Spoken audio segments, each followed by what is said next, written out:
What is up? So I ended stream a little early yesterday, so I was feeling a little sick, but oh well. So yesterday, we got through Roxanne, which is absolutely insane, with only one death.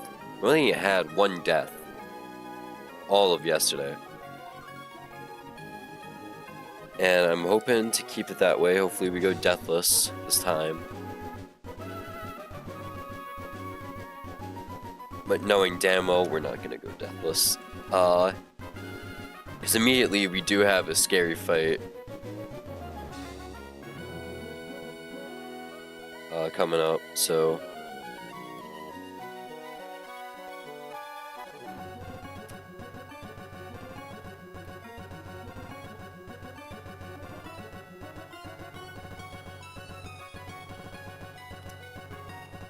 Alright, so let's do this. Because we already have a scary fight coming up. And I spent... So after I ended stream, right, I went in for a shower. And at 9:30, I started planning for this fight, right? This fight was a pain to plan. So the fight we're looking at right now, right? The fight we're looking at is not Battle Girl. We're not looking at Battle Girl. No.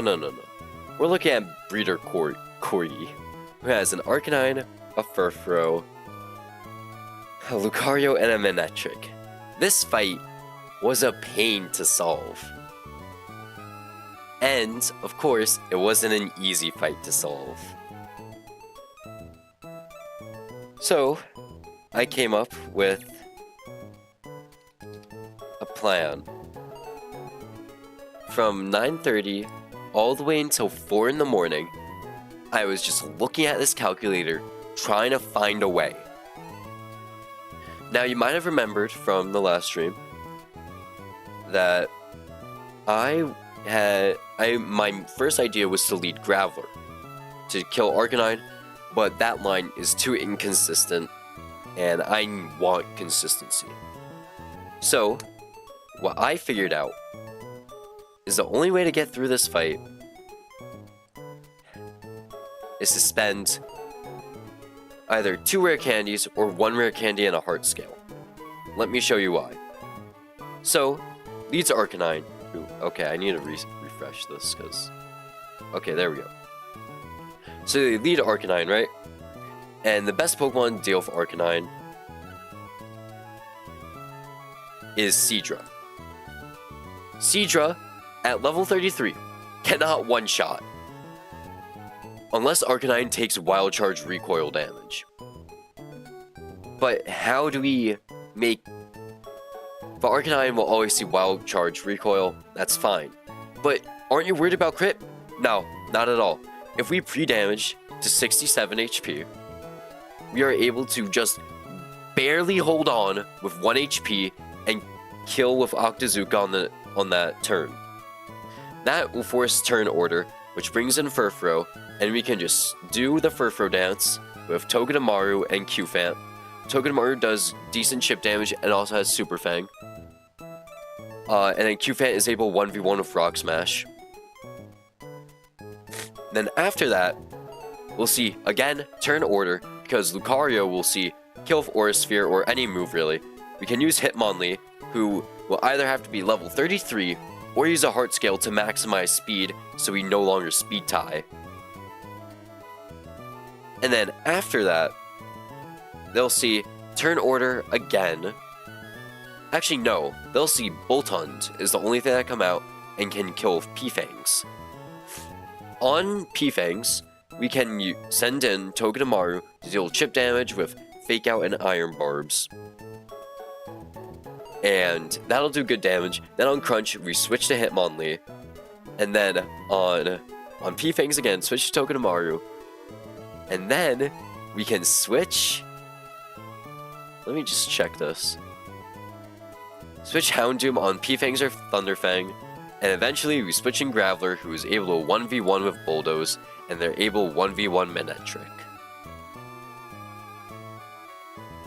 Yeah, DMC, it is a lot of planning.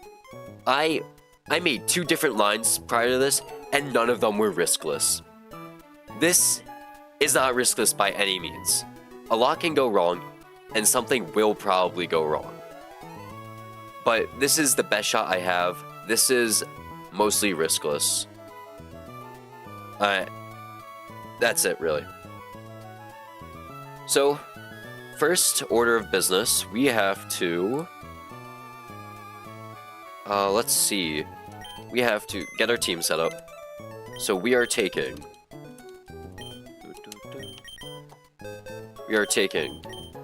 Hitmonlee. And we'll have to play around with items too.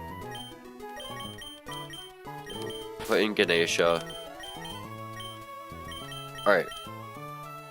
What am I getting? Okay. So, our team for this is Graveler, Hitmonlee, Togedemaru, Seadra, Hufant, and Houndoom. All these Pokemon are important. And now we have our first decision to make. Well, first let's do regular endless candies, because we need to level Togedemaru up to level 32, so they are able to outspeed Furfrou instead of speed tying. And then let's do items now. So we're going to give the Oran Berry to Hitmonlee, because they have no chance of getting paralyzed. Although, yeah, because we don't have... It's not the line where we switch Hitmonlee on Flamethrower, right? Yeah.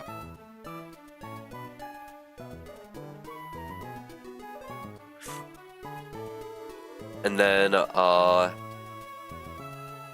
after that, we have to deal with... Awesome calcing? Yeah. I'm honestly surprised that I was able to figure it out. I spent all night trying to, like, do this.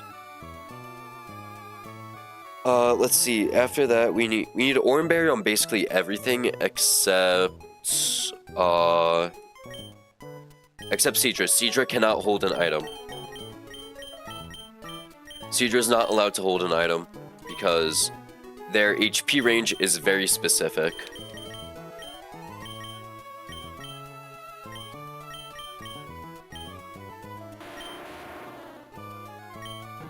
Oran Berry, Oran Berry, Oran Berry, no item, Oran Berry, Cherry Berry. Yeah, Cherry Berry is good on you, just in case we get paralyzed from Thunderfang. Okay. So, we have to lead Seadra. And this is where we have to make a decision. If I am to spend a rare candy, it is going to be on Seadra. Seadra, we need a level 33 Seadra in order to see a one-hit KO after Wild Charge Recoil.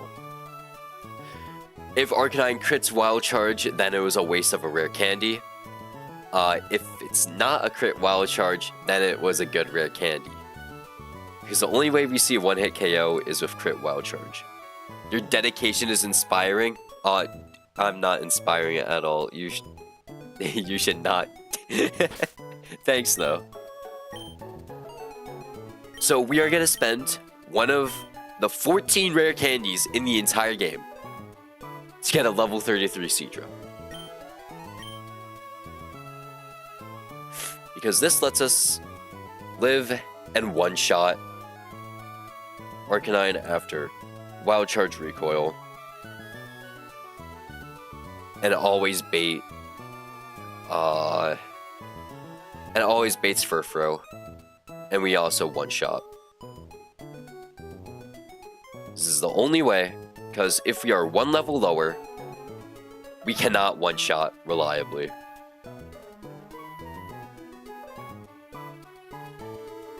Cannot reliably one-shot if we are even one level lower.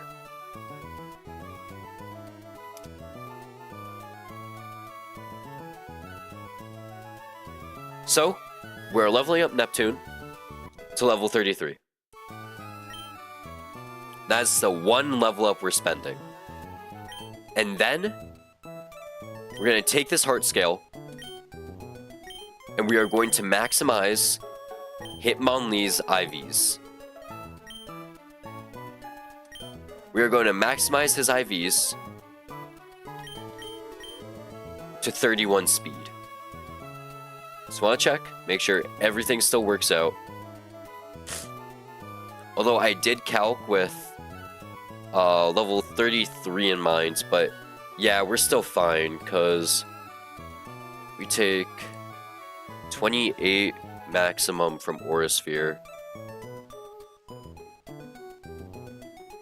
So 81 minus 28 is 53.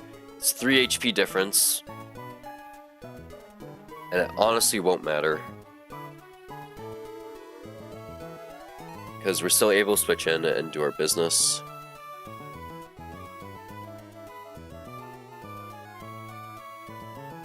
So we're going to maximize Hitmonlee's speed.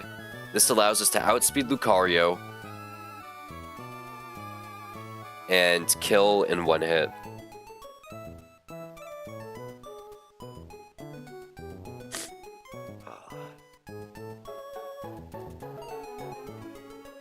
Without this, we cannot outspeed. Or we can spend another Rare Candy and level up, but Hitmonlee is just such a good Pokemon, I think it's worth spending the heart scale on speed.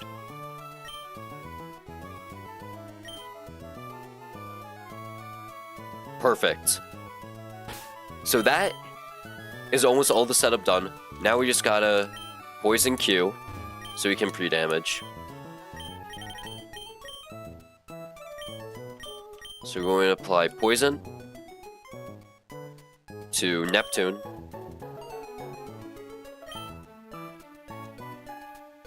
And we are able to damage them down to 67 HP exactly.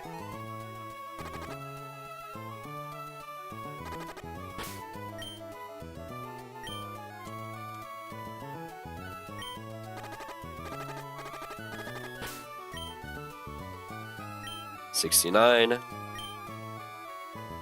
68, 67. Okay. And then we just use a Pecha Berry to heal.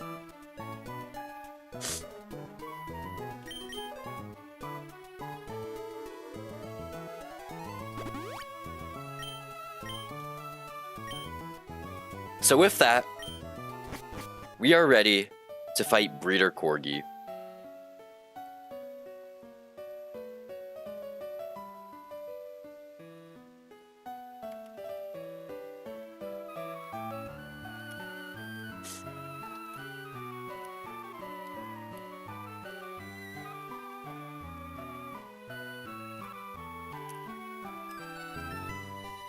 So let's do it. If this plan goes wrong, we wipe. So this right here should be Breeder Corgi.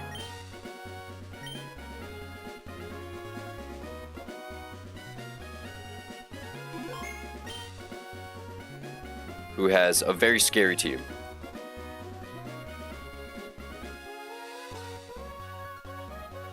But figured out a line, and we should be able to do it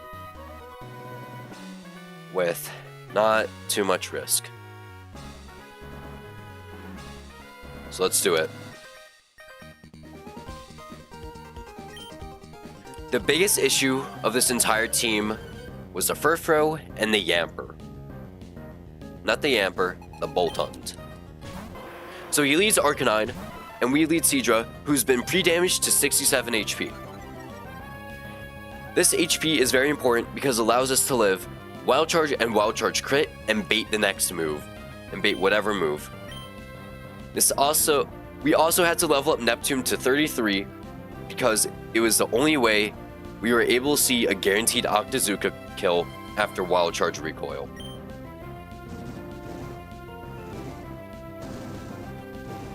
Okay, so it didn't go for Wild Charge. Uh-oh.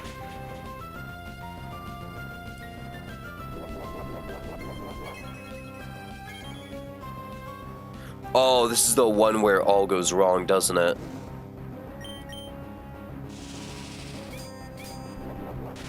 If it doesn't crit, we live. Okay. It's fine. It's fine. Little hiccup. Little hiccup. It's fine. So Arcanine goes down. We should be seeing Furfrou here. Should be seeing Furfrou because just turn order. Yep. Furfrou sees return random move kill. So what we're gonna do is we switch in Togedemaru. Switch in Togedemaru, who is able to take whatever attack. Play rough, even better. This lets us play with Togedemaru's HP a bit more. Crit, it's fine.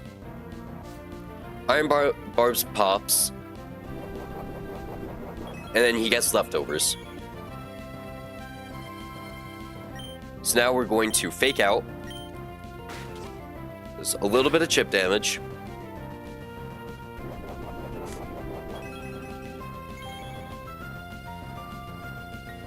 And then we're going to go for Super Fang.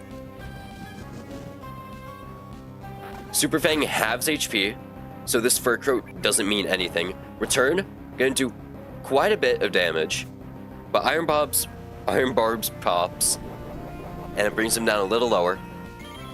Now, since he's below half now, we're going to go for Q-Fant, who's able to switch in very nicely on return.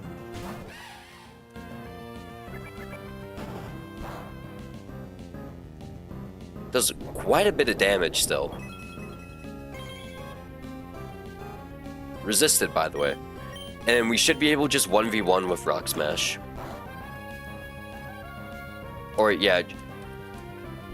This can go very wrong if they get too many crits, but that never happens. It's one.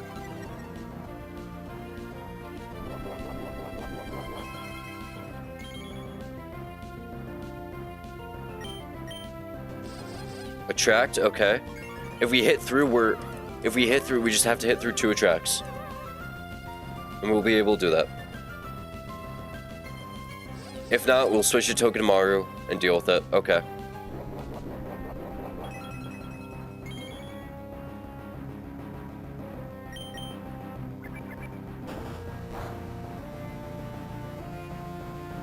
We have to switch next turn. Okay. One more. It's -2 defense. And it's gonna go for return. And we can switch to Togedemaru and kill with Fake Out next turn. Or Smart Strike, it doesn't matter.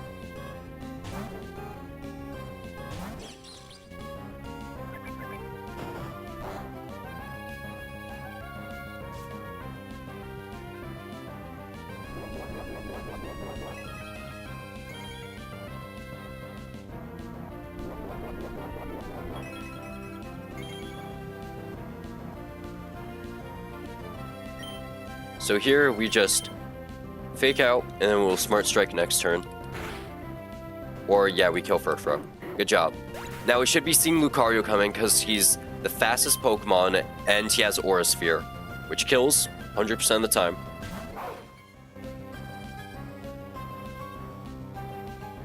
Uh-oh. That sees Crunch kill. Let's see.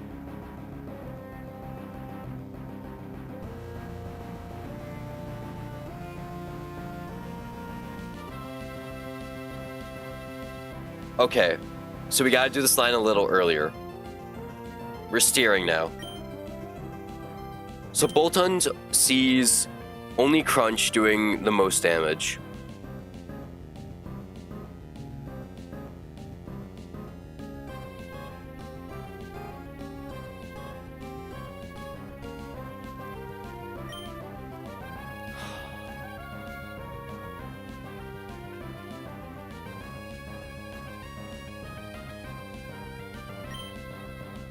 So we switch to Hitmonlee on Crunch.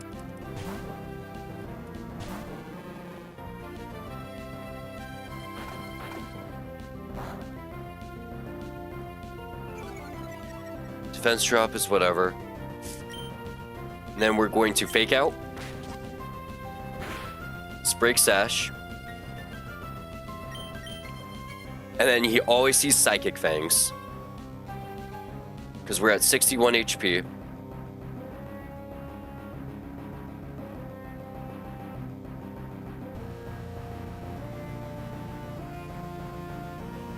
Yeah, only see Psychic Fangs will kill.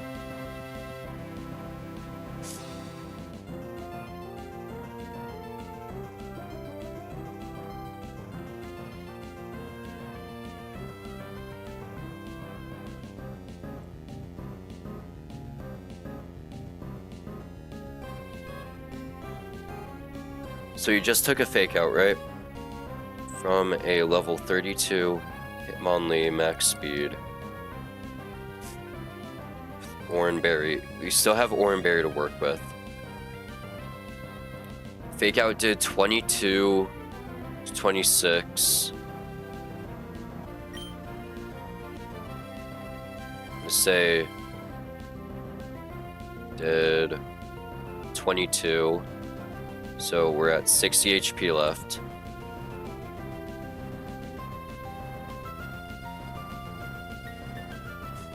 Graveler can switch in on Psychic Fang, so we'd rather him switch in on Thunderfang. Okay. So we switch to Houndoom.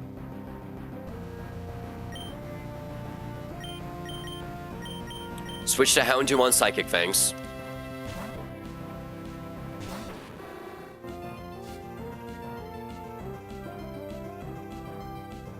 Why are you going for Thunderfang?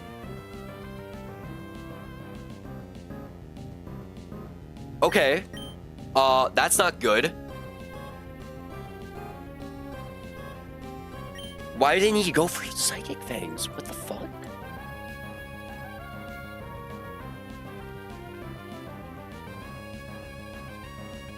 It's not an overlapping roll.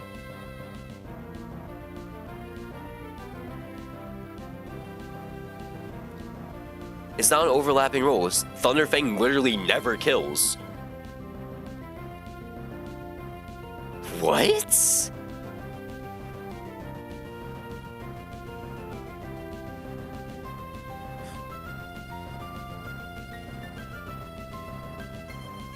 Well, now he always sees Thunderfang because Psychic Fangs does no damage and I resist Crunch.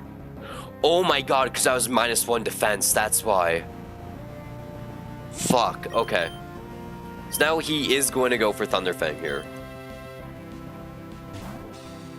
Switch in Sisyphus. Sets up Howl, that's a little scary. And we're going to Bulldoze. He did set up a Howl, so that's a little scary.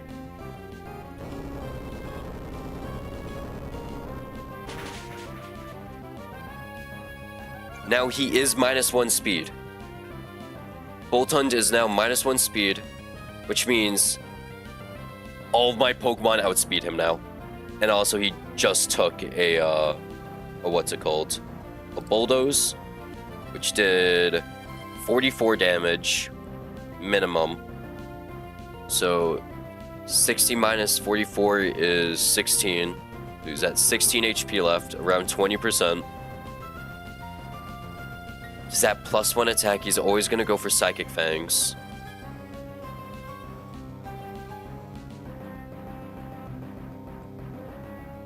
And I'm dead to crit. Togedemaru is at 37 HP.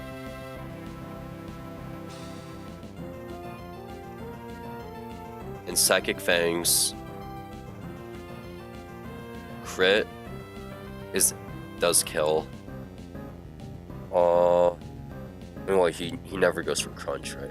He can overlap with Crunch. I don't have a good switch.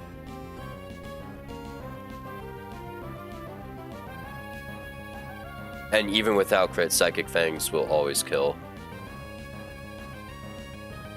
Wait, always see Psychic Fangs kills, right? And we outspeed now. So we can do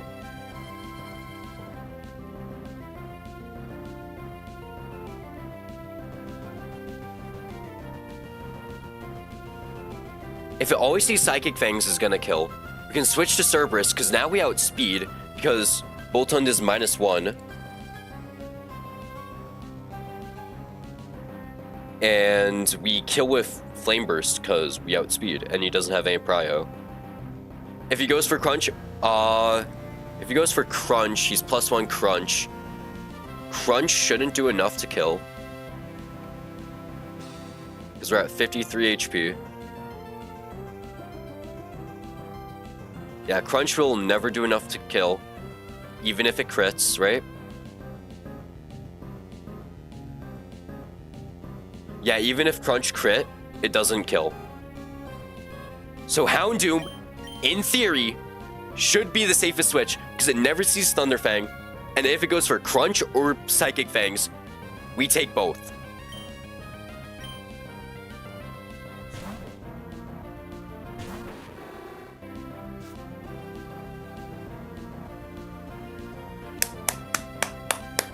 Let's go! So Flame Burst kills, and this brings in Lucario, who always sees Aura Sphere kill.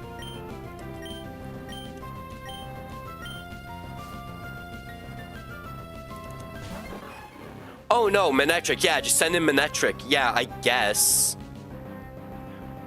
Does Manectric... Do I outspeed Manectric? No. Do I outspeed Lucario? I do outspeed Lucario, that's why. Okay. So he always sees T-Bolt kill.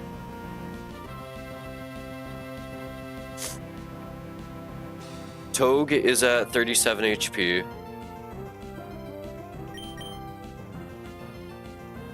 HP Togue. Always sees T-Bolt kill.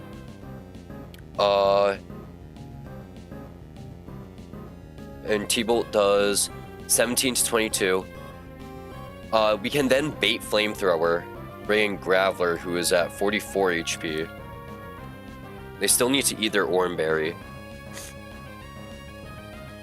Graveler then baits T-Bolt again. We can bring in Hitmonlee.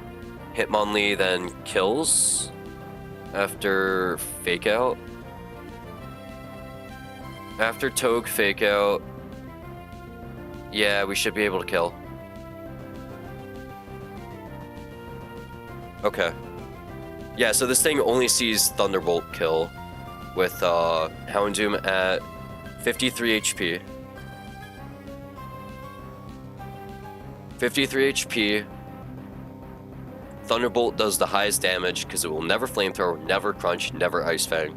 So we are able to switch in Togedemaru for free. And even if Thunderbolt crits at 37 HP, even if Thunderbolt crit, we live. We live Thunderbolt crit.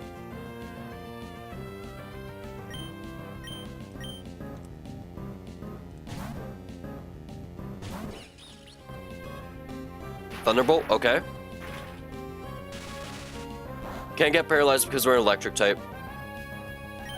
And then we are going to Fake Out. Just good chip.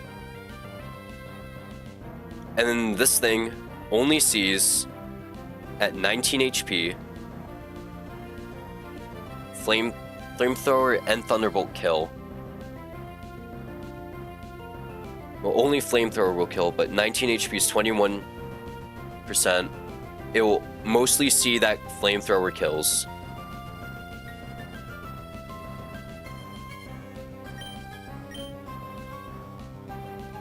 So on Flamethrower, we switch in Sisyphus.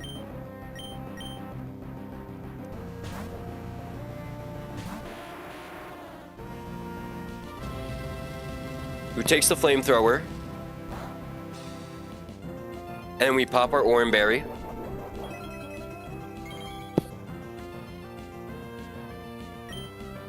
And then we Bulldoze.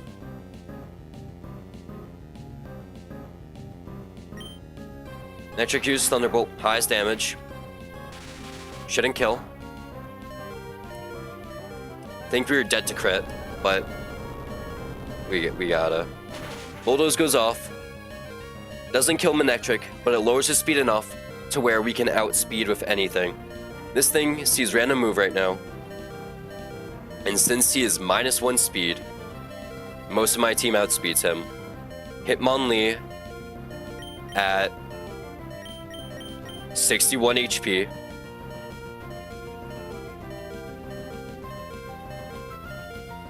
Level 32. Cannot die to even crit Flamethrower, crit Thunderbolt.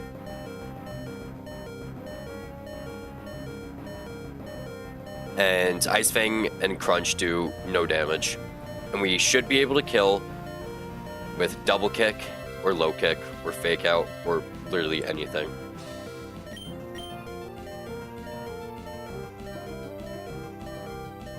Or actually, I guess we could just go for the safer switch, right? Cerberus is also able to take both. Cerberus is able to take both and kill. Although Thunderbolt... How much HP is he? 53 HP. Crit Thunderbolt kills. Like most of the time.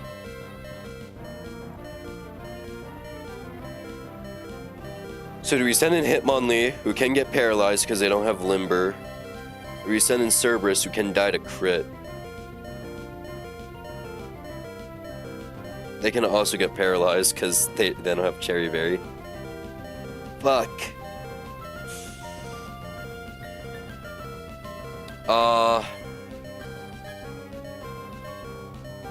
Alright, fuck it, we ball. Hitmonlee it is.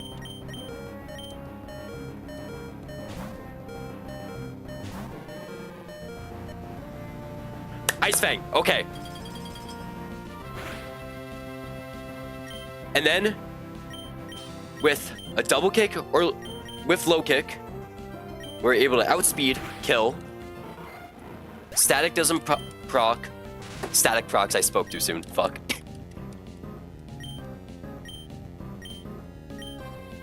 But even through static, even though we're paralyzed, we should be able to go through static and kill.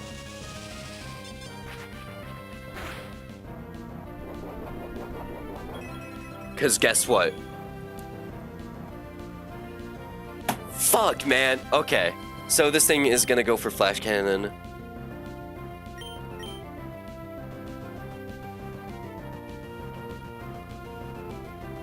Because it's a toss-up between Flash Cannon and Aura Sphere. We're at 27 HP. 27 HP. Lucario's out right now, full HP. Wait, no. Wrong one. 27. Aura Sphere's range to kill. No, Aura Sphere literally kills. Okay. Aura Sphere, Flash Cannon both kill.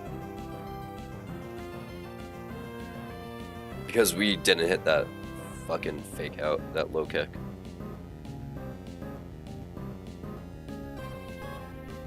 It kills most of the time.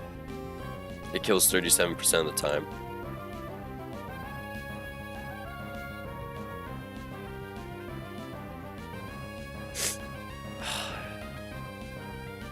And we don't want to risk Aura Sphere.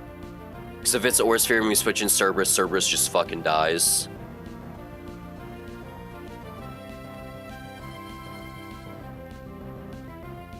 So I think...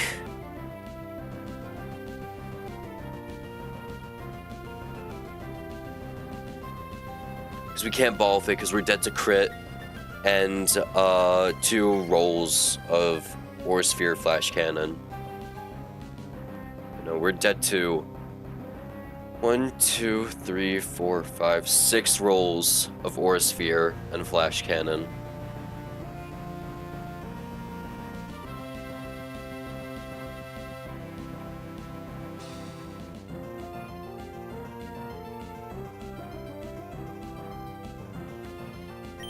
So I think I'm gonna make the call to sacrifice Ganesha.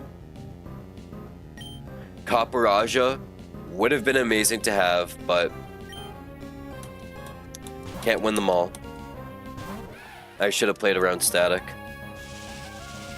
Then it goes for Flash Hand so I could have switched Houndoom. Great. Oh no, never mind. Yeah. Inacia goes down. And we're able to switch in Cerberus.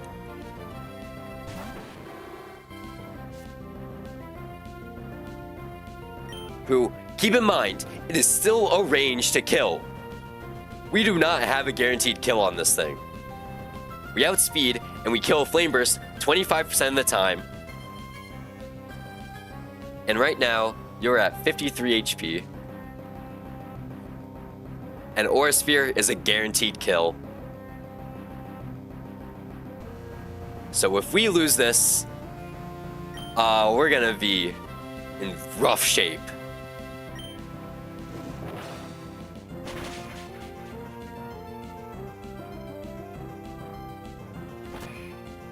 Oh.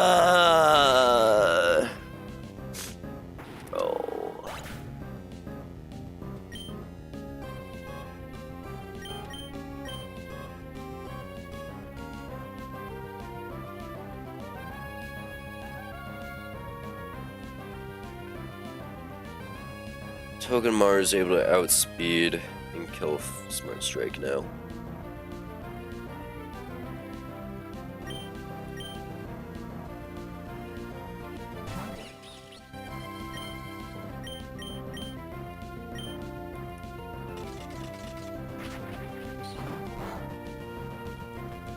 Oh, that sucks. That's really bad. We just lost 2 Pokemon. I should have ran Cherry Berry over fucking Oranberry. Rough, bro.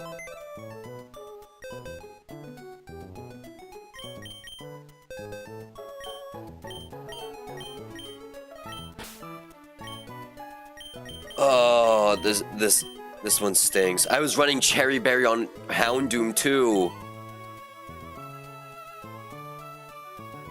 Fuck, I should have killed Manectric of Houndoom. No, that was a complete misplay from me. Oh, man.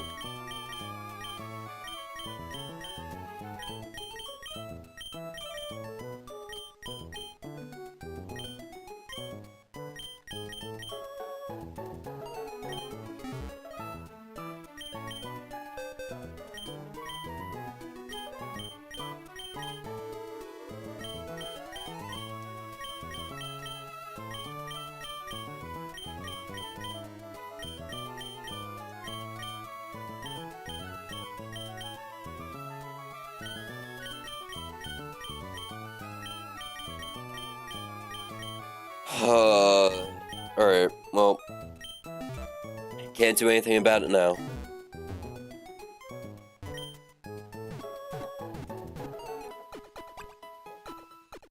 So let's take a look at the next fight, which is a double battle.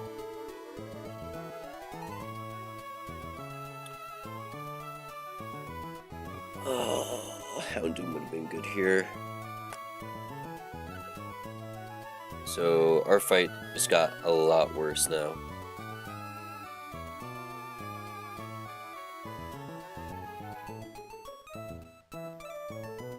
We missed the range. I also misplayed that hard.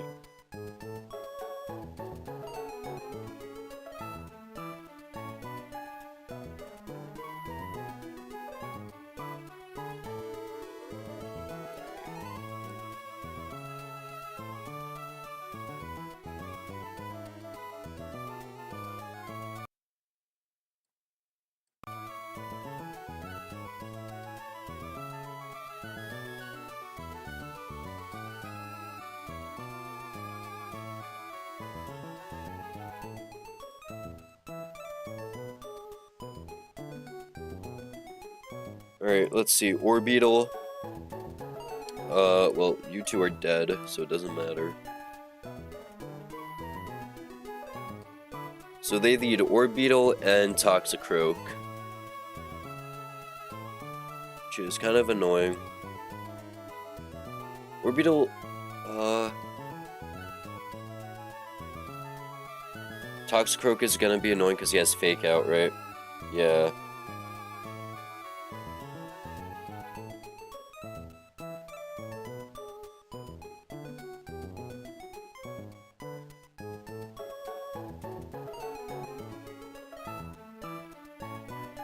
We don't have a good way of killing Orbeetle now.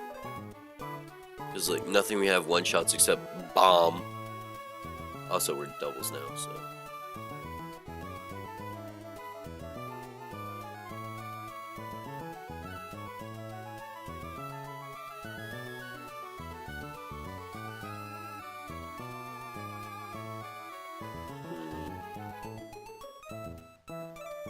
Orbeetle is a range to kill, 2 hits. We do outspeed. Beyond Mega.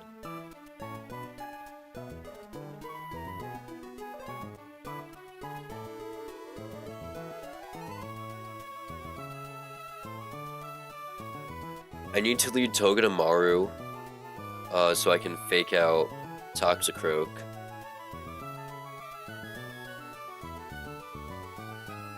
Toxicroak is able to bait. Well, Toxicroak sees Wake Up Slap as the only attack, right? And then you can bring in something on Toxicroak, right? Like Yon Mega, maybe. We can run double fake out, right? Like lead Hitmonlee and Togedemaru, double fake out, Orbeetle and Tox. So we outspeed both. And then you'll always see Toxicroak doing Wake Up Slap, and then into Togedemaru and Psychic, always into Hitmonlee. Probably. I don't know.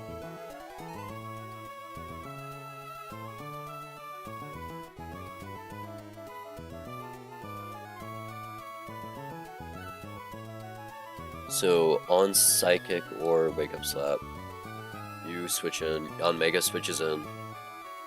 Air Cutter does huge damage to both of them because it's hits both. So if Hitmonlee fake outs Toxicroak, Toxicroak goes down in 1 Air Slash. And then if Togue fake outs Toxicroak, does not go down Air Slash, so fake out has to hit Orbeetle.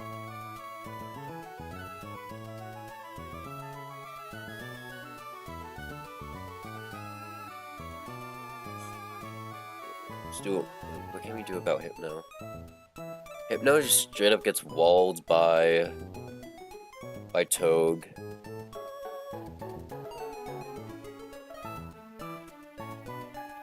And then Hariyama's gonna be annoying.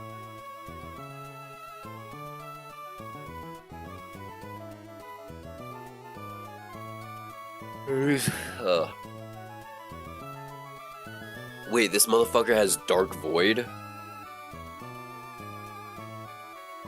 Why? Why must you give these Pokemon such good moves? That's Darkrai's move.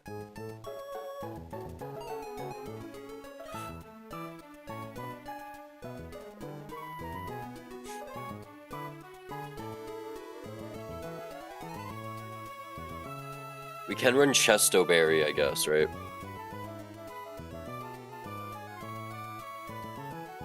Okay, but after I double switch Hitmonlee and Togedemaru, I switch in Yon Mega, yeah, but then who else gets sent out?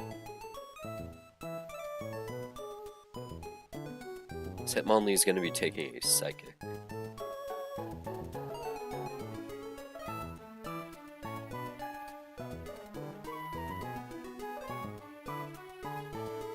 I mean, really, who'd want to take either of those?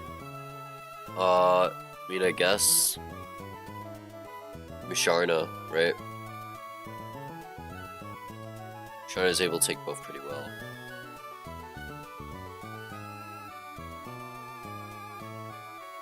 Sharna isn't able to outspeed anything though. Sharna's slow as fuck.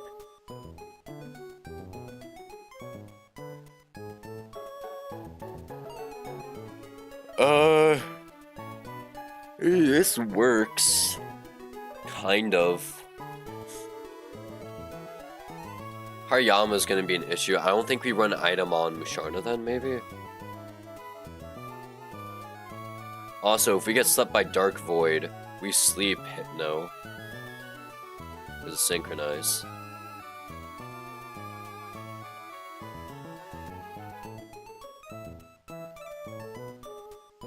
Also, level 32 Musharna. Probably fix that. Because we'll just max out Musharna now.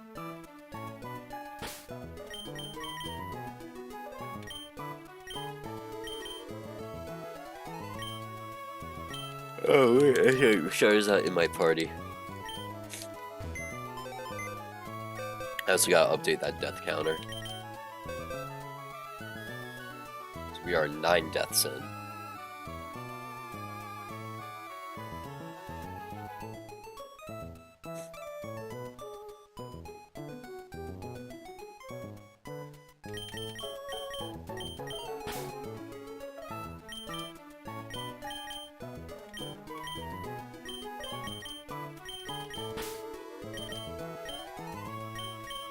Alright,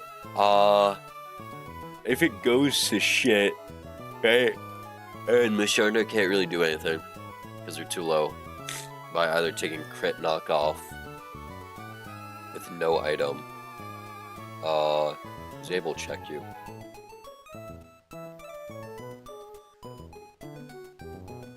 Hariyama has thick fat, so fire isn't gonna do huge damage. Also have decent bulk.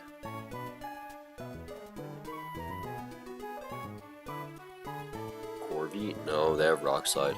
Oh wait, he's gonna see Rock Slide kill because of Air Cutter. He's gonna see Rock Slide kill because of Yanmega. Yeah, he's gonna see Rock Slide doing huge damage. We can detect on Rock Slide and switch Musharna.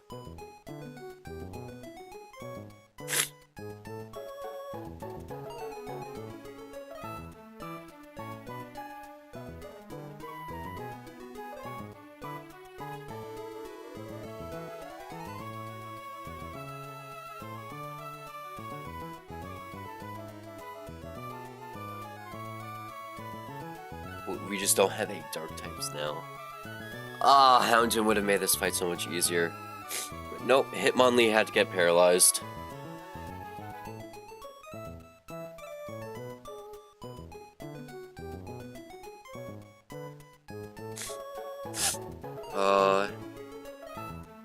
Guess if it goes wrong, bring Seadra.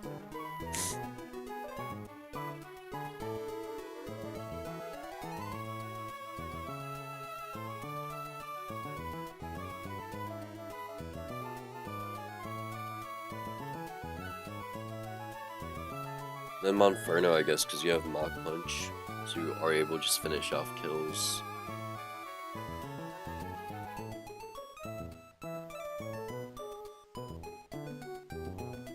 Yeah, nothing to really calc for this fight. It's like, it's impossible, basically.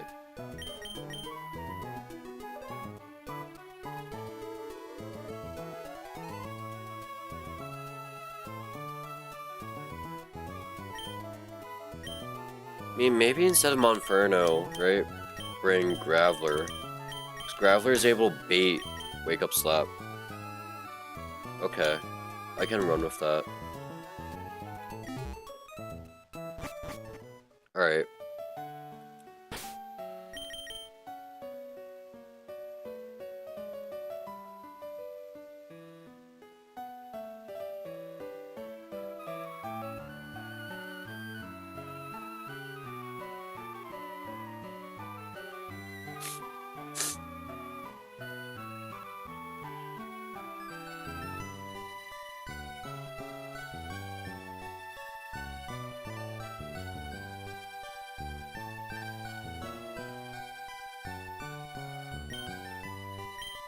So what bears are we running? We need Chesto on Yanmega.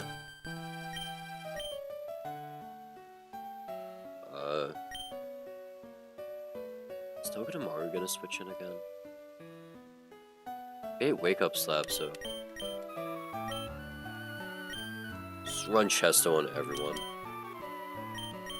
We don't need Oranberry.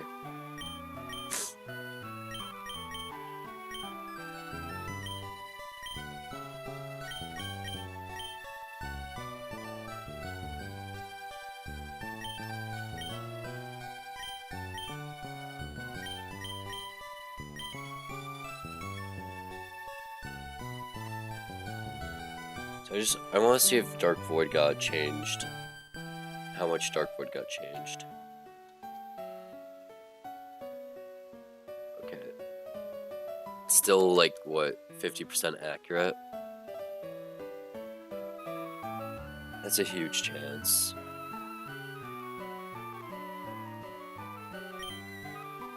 So we lead double fake out with Hitmonlee and Togedemaru. Who we fake out is very important, because a fake out from Togedemaru onto Toxicroak will not guarantee kill with... Actually, I guess no fake out fucking guarantees the kill, huh? But it's just the highest chance, right? So it's whatever.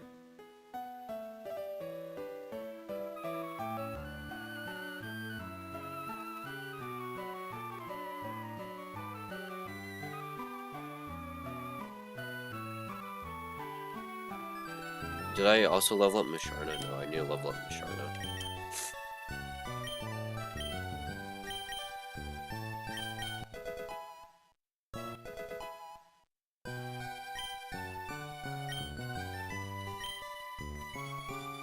Alright. After this, we can get a new encounter, which I'll be very happy for. Did we get an item? Ooh.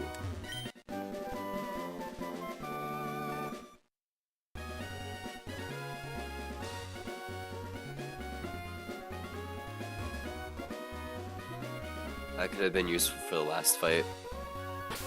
Okay. Kinda mad we didn't pick up Electro Web earlier, but oh well.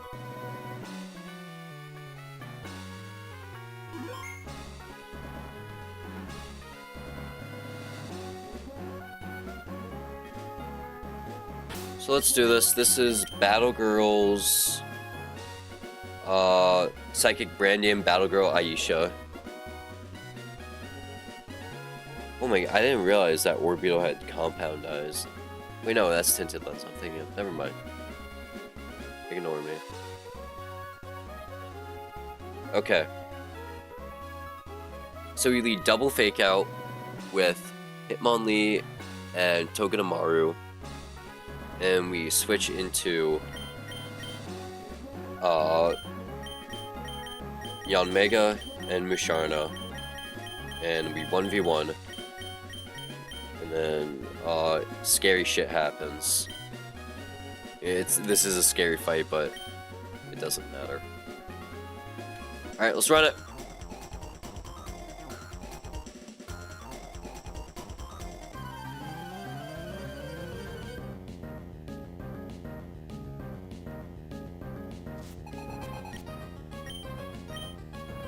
Alright, Orbeetle and Toxicroak.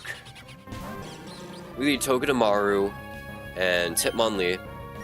Hitmonlee is going to fake out Toxicroak, because we outspeed Toxicroak, right?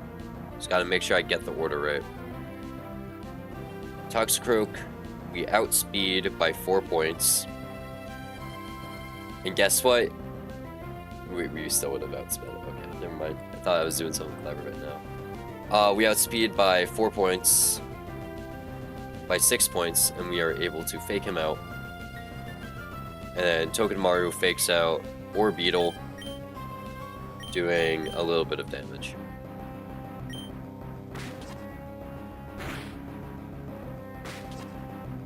get crit on Toxicroak, that'd be really nice, but it's not gonna happen. So Orbeetle should always see Psychic into Hitmonlee's slot because that does the most damage, right? It is 46 to 59 compared to, yeah, okay, yeah. Should always see Gnosis or Psychic into Hitmonlee's slot, which lets Musharna come in. And then Togedemaru can switch to Yanmega on Wake Up Slap, which does the highest damage.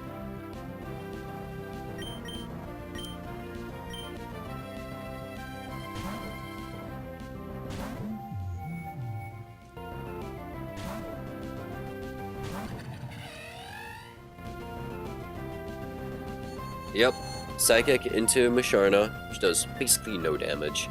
Toxicroak Poison Jab into Musharna. Poison. Oh, fuck. Okay. I should have played around Poison. Okay. Musharna now baits Bug Buzz. Right. Baits Bug Buzz and Knockoff. Which is a little scary.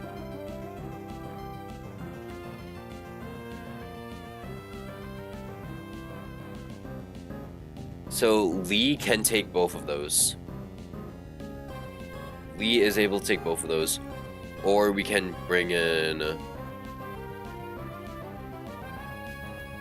Yeah, so Lee's gonna have to take both of those.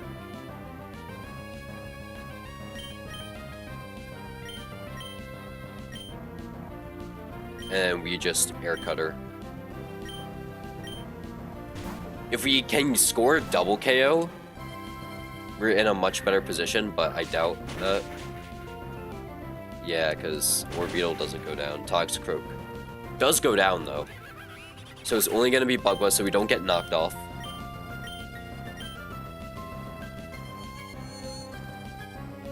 Get Hypnosis, which is fine. We're holding Chesto Berry.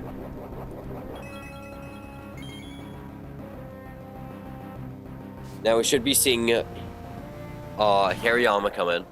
Hariyama will always see either Fake Out or Rock Slide. So what we're going to do, we're going to Fake Out Hariyama. And then we're going to Air Cutter.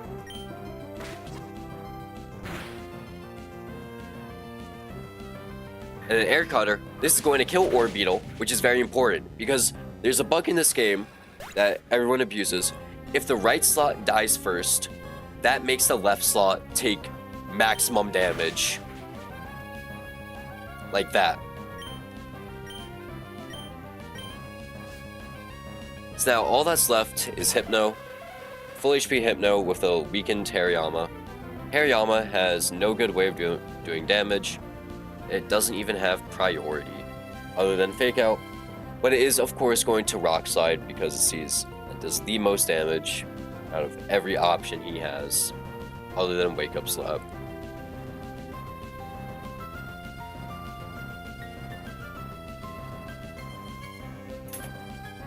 So what we're gonna do on the swap, because he also sees Psychic into Hitmonlee.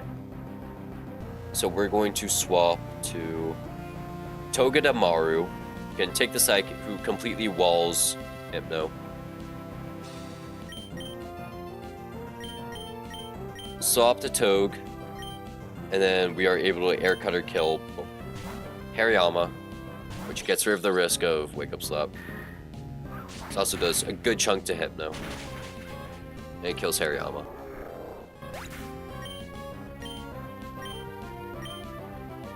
Hypno uses Psychic. Hits Togedemaru. Not gonna do huge damage though. Not sure why Bad Dreams just procced there. That was weird.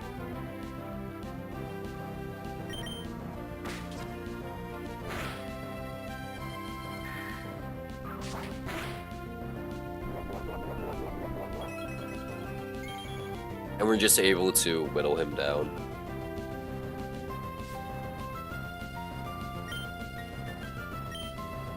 And And just gotta check what does the most damage here. Smart Strike is doing the most damage, okay.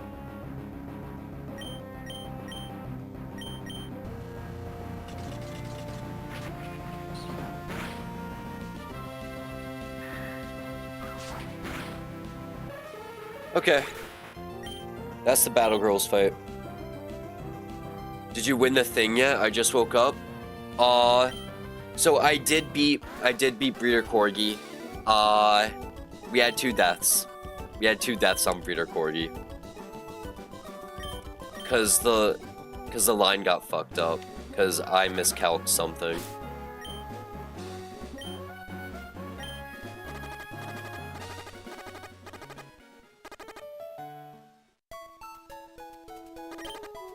Because even after 9 hours, there was still a problem with the line. So... Who died? I'll show you. It's rough, too. Hard loss. Probably already tell by who's not in the box. It was Q-Fan and Houndoom.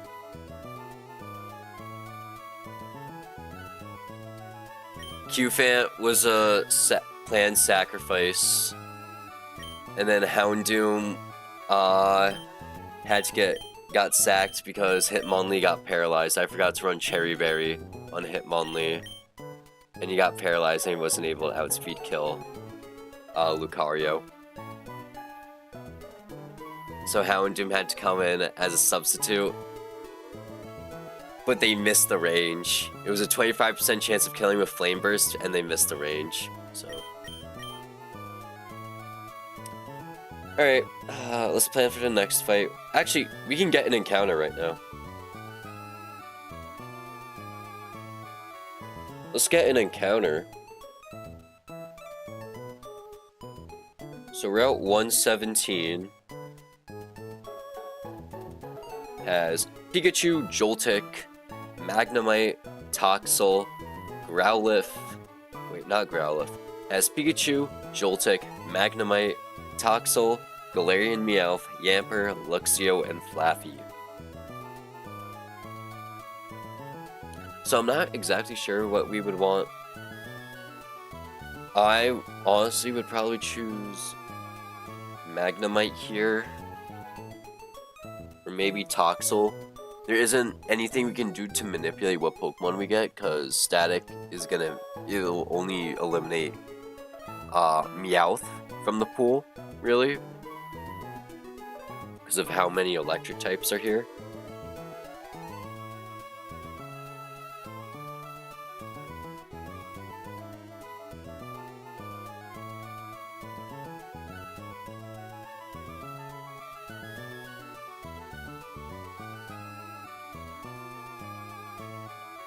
So I don't know who I'd even want.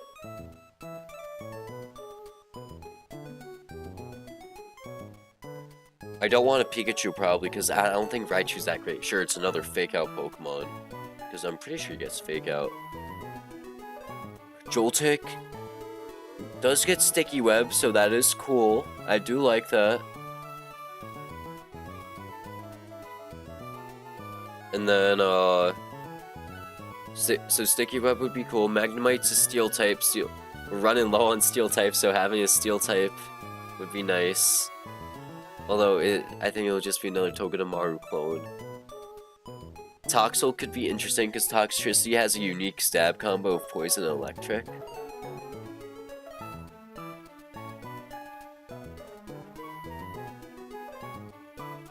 Yamper, Boltun's a very fast Electric type of Strong Jaw. So, it gets crazy boost on Crunch and Psychic Fangs.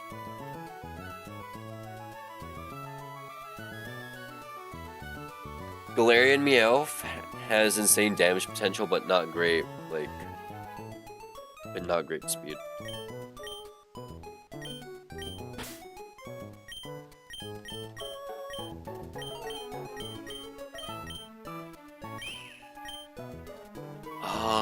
So I think we just gotta run with the encounter, right?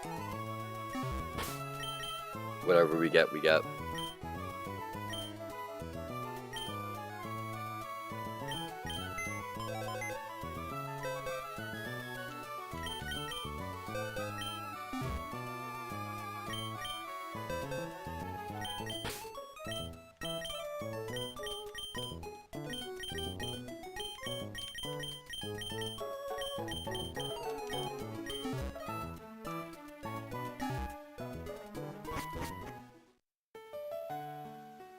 Because the fishing encounters aren't great either.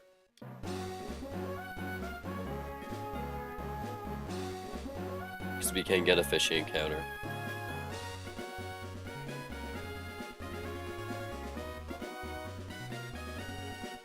Because we can get Chinchou, Stunfisk, Palpitoad, and Alolan Grimer. Those aren't great Pokemon. Alolan Grimer is going to be a bomb if we get it. So I don't want to get another encounter on a bomb. I want something that I can maybe use.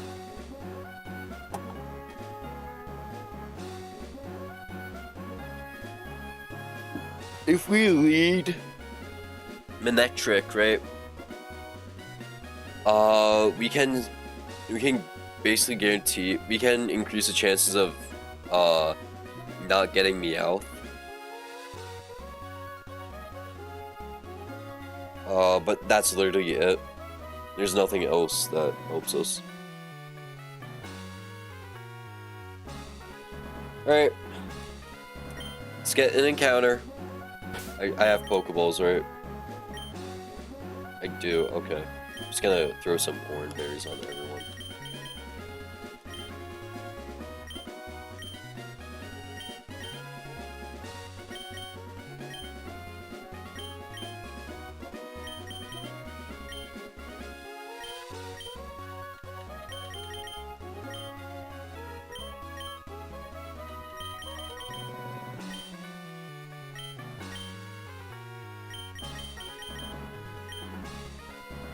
Okay, let's run it.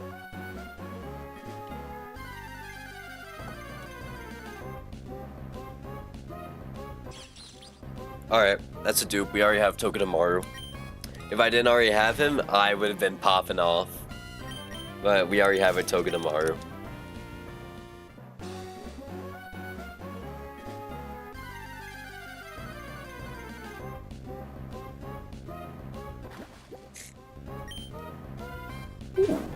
Okay. That's interesting. Very interesting. Toxel.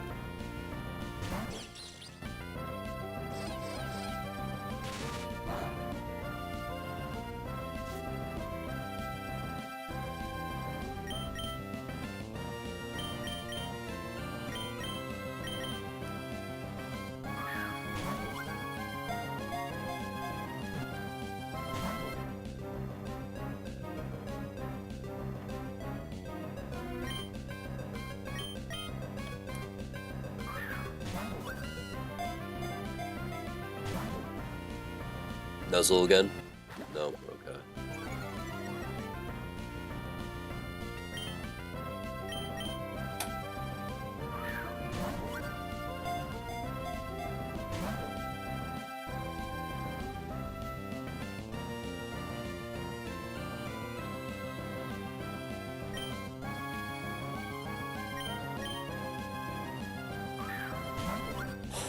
Please get in the ball, Toxel. What's cool about him is that he is resistant to fighting types. Is Amped or low-key better? I'm not... Is there any difference between their stats?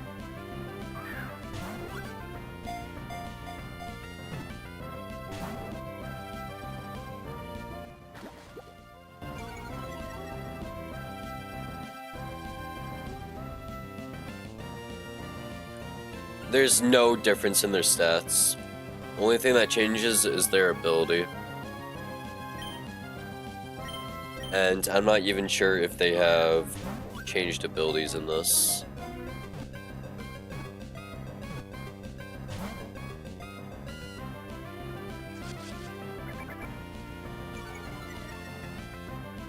Yeah, they both have punk rock. It doesn't matter.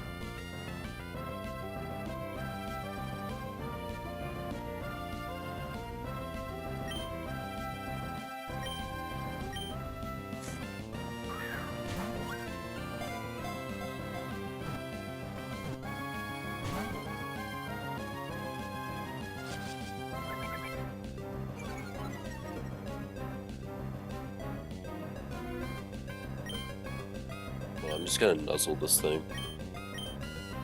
This nuzzle's not gonna kill, it's too weak.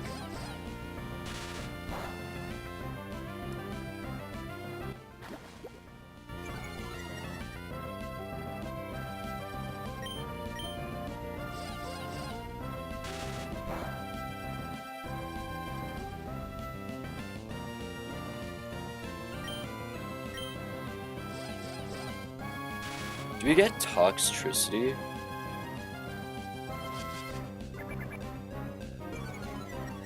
Loki gets magnetic flux instead of gear shift. Wait, hold on. Because the learn sets for Run Bun are different from actual learn sets.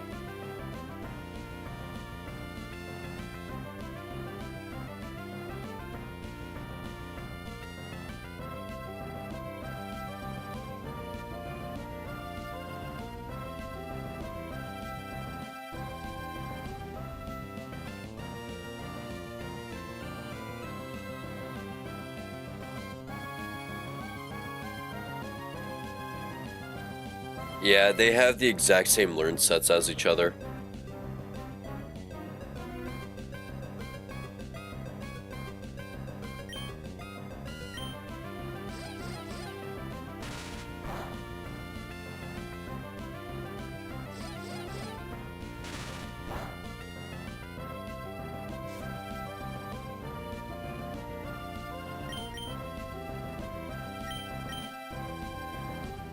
So form doesn't matter. I kind of like low-key better because I like the blue.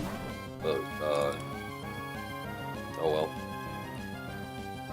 Yo, Toxel, please get in the ball.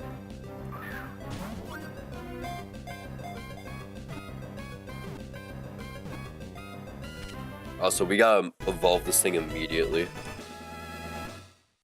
Alright, what are we naming Toxel?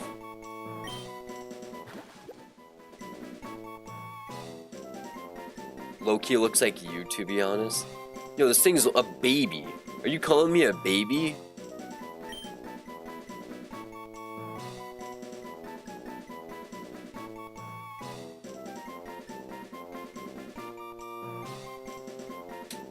I'm not a baby, bro. What should we name Toxel?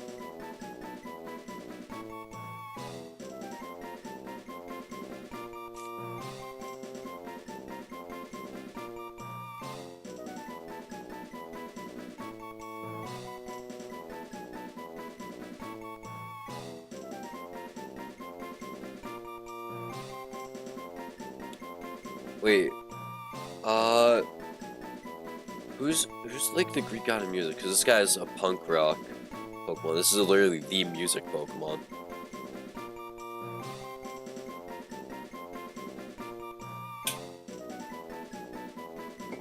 Well, you come up with a name. I'm gonna fix up my item sheet because I did not mark down that I used the heart scale and one of the rare candies.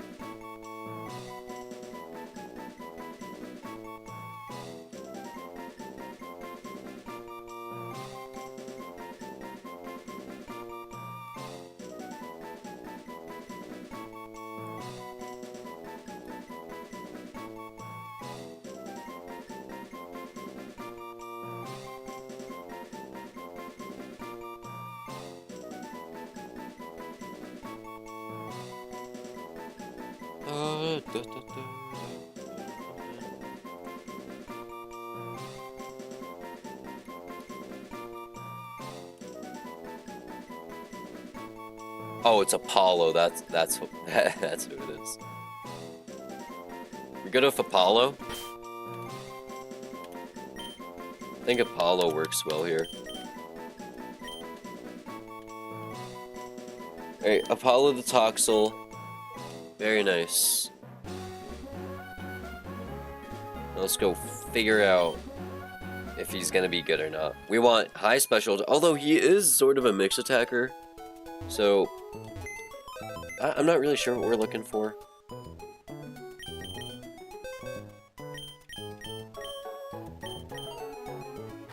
Impish nature, rattled. His ability doesn't matter, it's getting changed. Impish, oh man. Oh man! It's supposed to be fast.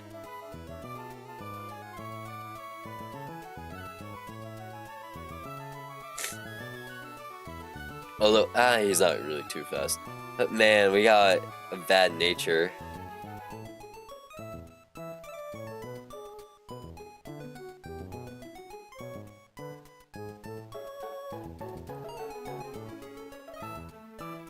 We got bad nature and those IVs are not doing it. Oh. Whatever, we'll have to make it work somehow, right? Let's level up and evolve him.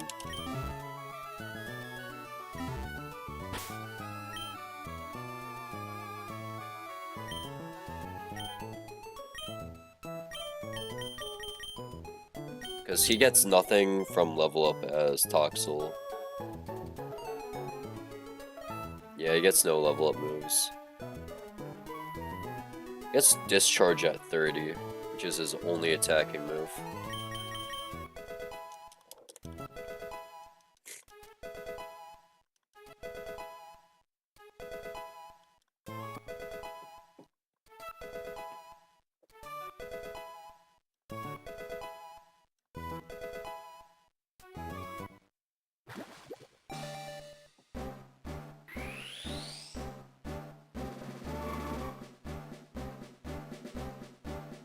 Did I get amped? I think I got amped, right? Yeah, I got amped. Toxicity.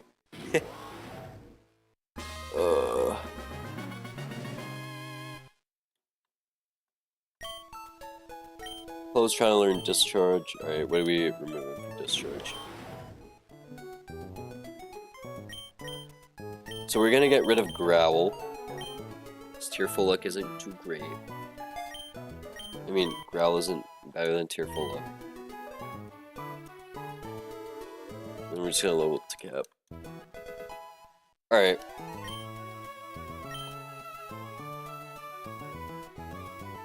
Start planning for the next fight.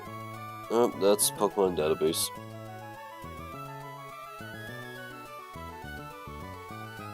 So we got a Toxel here. How does that affect the rest of our encounters?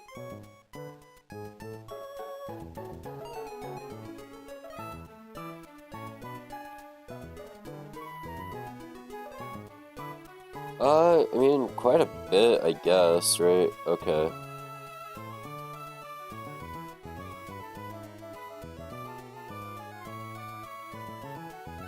Alright, we are dealing with Battle Girl Luna now.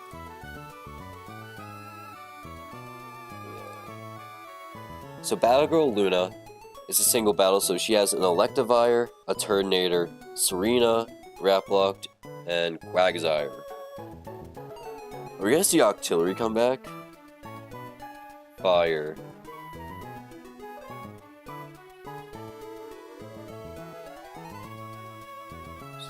Alright, export, let me just make sure I heal everyone.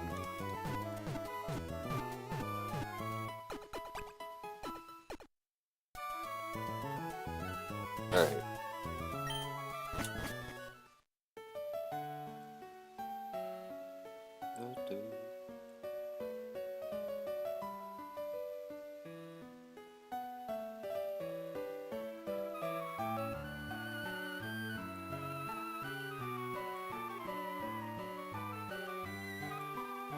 Alright, so Electivire, they lead Electivire. You gotta be kidding me, right? Hitmonlee doesn't outspeed. Of course he doesn't.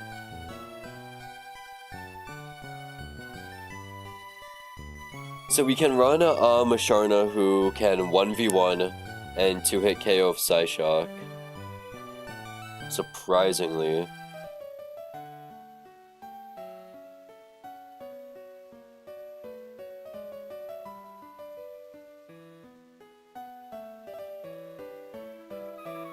Because even after Oranberry, do they? Pretty sure they do.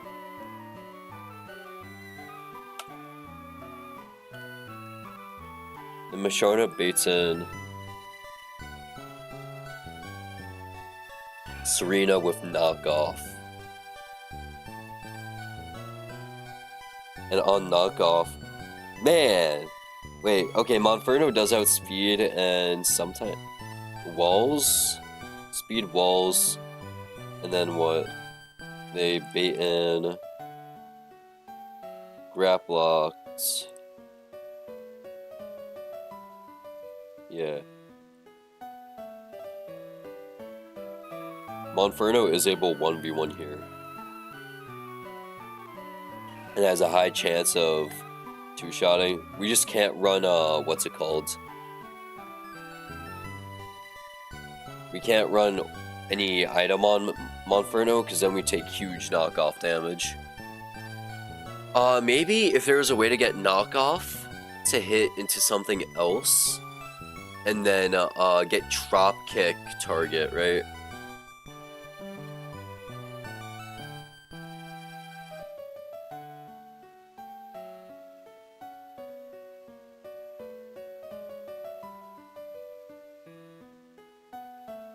No. Wait, Suction Cups keeps the item on, so... No, I guess not. Okay.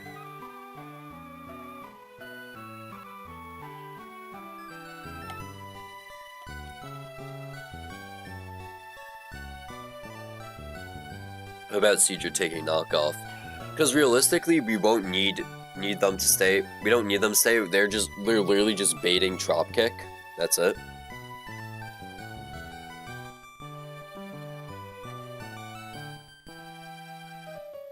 Although, what does dropkick do?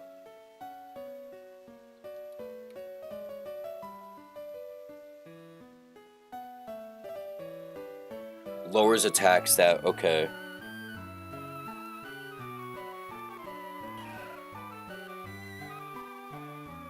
Dropkick lowers attack stat.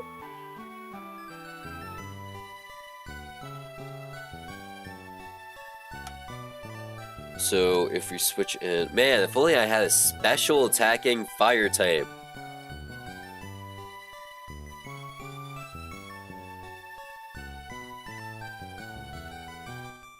Yeah, I guess I can always bring in Yanmega, right?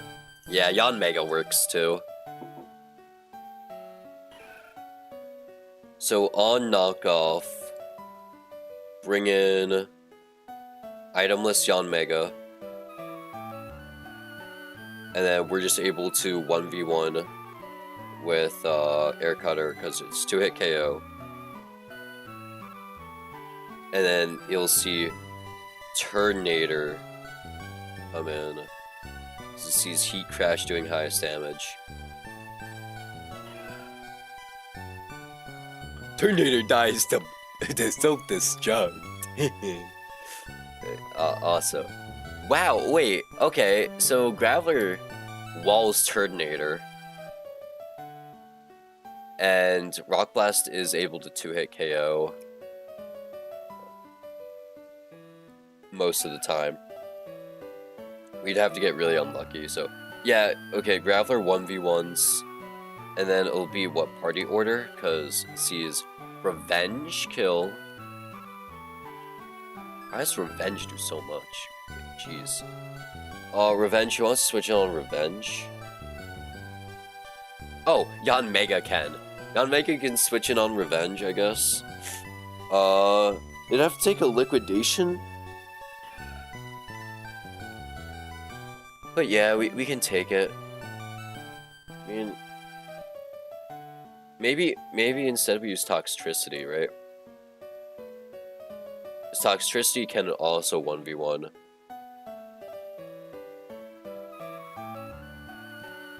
Right. Switching on Revenge, Toxtricity 1v1. And it's just Quagsire, who always sees EQ kill.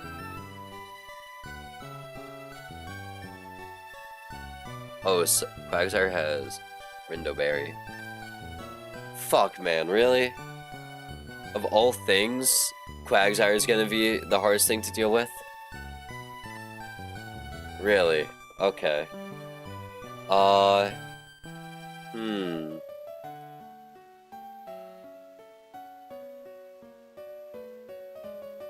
We can get rid of the Rindoberry, because once we get rid of Rindoberry, right? Because you'll see Ice Punch only. Get rid of Rindoberry.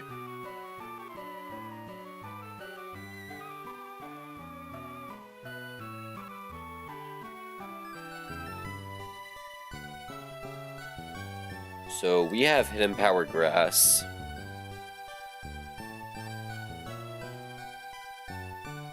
Rindoberry, after Rindoberry, it's still, okay, so. Seriously, this is gonna be a thing that does me in?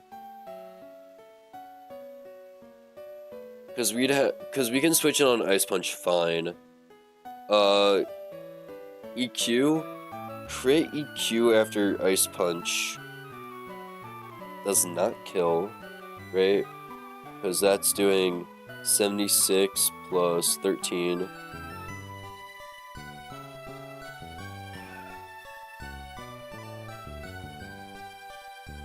It's 89. We're just barely out of range there.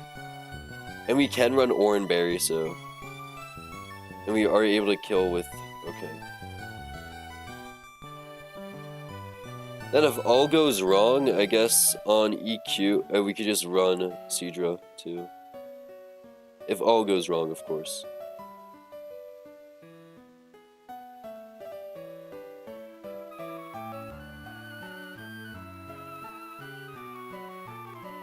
No, I'm not really sure how I feel about this.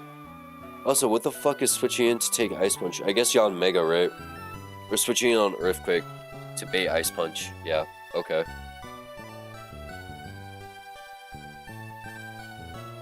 Okay. Not really a bad calc.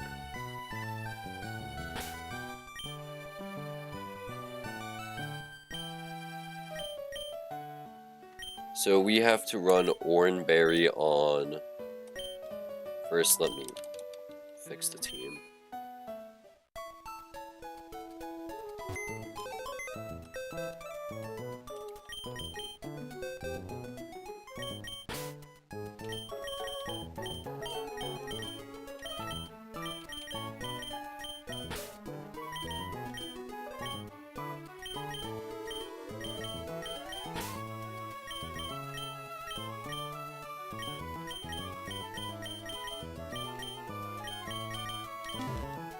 Because we don't want to get knocked off. So we are running Oranberry on Octillery, Oranberry on Apollo, and then whoever's taking knockoff, right? Who's taking knockoff? We cannot run Oranberry on you. And everyone else is able to just kind of take it, I guess. Alright, so we are also leading Musharna, who's able to 1v1 this trainer.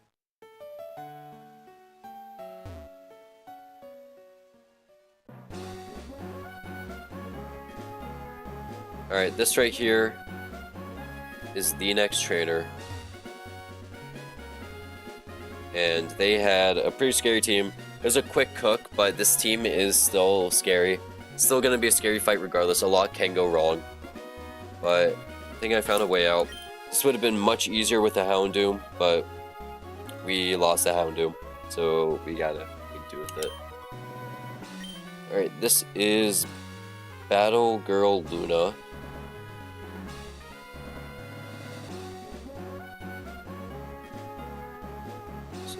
Let's run it.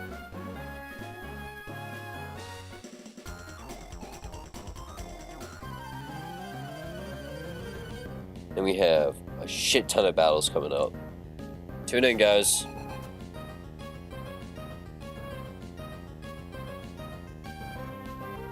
Alright, Battle Girl Luna sends out Electivire. We send out Musharna, who is able to 1v1 using... Wait, Electivire has knockoff, doesn't it? No, it doesn't. Okay, we're fine.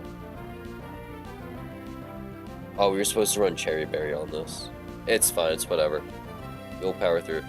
So we'll Psyshock, Ice Punch. What the fuck? Overlapping rolls. Psyshock brings them down to half, or actually crits, which is even better. Which lets us two-shot. And as long as we don't get paralyzed here, which we won't, we can kill.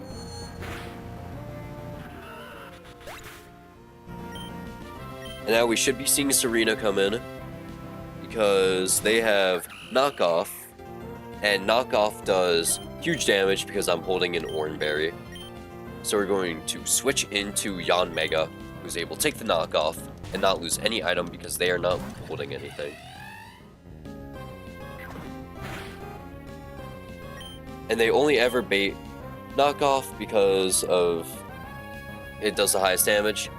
We can't use Quick Attack because of Queenly Majesty, but we are just able to outspeed and 1v1 with Yanmega.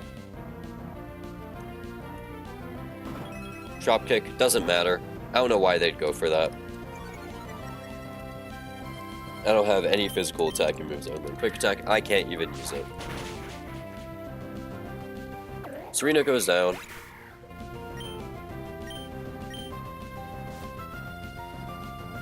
And we should be seeing Turtonator, who sees Heat Crash doing insane damage.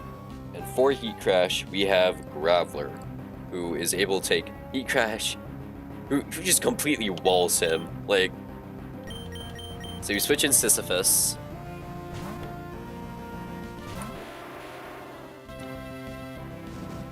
Will-O-Wisp doesn't matter. I should have ran Rost, but it doesn't matter. We're still able to 1v1, even through burn. So we're just going to Rock Blast. Oh, this is gonna be annoying, isn't it? This is gonna be one of those things, huh?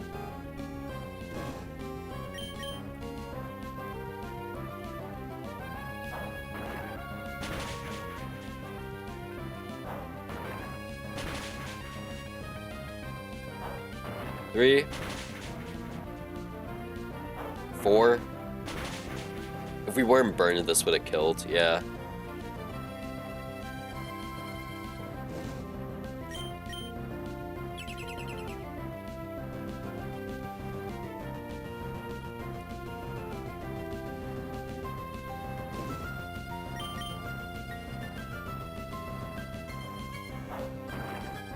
One. Oh my god, he has such a berry. 2, 3. Okay. He's gonna protect again, so... God, this thing's annoying. Like, we always have a confirmed kill because he can't 1v1 us. I'll probably have to watch out on that Rock Blast PP. 2, 3. One more? Kill with Bulldoze, it doesn't matter. Heavy Slam won't kill. We Bulldoze.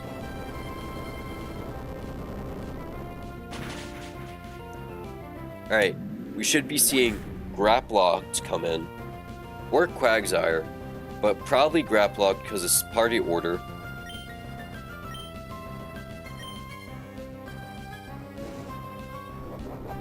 Graplock should come in and see a liquidation kill.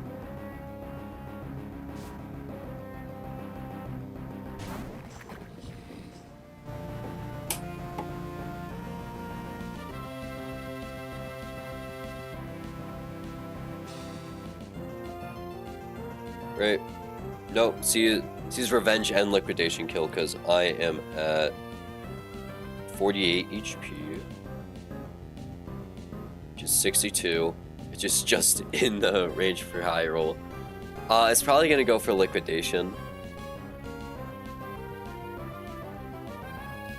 And Yanmega can take both liquidation and revenge.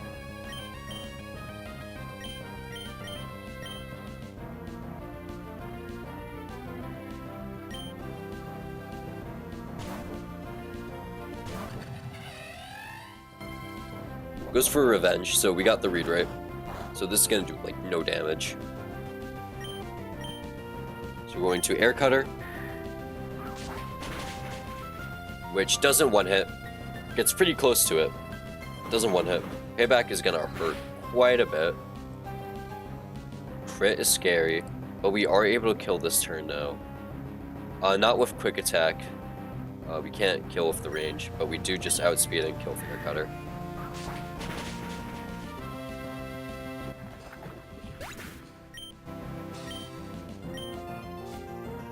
Now Quagsire comes in, sees that I am immune to Earthquake, and it can kill with Ice Punch. So we are going to switch in Octillery.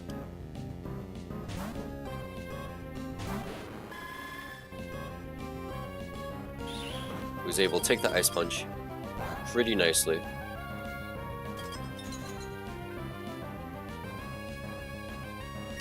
Okay. So, that's a problem. It's gonna start setting up curse, isn't it? That's not good.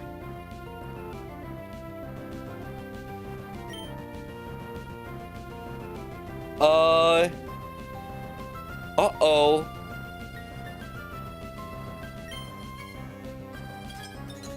20% chance we thaw out. It's for another curse. Fuck. We're dead to EQ. We're dead to EQ.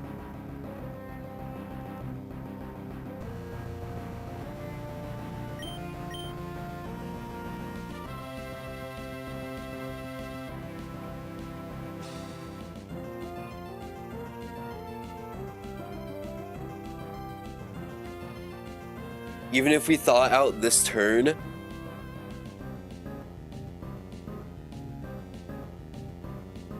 oh my god. We can wipe here. Well, okay, wipe is a bit of a stretch, but we lose a ton of Pokemon here. We're probably gonna have to sack Octillery. Unless he gets greedy and goes for one more curse. Because we have to thaw out and he gets greedy one more, and he gets greedy. Nope, okay. Because then EQ kills, right? Yep. Shit.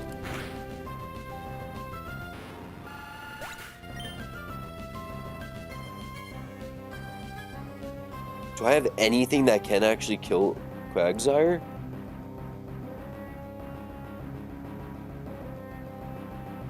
It's +2. Fucking no.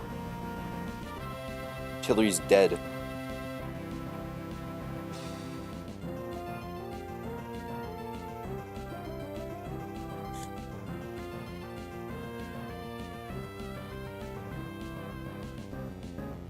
$70 HP.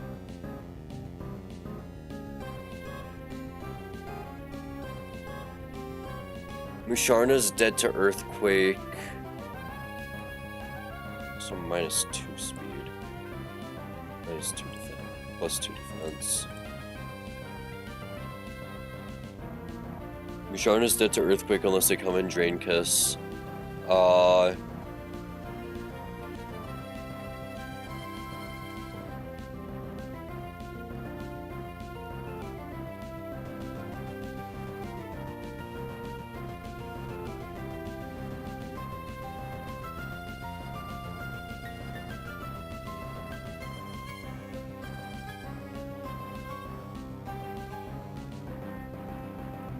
Okay, Musharna's gonna come in. Right? And we are going to Draining Kiss. We outspeed because of Double Curse. Heals us enough. We live Earthquake and non-crit.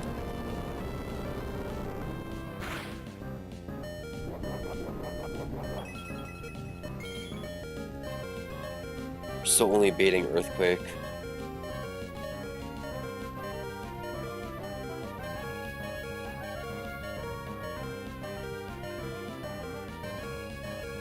How do I get out of this?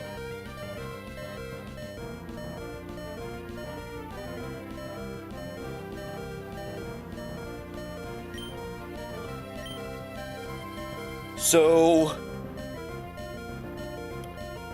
Musharna is gonna have to hit Side Beam, confuse, and Confusion has to hit themselves if we want to get out of this.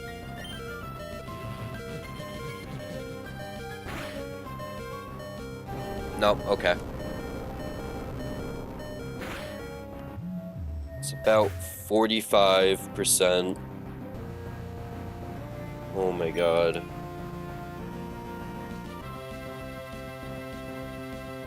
We don't have anything to do 45.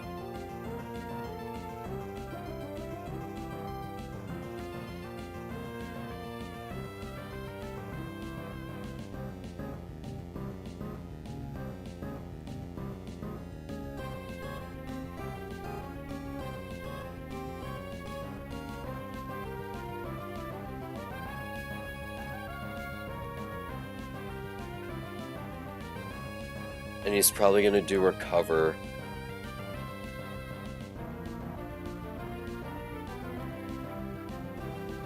So I think we just wiped.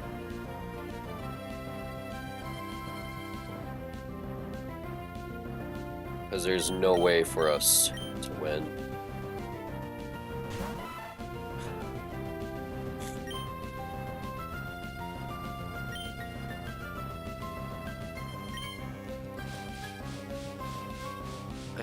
You had Clear Smog.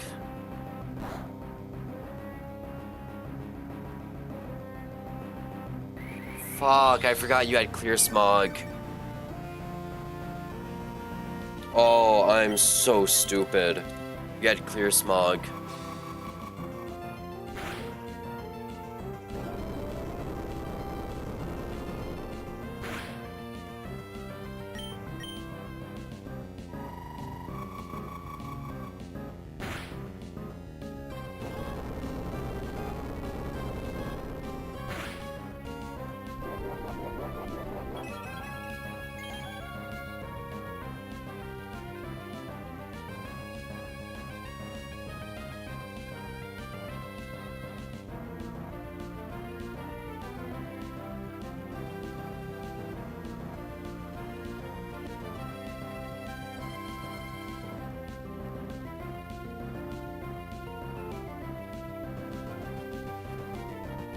He always goes for EQ here. Or does he? I don't know.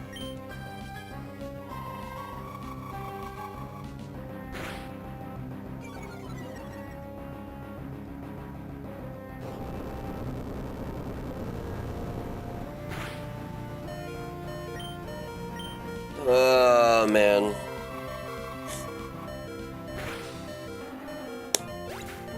That really sucks. Just because I got fucking frozen.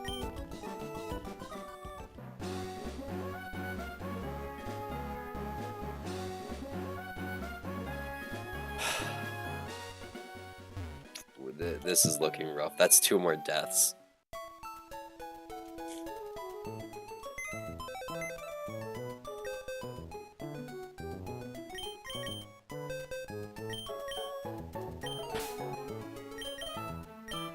Sorry, Musharna.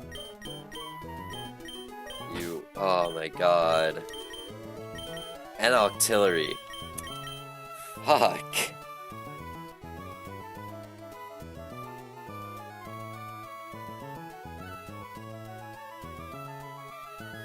We're at 11 deaths now.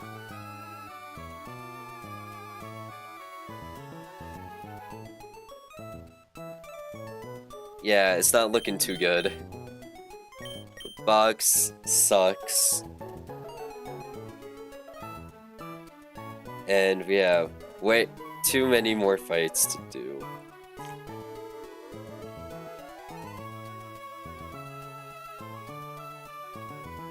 Now we gotta deal with triathlete Dylan.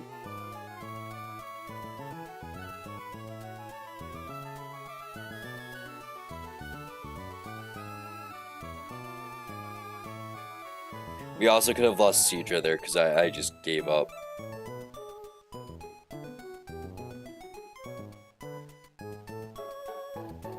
Alright, a Selgor. It's gonna be an issue. Okay, no, I guess not.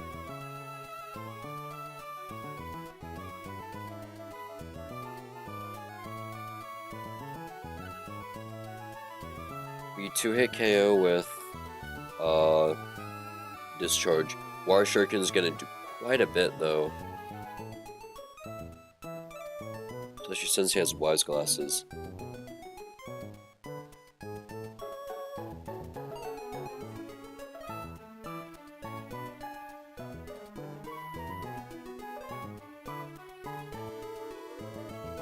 If I ran Wise Glasses... What? Air Cutter still doesn't guarantee kill. And he outspeeds, he can 2-shot me, especially with Sludge Bomb Poison.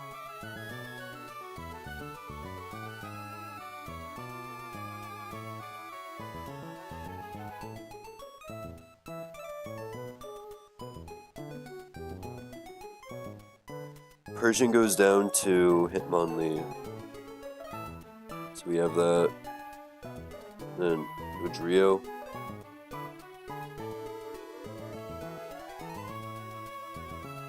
Oh man. How can we guarantee... We can't guarantee anything on this Dodrio.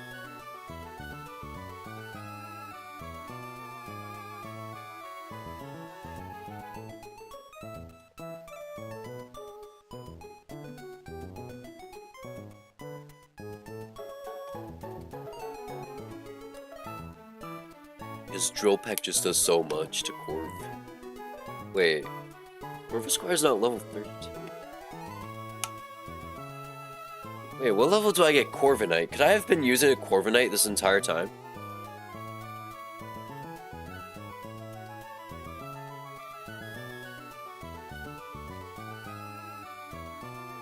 No, okay.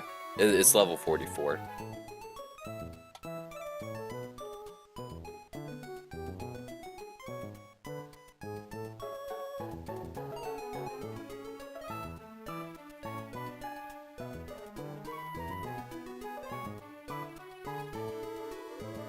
The problem with Dodrio is that Drill Run kills Manectric and Toxtricity. They're both able to one-shot, but Drill Run just does enough to kill both. So Manectric were to switch in on literally any attack, they're dead to Drill Run. If Toxtricity were to switch out any attack, they're dead to Drill Run. We don't have any good neutrals here. I guess maybe Seadra with Aurora Beam. Right? Yeah, a Seadra Aurora Beam works here. Still gotta deal with a Selgor.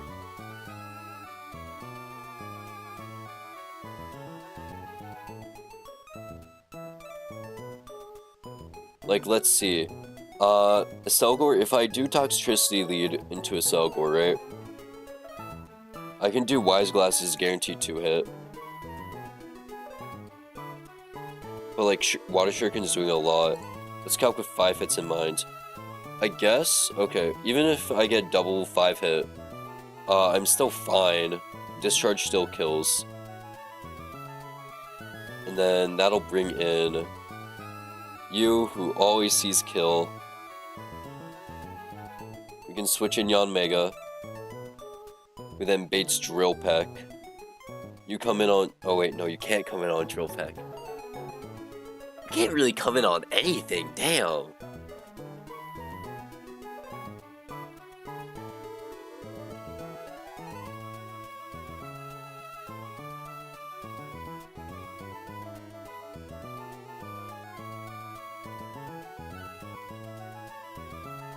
Maybe, okay, we can do Togedemaru,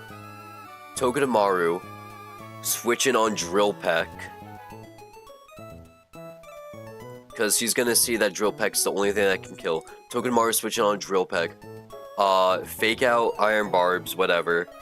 And then we can switch to Yanmega on Drill Run. We do fucking Togedemaru dance. Until he dies. Do Toga dance until he dies. And then, I guess once he's low, because once he's low, we can just come and kill with Seadra. And it'll just be, Persian, but it doesn't matter. Persian will only see Snarl or Shockwave on, Horsey or Seadra. And we can just switch in Fake Out Kill.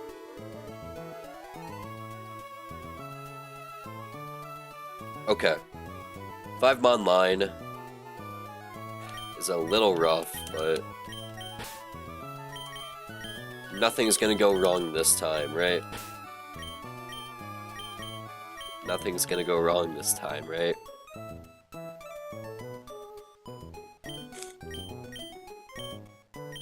So we're leading talks with Wise Glasses. Need Yanmega.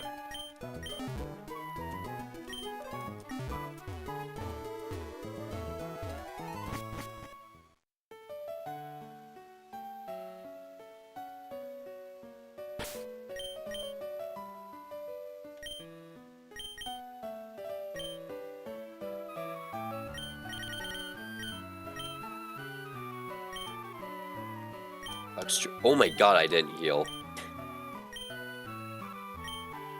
Forgot to heal. Oh, jeez.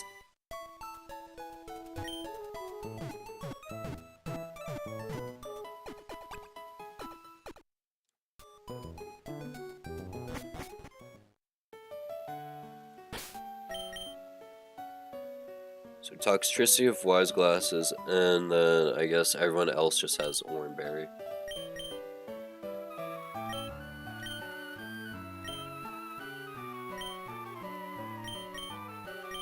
You can use Sisyphus to bait Drill Run as well.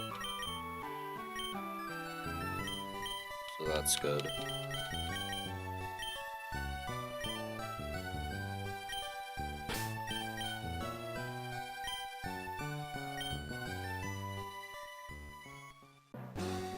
Alright, this trainer is Triathlete Mikey, and he had a very interesting team. We found a way around it. It's a little scary with Drill Run, Dodrio, but it's just something we had to play around. So we have Apollo, Ku, Vayu, Radiskirt, Neptune, Sisyphus, which is 5 out of 6, right?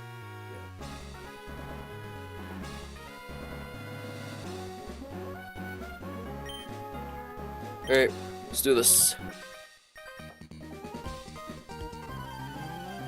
So we are leading Wise Glasses Toxtricity, who is able to guarantee 2-hit KO with Discharge on a Selgor. Selgor will only ever see Water Shuriken, because it does the most damage.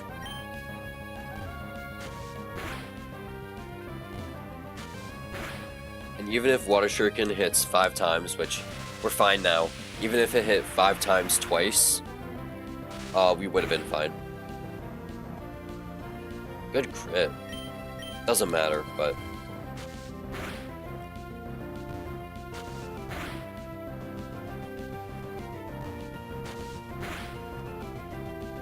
Then we're able to kill with another Discharge.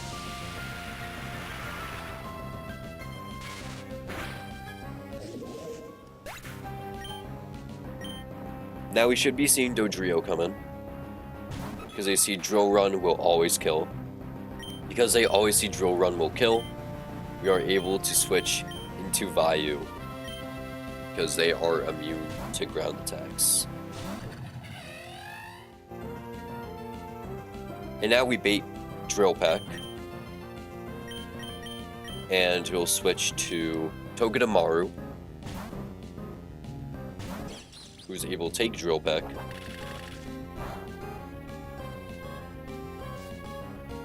Get Iron Barb's damage, and we're also able to Fake Out.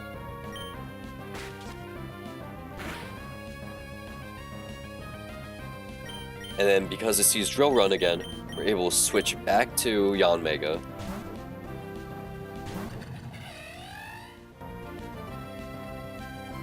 Then we just keep doing this dance until Togedemaru is eventually able to kill.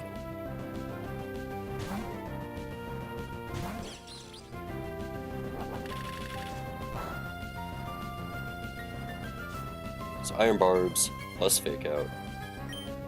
It's just such a good combo.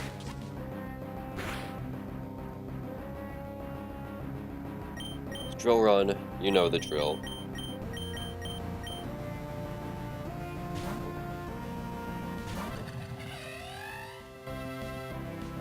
Get a drill because Drill Run and Drill Peck. Wow, I'm hilarious, guys. Subscribe. Let's see Drill Peck. And we're able to switch in Iron Barb's damage. Togedemaru is just such a good Pokemon. I'm so glad I picked him up.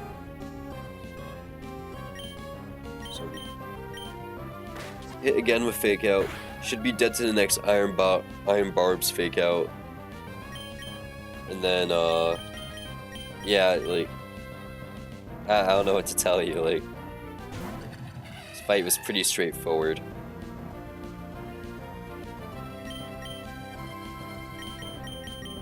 And we kill Fake Out plus Iron Barbs.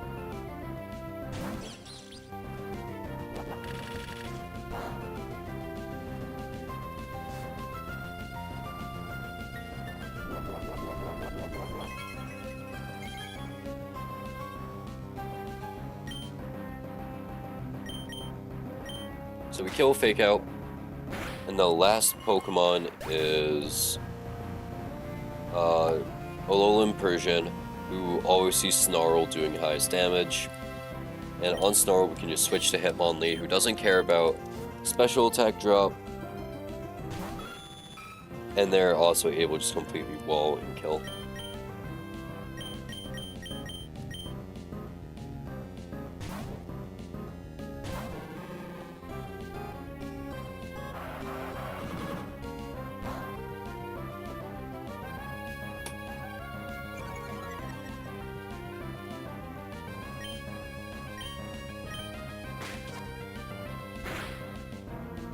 Kill double kick or both kill? Okay. We'll kill double kick. And Hitmonlee is able to score a KO on Persian really easily.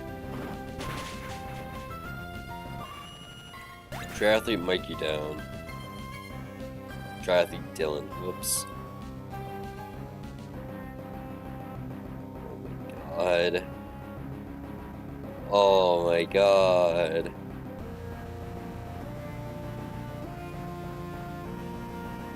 Oh, this all looks like hell up ahead. Sorry, I just looked at the next couple fights. Holy shit, I want to die.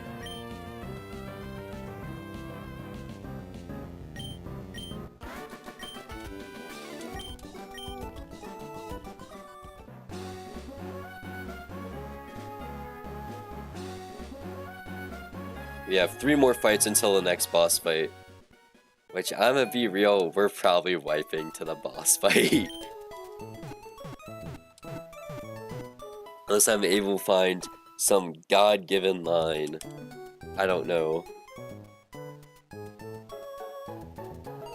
So let's start prepping for the next fight. Who is Triathlete Maria. They have Rapidash, Cinccino, and Swellow. Honestly, their team isn't too bad. I'm sure we'll be able to handle them fine. It's the next fight that scares me, and it's also the Swellow that scares me.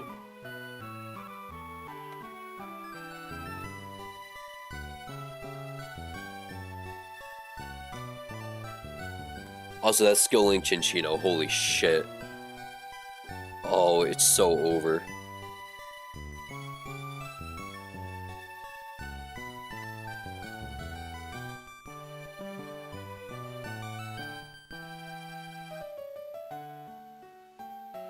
Alright, so let's see. Rapidash only sees Mega Horn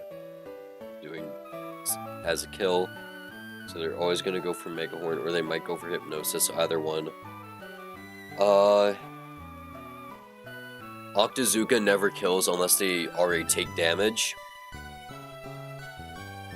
I guess? Oh, wait.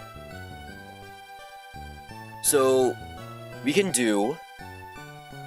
Because you bait Flare Blitz, okay. And you're fine of taking Flare Blitz, although Burn would suck. But we'd run Chesto. Or we can run Togue, right? Does Togue just punish you? No, Togedemaru does not punish you. Oh, 5 hits? It's only 5 hits. If they all crit, I'm fine, yeah. So Togue punishes Rapidash and Chinchino. Okay.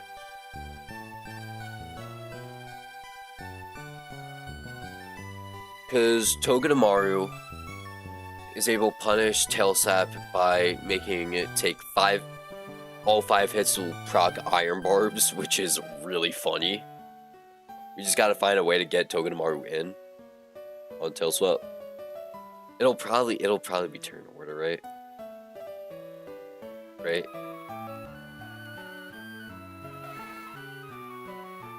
Yeah, it'll be come in order. I mean, if there's a way to... Are you Citrus? No, you're Lumberry. Okay. So let's see. We might have to pre-damage Seadra here, right? In order to always bait turn order instead of, what's it called? Swellow.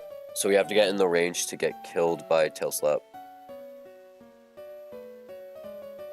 But we have to be able to live Flare Blitz plus Mega Horn. To be able to live crit Flare Blitz plus crit Mega Horn. So Flare Blitz is doing 33.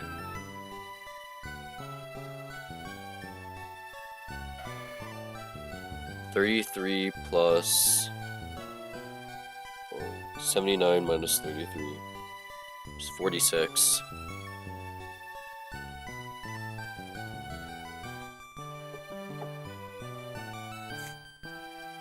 And then Mega Horn, which does 45 on a crit.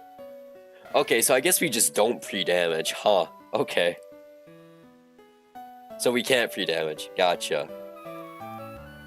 Because we live both crits back to back. Which is honestly crazy. We run Oranberry to get out of that range, but oh well.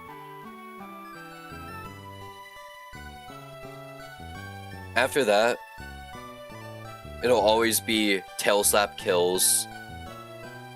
Tail Slap is the only thing that kills. So Swellow won't come in. Or even if it is, we'll find a way to deal with it. Tail Slap always kills, so we can switch in Togedemaru on Tail Slap. And then once Togue takes care of Chinchino, it'll be all you Swellow. It's all on Swellow, and holy shit, Toxtricity goes crazy.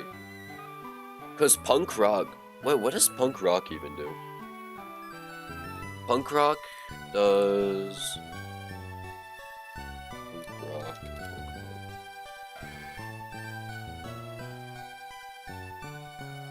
Boosts the power of sound-based moves and has the damage of sound-based moves. Okay. So that means we're taking Hyper Voice really well.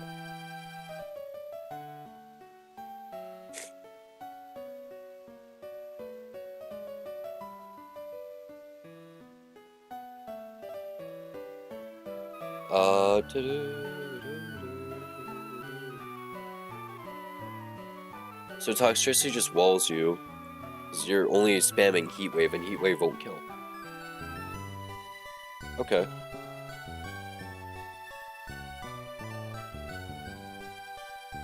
And Discharge is a guaranteed one-hit KO. And if we need to, no, we don't want to do that. Mega will die to Brave Bird. And if we absolutely need to, I guess we can bring it. We can bring Graveler.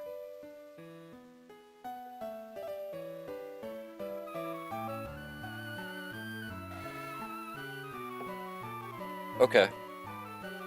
Seadra, Togedemaru, Toxtricity, Graveler.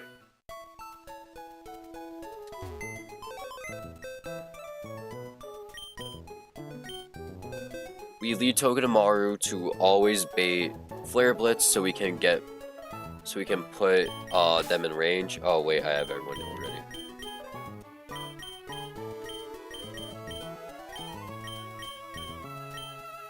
Run Oranberry on everyone, even Tox, because Discharge doesn't need the extra power boost to kill.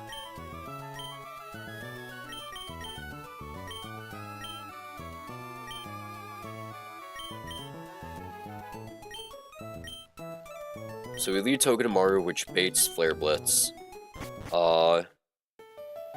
We can run Chesto Berry on Seadra just in case they Hypnosis.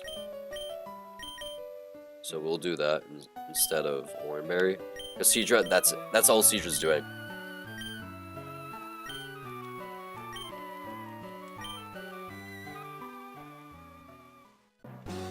Alright. This should be... Alright, tune in. Fight time. Is this PB yet? This is currently the PB. Yep. This is currently my PB. 2 gym badges. We're on Verdant Turf split. This is Watson split. So this is the furthest I've made it. So let's see. They lead Rapidash. We're leading Togedemaru to bait Flare Blitz, so we can switch in Seadra, kill with an Octazooka after recoil. That should bait in Minccino. Togedemaru checks Minccino, and then all that's left is Swellow. We kill Swellow. We kill Swellow with Toxtricity. Alright, let's do this.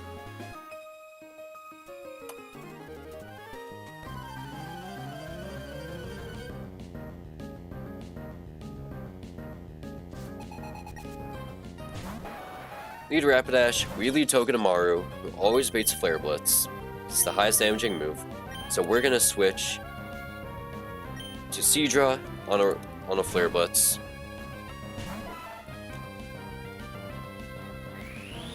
Fuck, they also have high horsepower. Poison Point? No. Okay. So I messed up already. Okay, Poison Point. Wait, that works in our favor. Okay. Never punished. We're never Lumberry. I forgot about the fucking Lumberry. It's fine because we're gonna one-shot, right?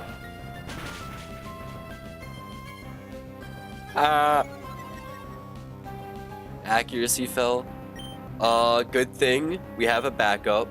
We have Sisyphus. Who, hold on. Let me run a calc real quick. Why the fuck do I have Yanmega?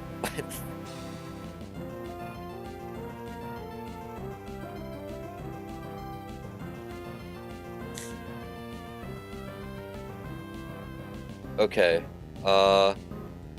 Rapidash right now sees Mega Horn kill because we are at what HP? 31 HP. Mega Horn only ever kills if it's a crit.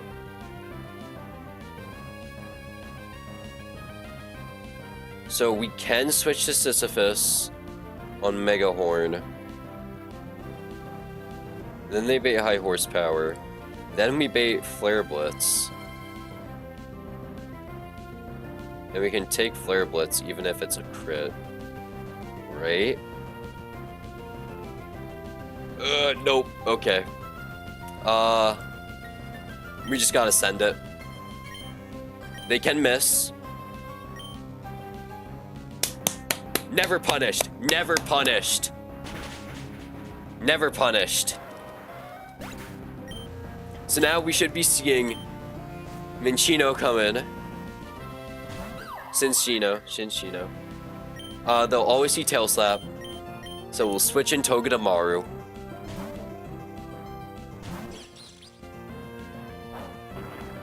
Why are we going for Rock Blast?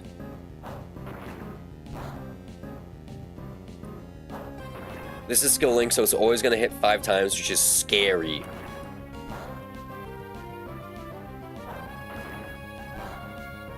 So much damage. So now we're going to Fake Out. I don't know why it Rock Blast. Alright, we're at 66 HP on Togedemaru. Tail Slap, even if crit, never kills me.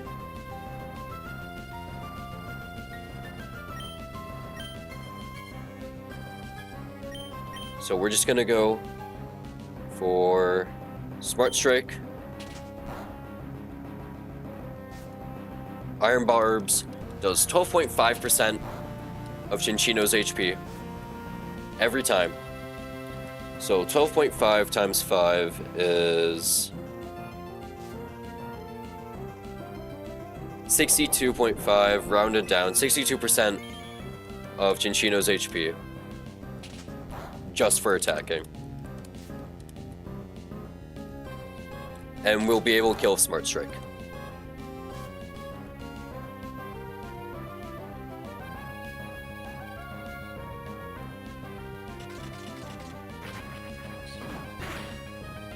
Perfect. Now, Swellow comes in, only sees Heat Wave kill. Because we are at, what? 40 HP. Only sees Heat Wave as a confirmed kill. And on Heat Wave, we can switch to Sisyphus, who takes Heat Wave really well. But who takes it even better?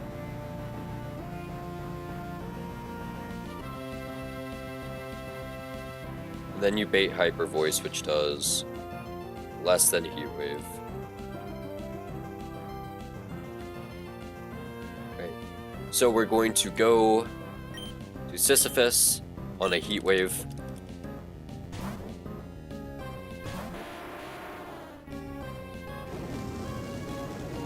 Doesn't matter, Sisyphus isn't staying in. Although, you're at 58 HP, can you even do damage? 75. Are you dead to Hyper Voice crit? No, actually, wow. Thunder Punch is a range to kill, so is Rock Blast. If 2 hits of Rock Blast connect, right? Thunder Punch is more reliable. It's 81%. Yeah. So we're going to just Thunder Punch this turn. Even if it's a crit Hyper Voice, we don't die.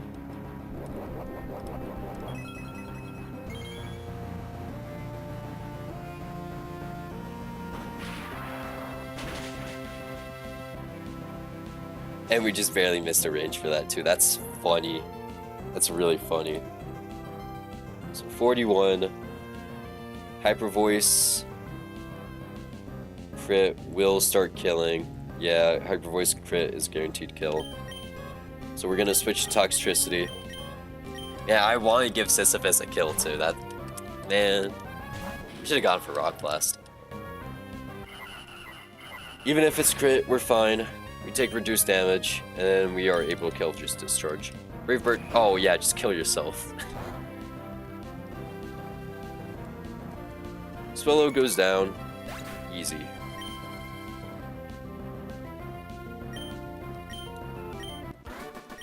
Alright, next fight is not gonna be fun.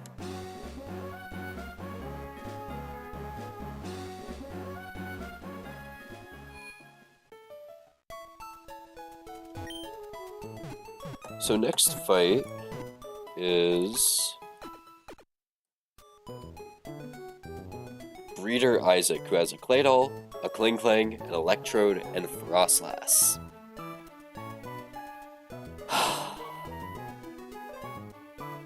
Man, you know who'd be good here?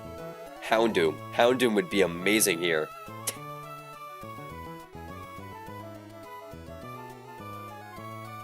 Still salty about losing Houndoom, man.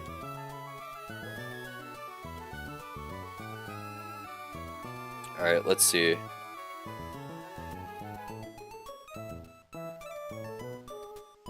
Earth Power crit kill? Nope. Sensory crit doesn't kill. Okay. So we are able to 1v1 Claydol easily with oh, what's his name? Seadra?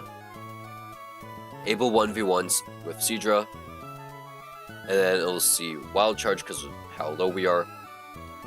We unfortunately don't have any ground types.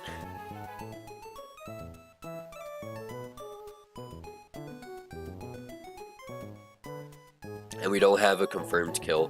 What if we run Muscle Band? Muscle Band isn't a confirmed kill either. Shit. And Gear Grind can kill us easily. Okay. Wild Charge. Wild Charge would be big Gear Grind, right? Do we have anything that takes Gear Grind particularly well? No, we literally have nothing that wants to take a Gear Grind. I mean, because we're dead to second Gear Grind crit.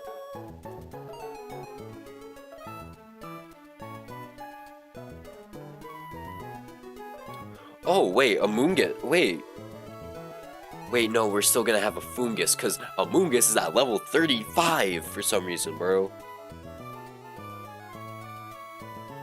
Like, why? What's even the point of having a Foongus here?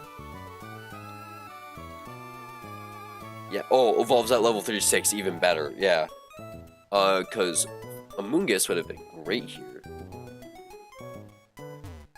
I'll level up Foongus anyways, see if we can even do anything with Foongus.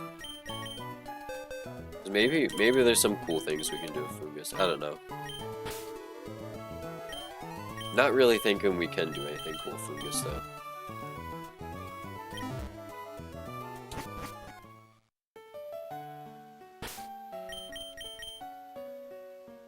Other than baiting Hidden Power Ice, maybe, but probably not.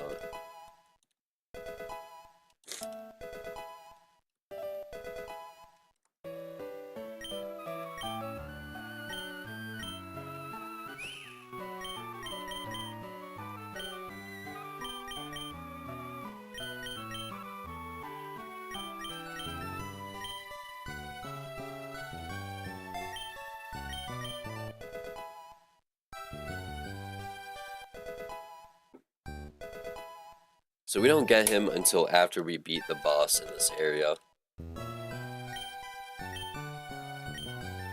Just like, what's even the point of having a Foongus then?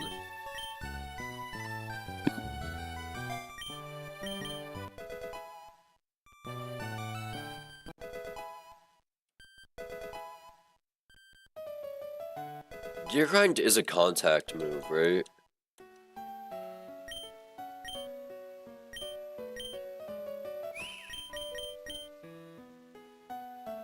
So maybe I can do something fun with, Togue? Hey, I want to be more family friendly. Can we name a Pokemon Gigglepoop? Maybe. Maybe. I gotta figure out. I gotta get to a new area first, alright? Because I am out of encounters. Except one which I'm saving for way later. But right now, I'm out of encounters. Yeah, let's not learn Poison Powder.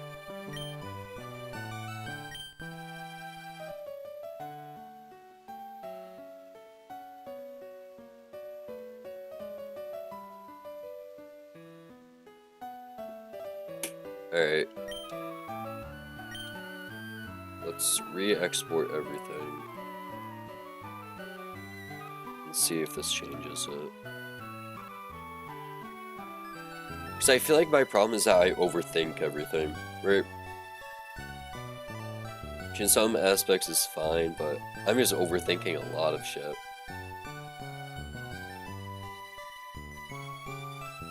Okay, so Gear Grind is no longer confirmed kill, but it still does so much damage. Okay, that's fun. Is we can switch him in on... Because it's always going to be Clang Clang Wild Charge coming in, right? And Siege's able to take that. Well, not Siege's able to take that. Togedemaru is obviously able to take that. That does recoil. Plus we have Iron Barbs. Plus then we Fake Out. And he only ever sees return as doing highest damage. On return, right? Because we outspeed. Oh, are we dead to return crit though? No. We're not dead to return crit. After a bit of chip, Hitmonlee can come in. I guess.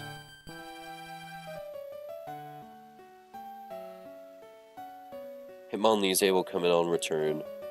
Even if crit, we're able to kill. Then it'll be like, oh shit, I outspeed you grossly and you're super low. So I'm just gonna use one of these random moves. Boom, Togedemaru. There's a, oh wait, Foul Play does so much damage, oh my god. No, Graveler, you cannot go boom on him.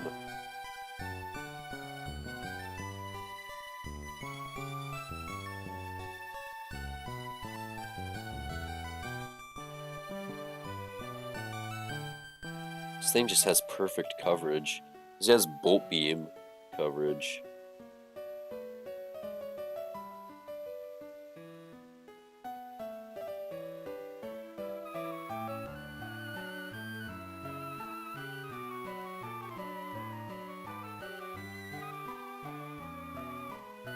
Frostlass. We 2-hit KO and Hex isn't too bad. It'll always go for Will-O-Wisp, so we can run Rost Berry Togedemaru.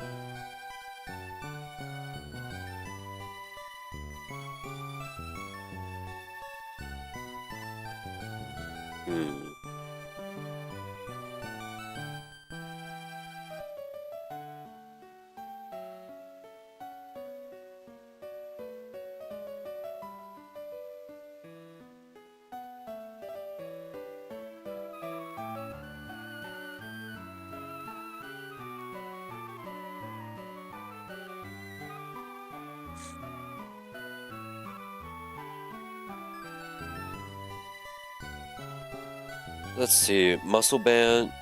We won't need Muscle Band on you then. You take return even if crit.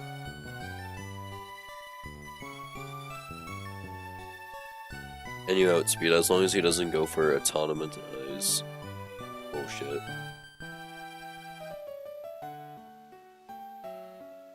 Because he'll see 2-hit KO on Togue, right? No.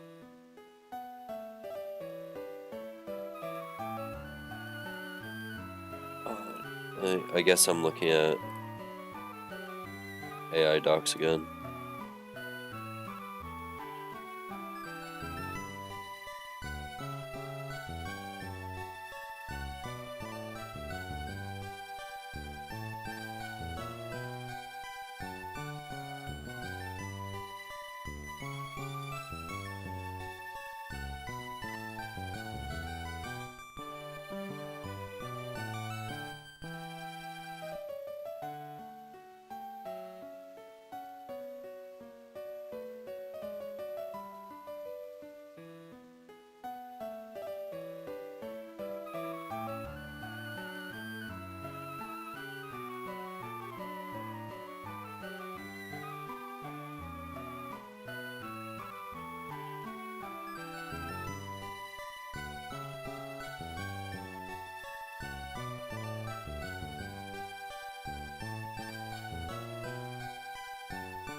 Huh.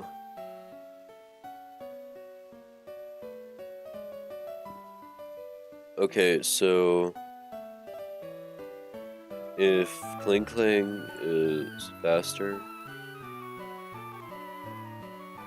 okay, so Kling Kling is not faster than Togedemaru, which means he is likely to go for Autonomatize when I switch out, which is fine. Wait, no, that's not, because Gear Grind's gonna fucking kill me.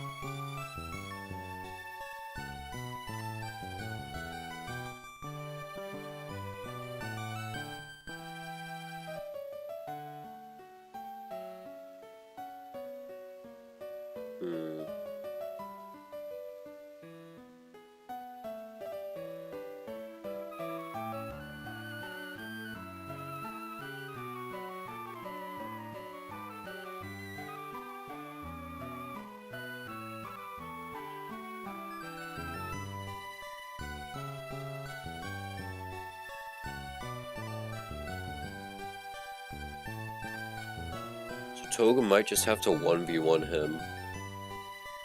Which doesn't sound fun. Toga might just have to 1v1.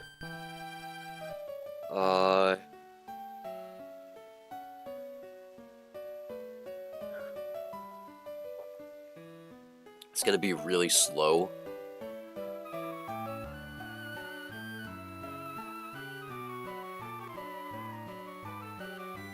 Yeah, Toga's gonna have to 1v1 Kling Kling. And after that, it'll see Foul Play kill.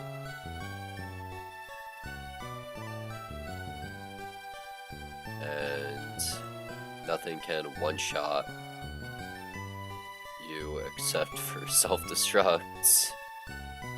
Which fucking woo. And also the fact Electro Ball's doing crazy damage.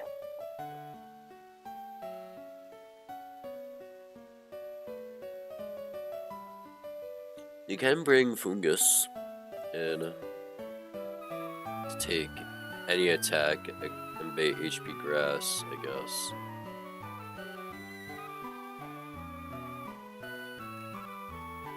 Does a monkey do it? Monkey kill? No, monkey can't kill.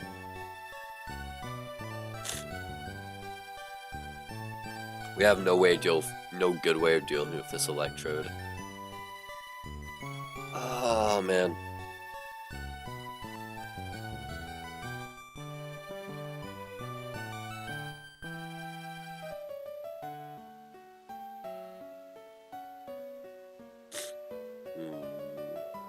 Fuck, man. Like, what am I even supposed to do here?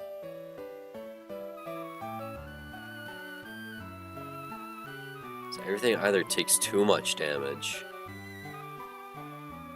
or just dies in one hit, or to crit,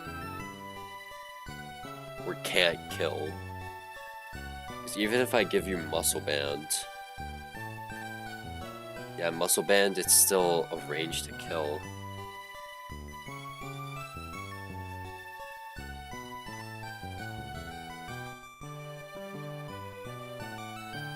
If you're -1, right, you get anything to outspeed Togedemaru and Manectric outspeed you. And you'd be switching on an Electro Ball. Okay, wait. That could work.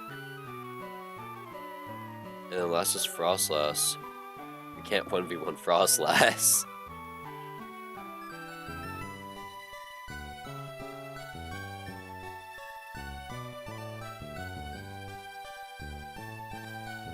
Except Togedemaru can 1v1 Frostlass, but we need Togedemaru to 1v1 Kling Kling, because Autonomatize is scary. Because we risk losing Hitmonlee if we switch in and it's not return.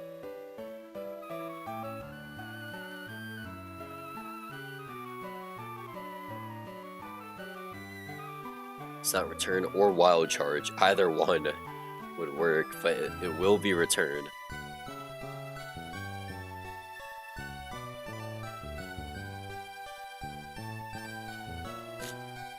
As they see that, I outspeed him way too good.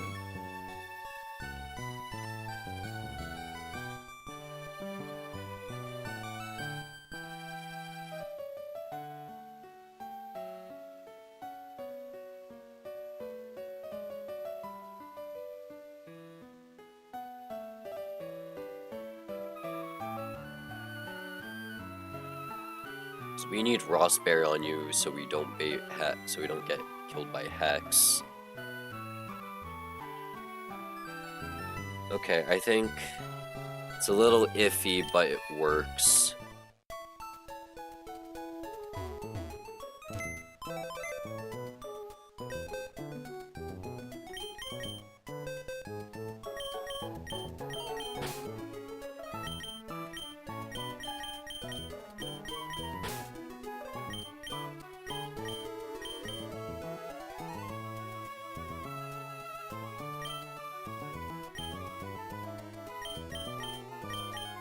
It's a little iffy, but it should work, in theory.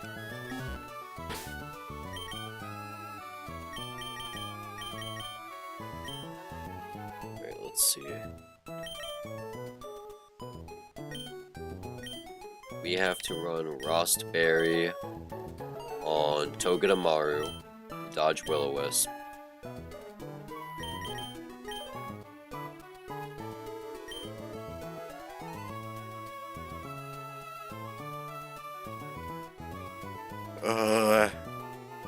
Oranberry on Sisyphus. Oranberry on Raju. Unless we want to run Rostberry, right?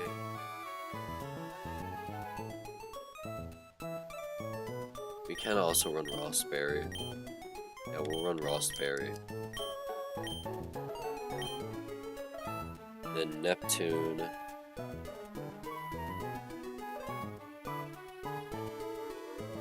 Neptune just is 1v1ing. They always bait Wild Charge because of how much damage they're taking from Earth Power. It's a minimum, yeah. It doesn't matter, it's actually better if they don't run a berry. It's actually better if they just run Wise Glasses.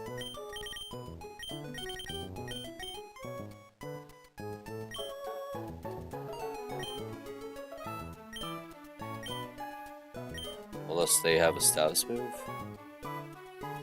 No, they don't. No, they don't. 'Cause Wise Glasses doesn't change anything, right? No. I mean, if I crit, right? Even if I crit Octazooka... Okay, crit Octazooka will kill. But, like... Hopefully that doesn't happen. If it's crit Octazooka, it's gonna be Electrode. We gotta deal with Electrode. We'll always see Electro Ball.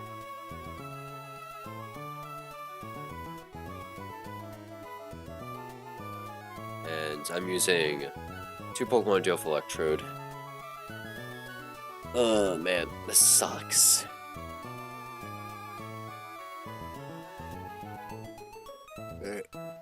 Whatever.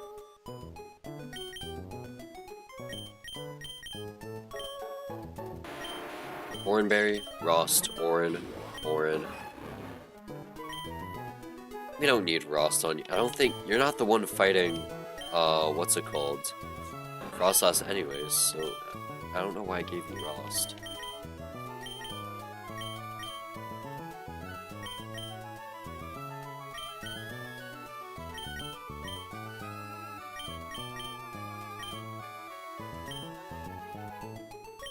Alright, fight time, tune in.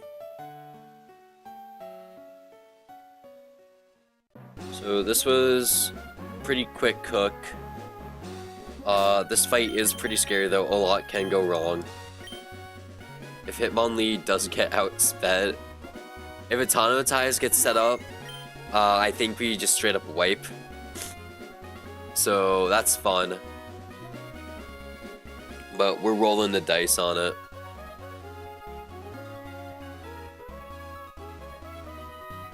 If we get set up, we have to pivot, and we have to 1v1 with Togedemaru and find a new solution with Frostlass. So yeah, scary. Let's do it.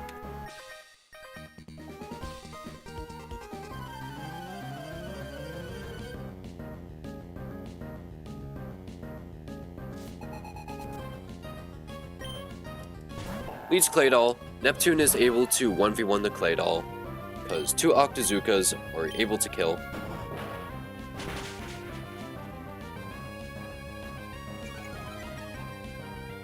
Oh, please don't miss. Okay, cool.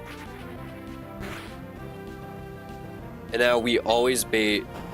that was actually scary. If they missed that move, we would have been fucked. So now they always bait in Kling Klang, who sees a kill with Wild Charge. And Kling Klang does outspeed our Seadra, thankfully, so they will go for Wild Charge, and they will 100% kill Neptune. If they were hitting into Neptune, they're hitting into Togedemaru.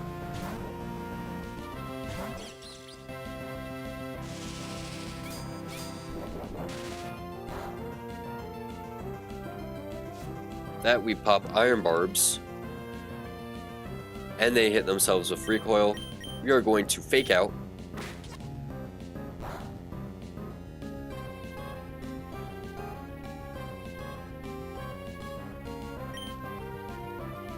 So now this is the scary part. They can go for Return, which is the highest damaging move they have on Togedemaru. And they see a guaranteed 5-hit KO at this point. But we have to switch because we cannot 1v1 this thing reliably. So what we're going to do, we're going to swap to Hitmonlee on a Return. Even if Return crits, we're fine. Even better, Wild Charge. Okay. Pops our Oranberry. And now we are able to outspeed and kill with a low kick. Check the calc real quick. We outspeed, kill with low kick all the time at this current HP. Well, let's Fake Out to be safe.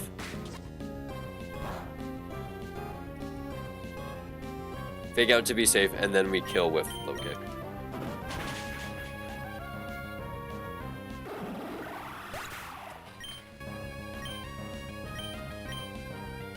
Now we should be seeing Electrode come in. Okay. What does Frostlass see? We're at 48 HP. Used Berry. Toge should just come in, right?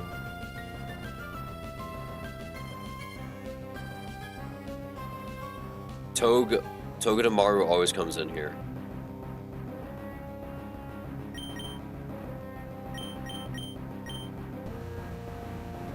Because if it goes for Will-O-Wisp, we're fine. If it goes for Ice Beam, if it goes for Thunder Wave, that's even better because we don't have to use up a berry. Then we are able to Smart Strike. Smart Strike is a guaranteed 2-hit KO. And we're running Rost Berry on Togedemaru so we can dodge Burn. Which is what happens right here. And this is 75 to 80%. If we crit, that's a one-shot kill. But we don't. Now, it's just going to go for damage, or it might even go for Will-O-Wisp, but it doesn't matter. Hex, yeah, it goes for damage. Nothing too crazy. Smart Strike is able to pick up the KO. And all that's left is Electrode.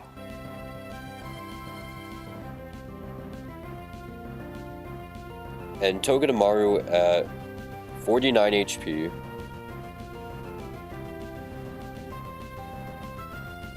Can die to crit Foul Play.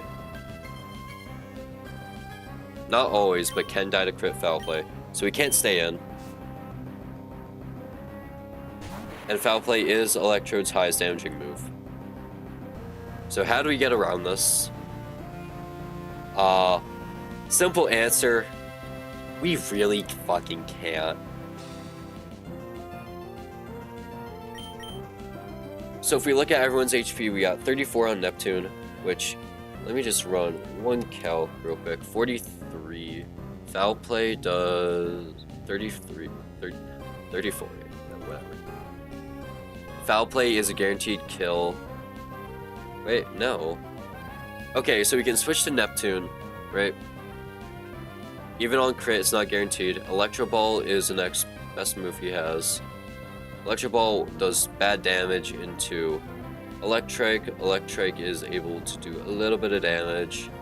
Bait Foul Play, right? Then, my god, this is annoying.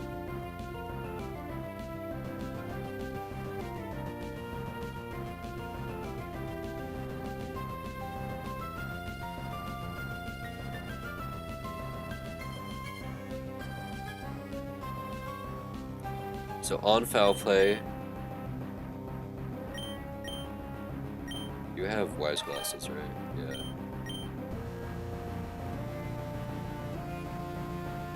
Does this thing also have Sash? No, Lumberry.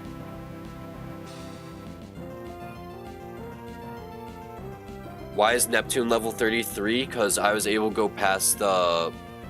So, in Run Bun, you have the Endless Candy, which is the typical thing you can use to level up all the way to the level cap, which at this point is level 32. But you have 14 optional rare candies you can get throughout the game. And I decided to use one of them to level them up one more time to go past the level cap. And this allows me to... It allowed me to like guarantee a kill on a Pokemon.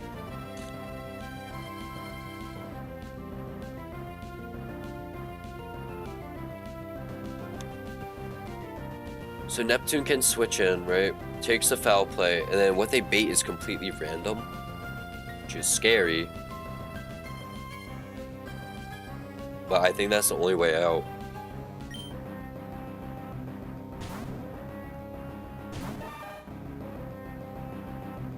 Foul Play. They should see Electro Ball. Yeah, especially at this HP. Energy Ball or Electro Ball, either one.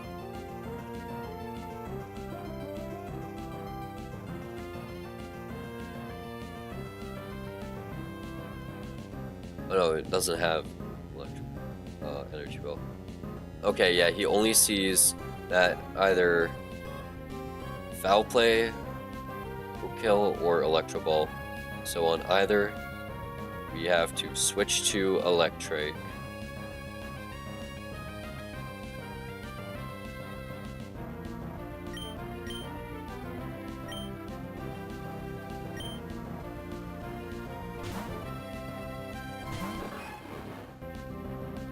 Electro Ball, that's the good one. And then we were able to do damage back with Discharge. Discharge is the highest damaging move we have.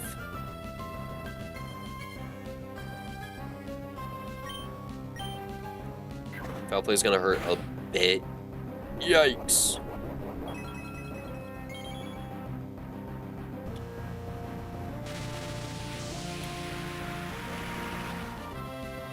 It's not going to do crazy damage, but it is still damage. And then Raiju at 47 HP. Foul Play crit is able to kill. And it will still always see Foul Play doing highest damage.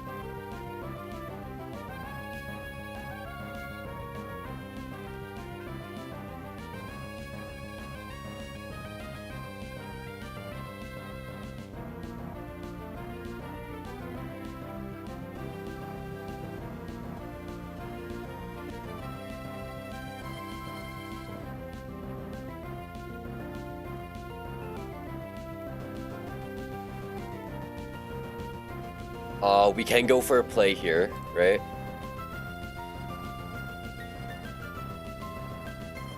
This foul play crit is a kill. We can go for a play here. I'm gonna go for a play. So Sisyphus is one of our bombs. We need him for way later. So he's gonna take a foul play. 100%.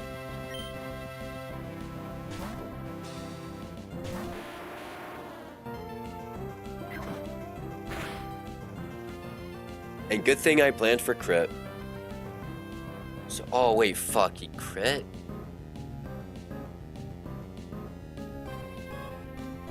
Crit foul play does 38. I'm at 41 right now.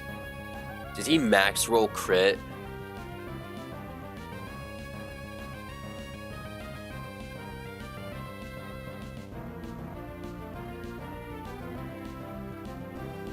Uh, 77 minus 38. No, that's not that.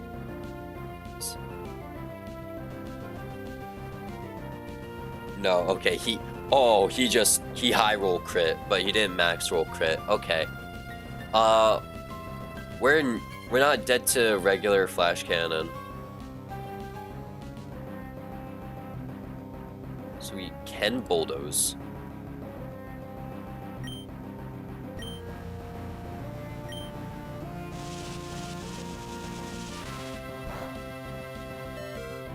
See? Never punished. Never fucking punished. Holy fuck. Wait, did I miss something?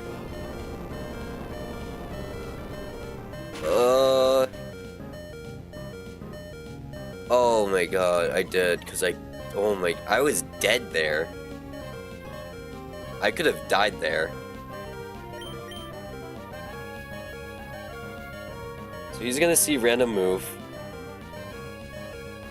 And the only Pokemon that can switch in, now he's -1 speed.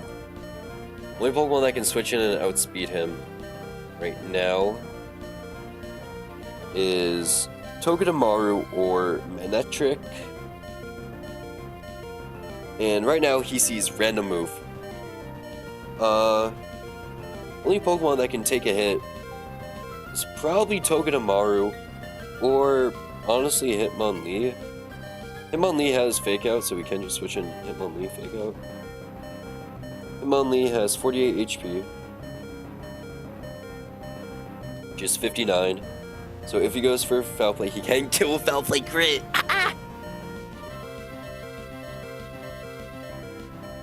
Everyone else's HP is what? 47, 49? Oh wait, we have Apollo.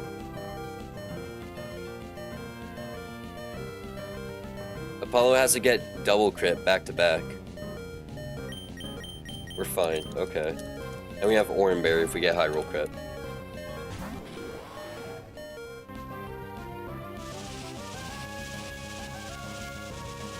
Does quick attack not kill? No. Quick attack wouldn't kill. Also, Graveler didn't have quick attack.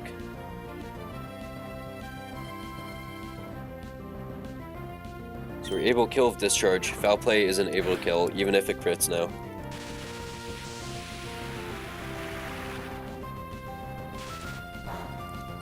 There we go.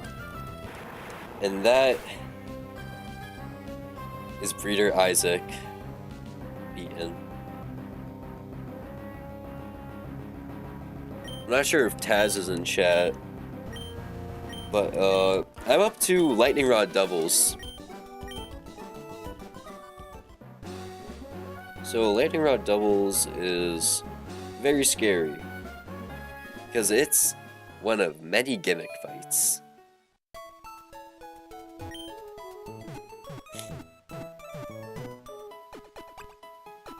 Hold on, let me get a drink. Because I'm talking way too much.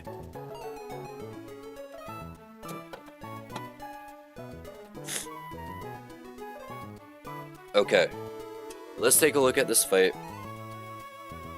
So this is Lightning Rod doubles. And Lightning Rod doubles gonna get a Coke but no peanuts? Yeah, you know me. I don't like peanuts, man. Like... Alright. So this is Lightning Rod doubles.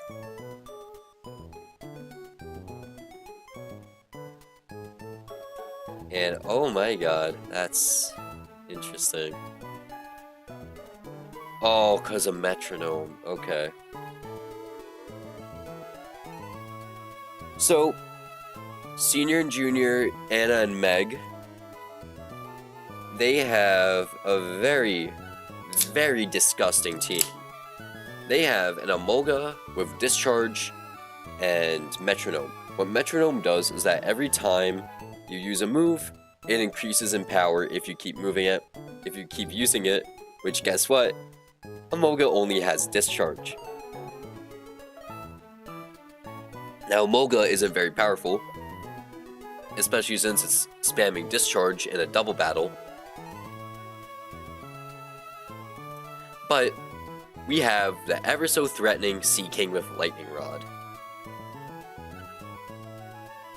who is decently fast. Well, actually no, they're not fast at all.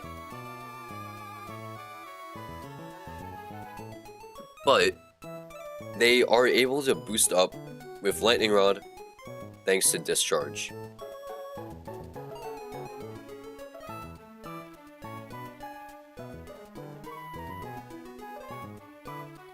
So, typically you'd say, oh shit, can't I just kill Emolga with a rock type move? Well, yes, you can. That rock type is gonna get shit rocked by a Sea King.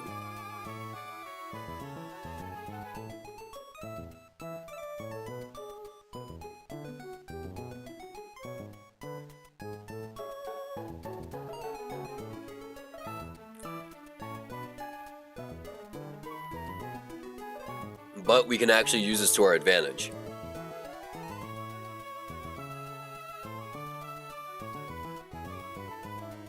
So, well, Emolga has Motor Drive, which is a scary ability in and of itself.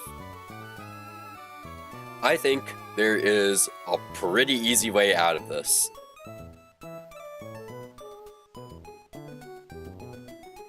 So we have Graveler here.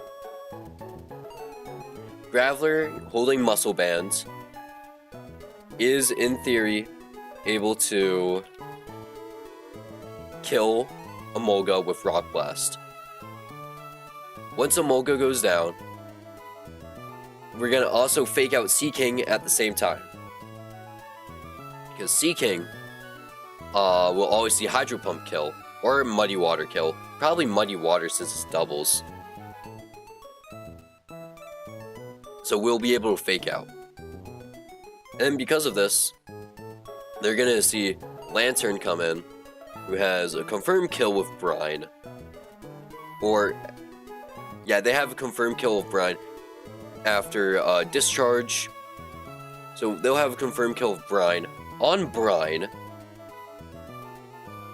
Oh my god, is Fungus gonna get used here? Wait, Fungus might actually get used here.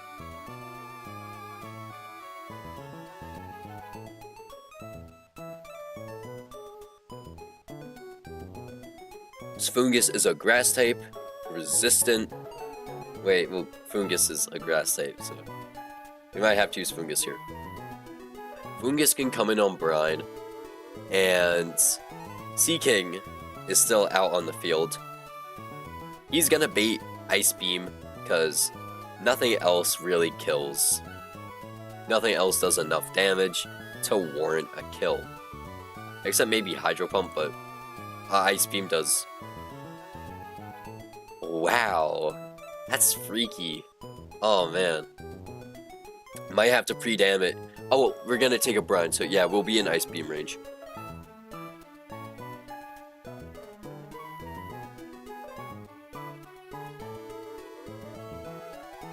So what can come in on Ice Beam? What can come in on a combination of Icy Wind plus Ice Beam? I honestly have no fucking clue. Because on one hand, Hitmonlee comes in and walls you out. On the other hand, we got... Why the fuck does Marowak have Ice Beam?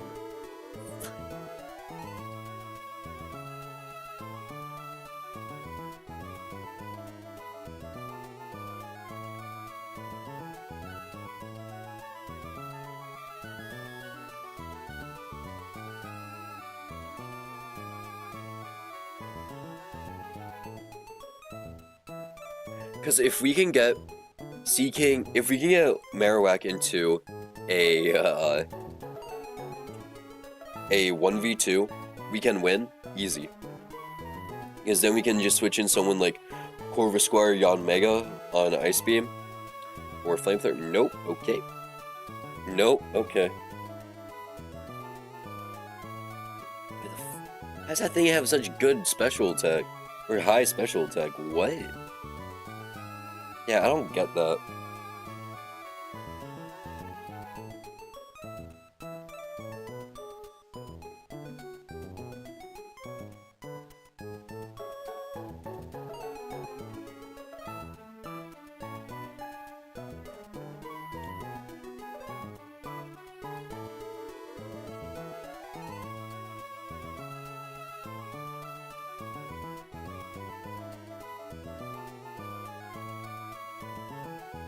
It's like we deal with the... Alright, notepad time.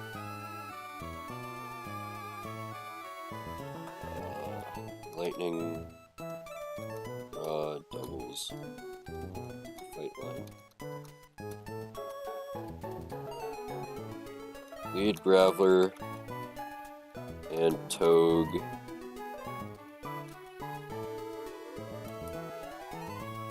Togue Fake Out. Oh man, but we're gonna give... We give Seeking a +1, right?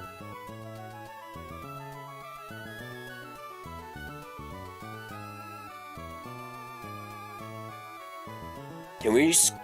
Wait, no, we can't use an electric type move, that's why. We don't have grass anymore, so... How do we kill you?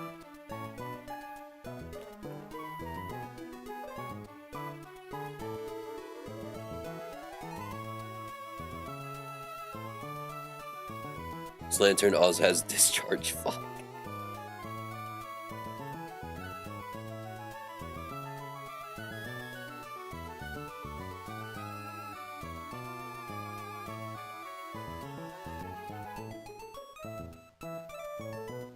Unless maybe I do double fake out lead, right?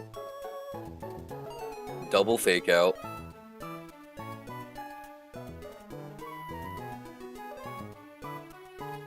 How much damage am I doing to Seeking?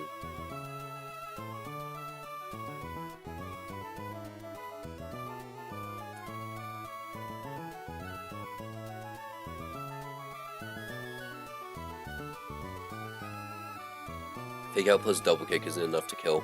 What if I'm muscle banned? No.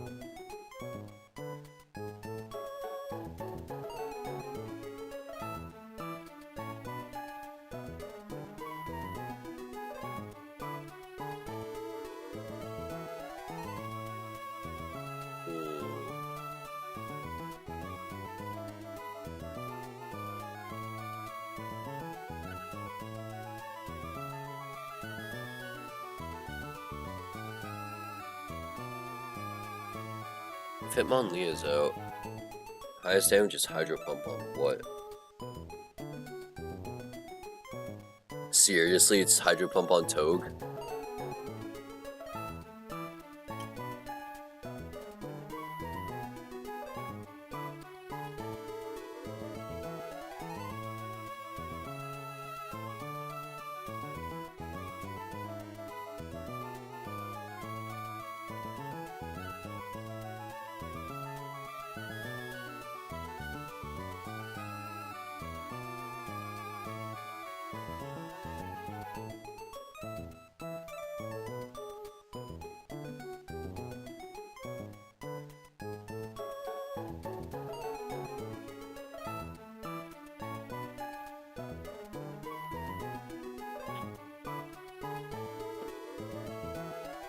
just gotta get rid of this Emolga.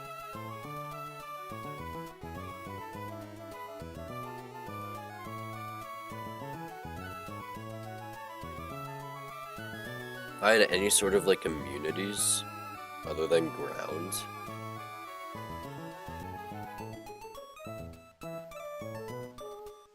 I don't know.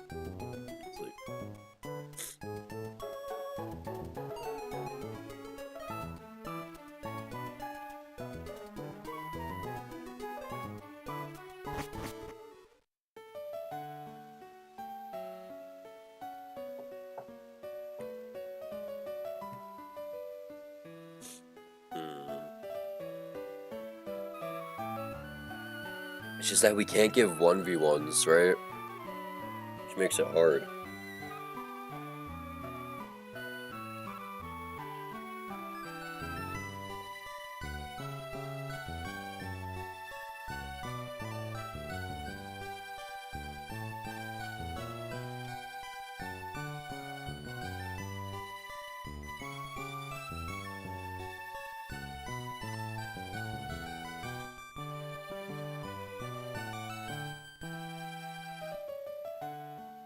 Okay, what if I double fake out, right? Double fake out. Or, actually, yeah, no, double fake out. Because fake out does the most damage, not smart. No, smart strike does the most damage, okay.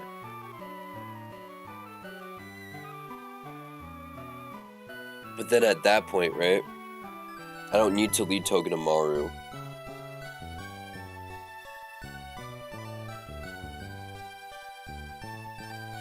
So I lead Hitmonlee, who, holding the muscle band,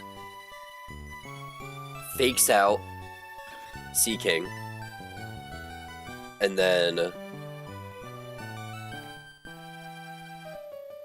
what Pokemon can do good damage to Seaking and not die to discharge.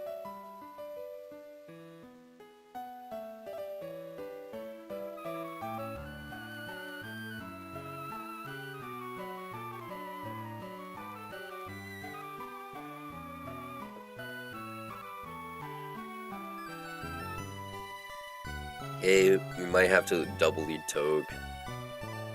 Or I guess, how much damage is Giga Drain doing? 50? I mean, sure, go off, I guess. But then we bait Marowak, right? Yeah, we bait Marowak. Bait Marowak into Bone Rush.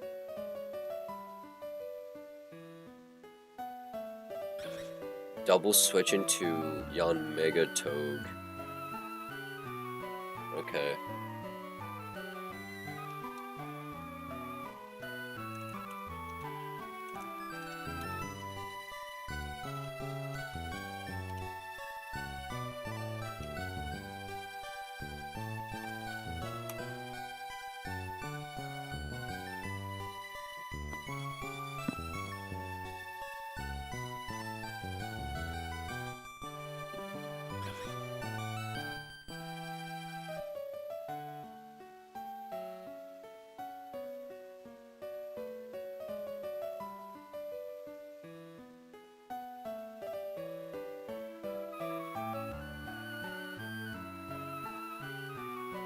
Okay.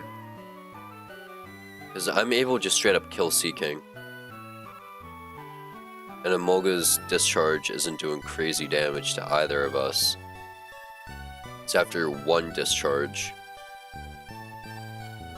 I'll have to run Cherry Berry instead, but that's fine because I brought Fungus.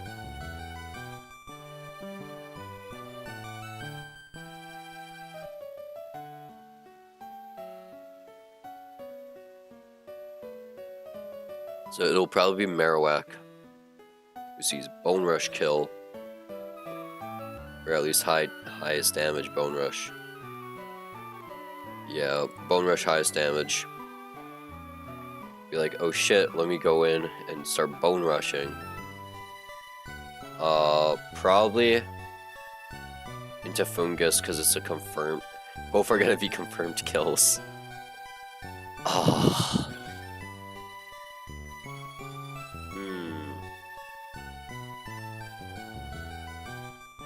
Why couldn't I have just gotten a Breloom? Why couldn't I have just gotten like a Shroomish?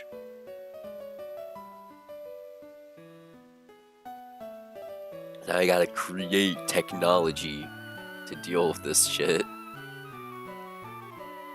Create tech. Oh my god.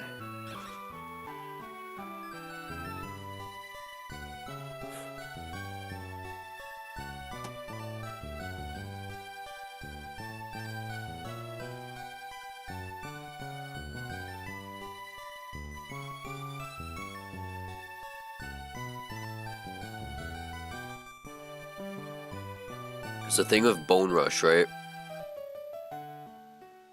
It's a physical move, but he's gonna see kills on both Hitmonlee and Fungus. And it's not so much the Bone Rush I'm scared of, it's the fact that whatever comes in is gonna have to take a discharge. And both of my flyers are not, do not want to take discharge too well. And whatever he uses Bone Rush on, depending on which slot it's into, you can kill Togedemaru if I choose to switch in Togedemaru, which is fun. Oh yeah, not to mention, we don't have a wait, one shot.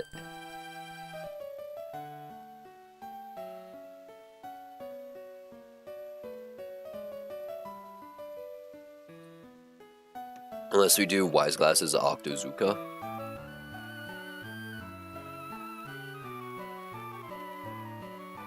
But Lantern is just gonna kill, so... Lantern will literally just kill me. So we have to get Marowak to come out last.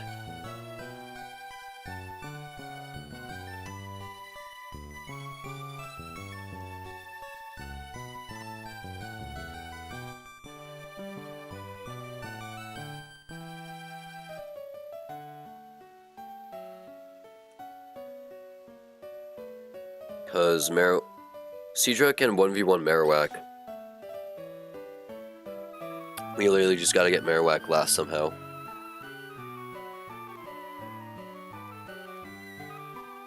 Maybe if I were to bait, because it could be team order, right?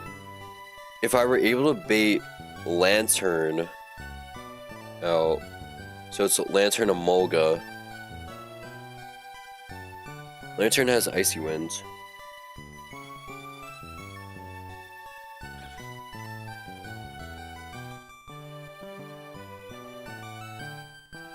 Fungus could stay in on Lantern and do a good chunk of damage, while Hitmonlee switches in Togue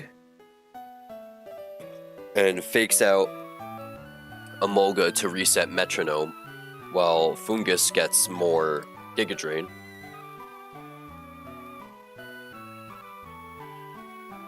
Okay, wait, this might work. We might have to pre-damage Fungus. Or Fungus might just be low enough from taking 2 discharges.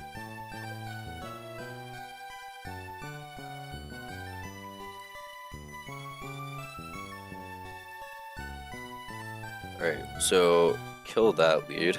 Lead, Hitmonlee, and Fungus. Hitmonlee, fake out. Fake out Seaking. And Giga Drain. Seaking.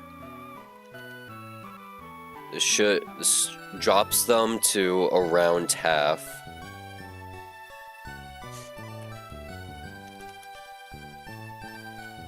Give or take.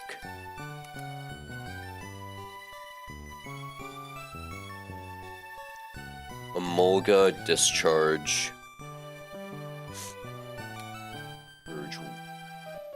No boost. Hitmonlee.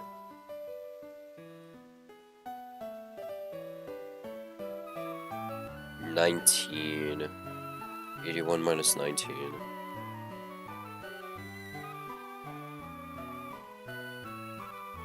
62.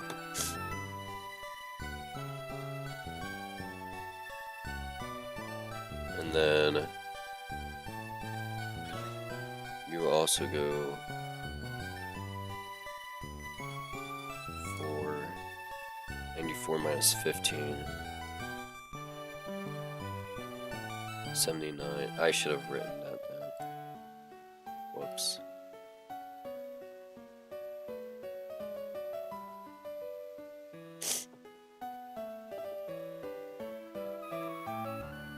$62 on the 62 out of 81.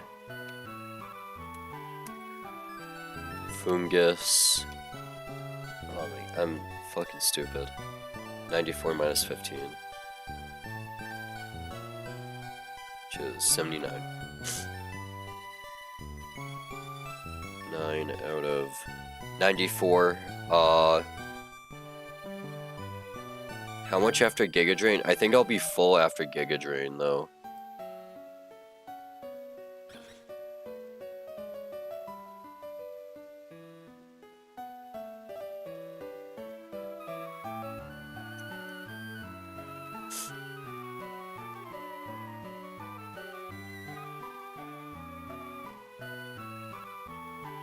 Yeah, I'll be full after Giga Drain.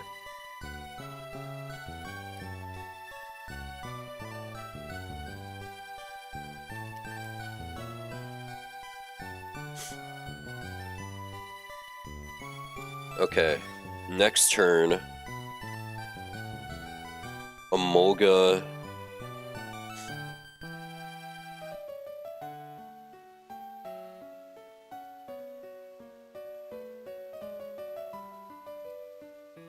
Emolga does Emolga Discharge. Boost 1. Because a metronome. So that does 23 to Hitmonlee. 1. Hitmonlee. 62 minus 23. Just 39 out of 81. Running Cherry Berry here because we have to stay above.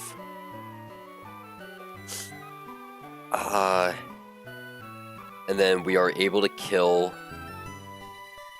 with Double Kick. Wait, no, but we have to run Muscle Band, don't we? Wait, no, I guess not, right? Because we fake out Giga Drain plus Double Kick. Yeah, we don't need to. Okay, so we run Cherry Berry.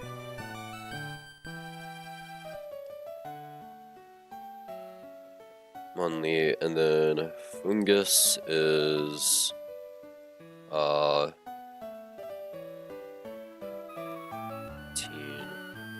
94 minus 18.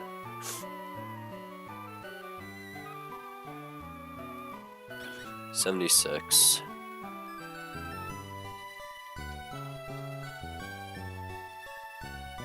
Out of 94. And then we're just gonna sludge. We'll sludge that, right?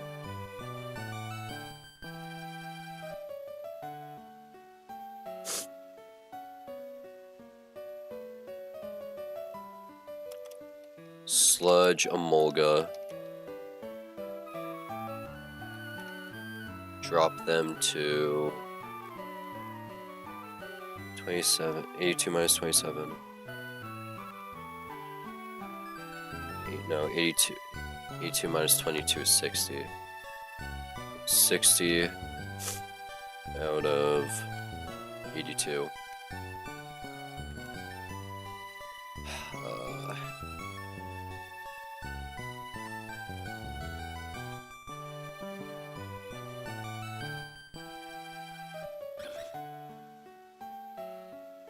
But here's the problem, right? So I can take out Sea King. Oh yeah, I gotta write that in. Only, double kick kills Sea King. Because I can kill Sea King, right? But what comes after that, right? What comes in Sea King's place, right? Because a Lantern doesn't see a kill. Does see that it survives, and it can kill with a brine. This is if I'm max rolled too, by the way. So I might have to pre-damage Hitmonlee a little bit to guarantee brine, because it'll be party order, right? So we should never see Marowak come in.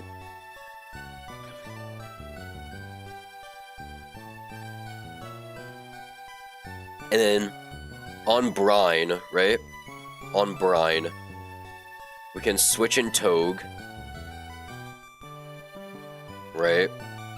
Switch in Togue to Maru, fake out Giga Drain to just keep us going.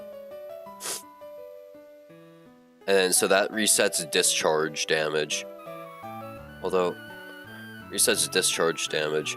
And it's gonna go start the cycle again. Discharge, Icy Wind, yada yada.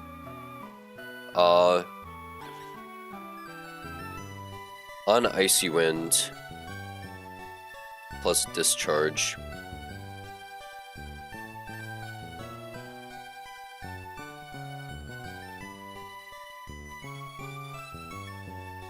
We can bring in Manectric, right? No.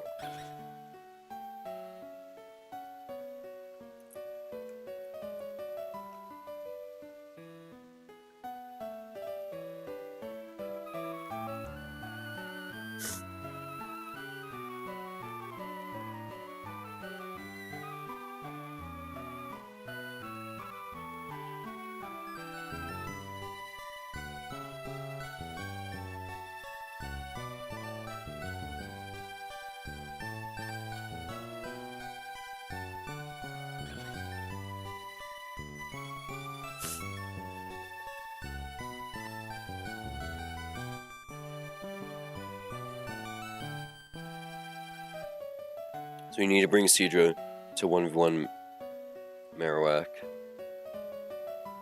This is important here. Seadra's the only thing that can 1v1 Marowak.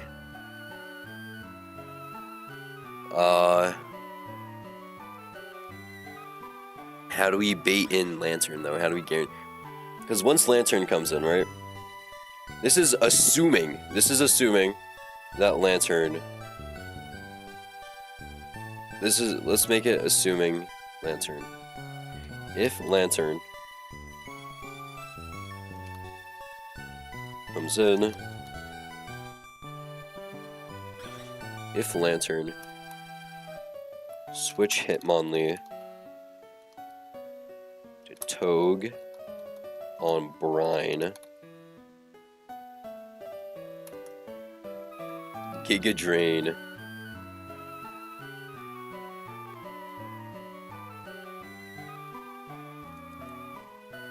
Brine, Emolga Discharge, Charge, Boost 2,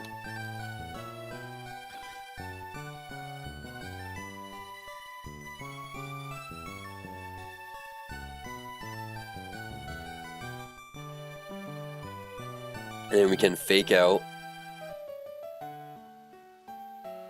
Charge Boost 2, Fungus, Giga Drain.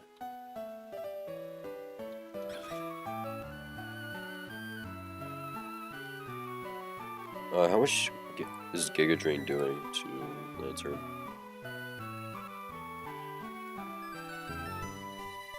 44? Damn.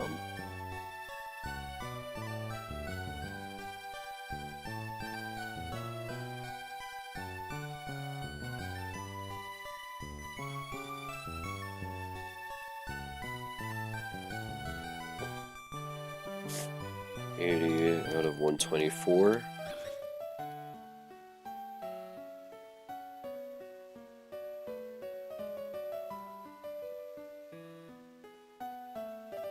And we heal quite a bit from that.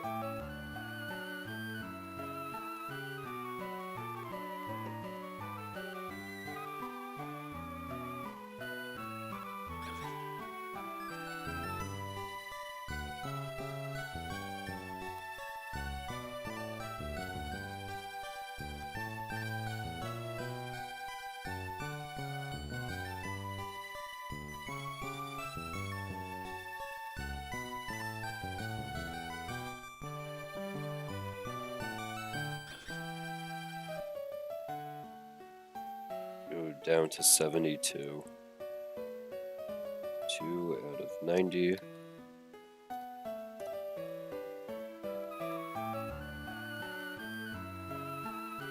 Fungus.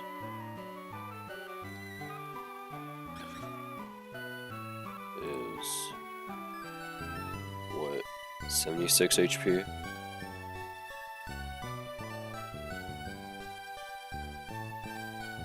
$76 HP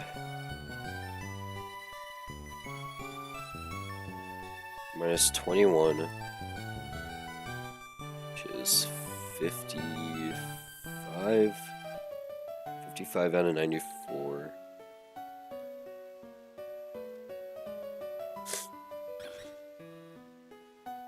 And then, well, we're probably gonna have to pre-damage Fungus, so those HP values aren't set. And then Lantern, Giga Drain. No, not Giga Drain. God. Brine.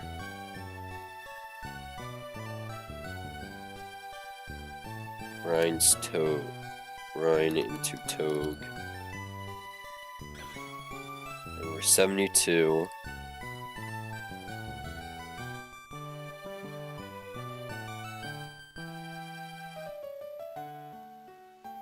So that'll do 30.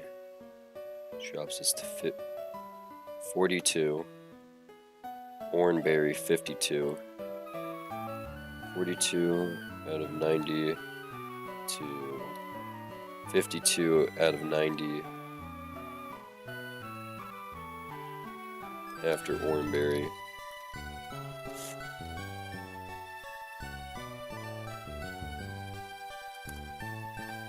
Fake out. Ugh.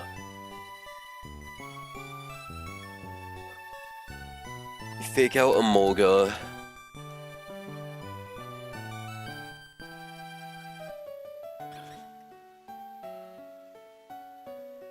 Wait, so how much is Fungus healing?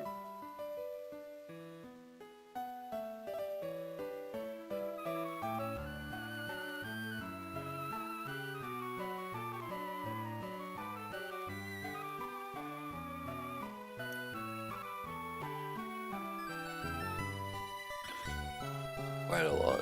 I can't.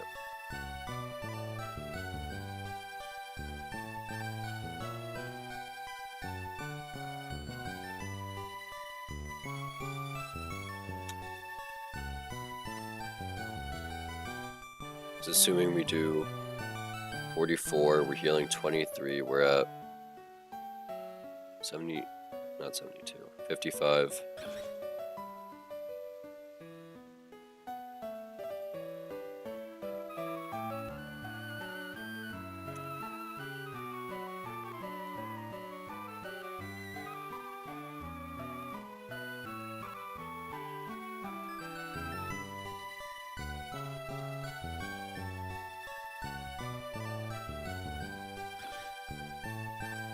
$82. Drain.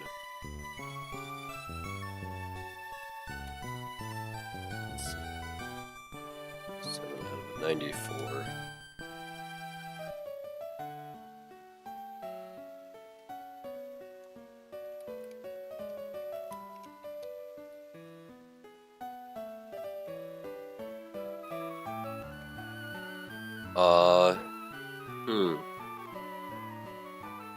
Now what? Fake out Emolga. Resetting. Setting. Metronome boost.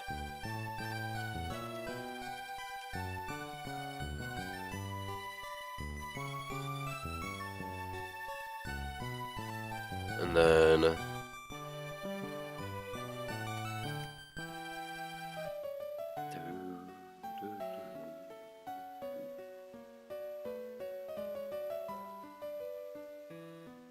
so nothing takes discharge damage. Oh, I should also count that. How much does Volt Absorb heal?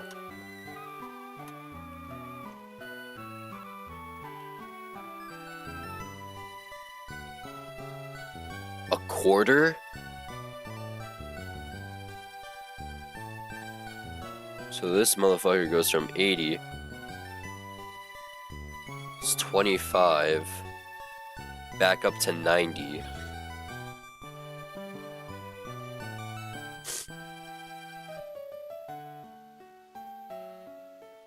But, oh, no, I guess not, because, yeah, they're moving last, that's why.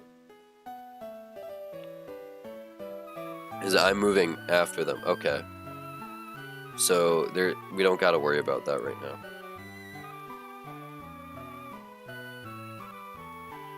Pick out Moga resetting metronome boost. You just keep going for Giga Drains.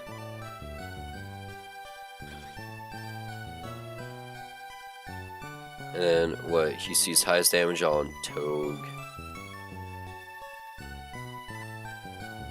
Doesn't matter. Highest damage on Togue is Brine again, and we're above half. Or he sees Icy Wind doing more.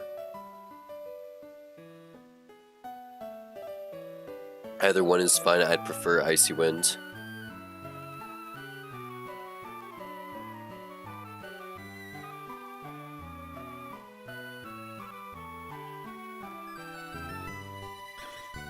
Boost.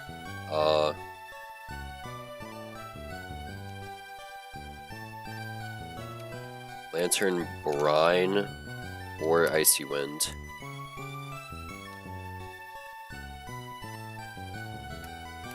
If Brine,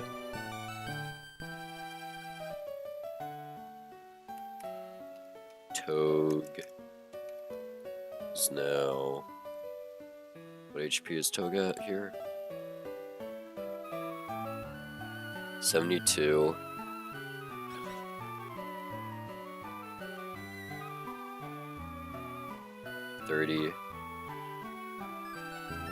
Drop me down to 42, 52 after Orin.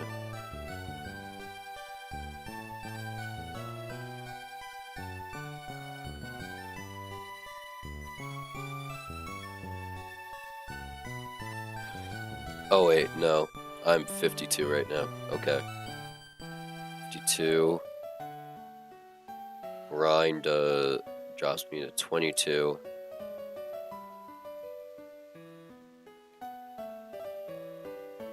Out of 90. I'm baiting a kill now.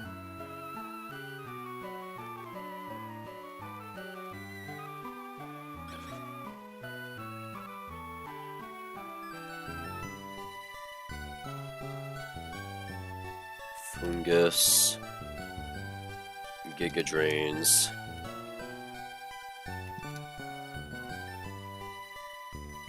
Goes from 80.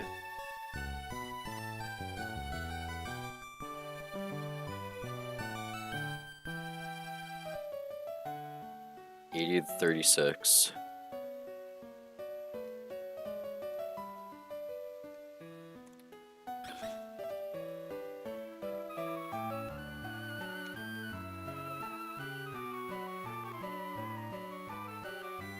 And also Fungus will go to 77. We'll heal to full.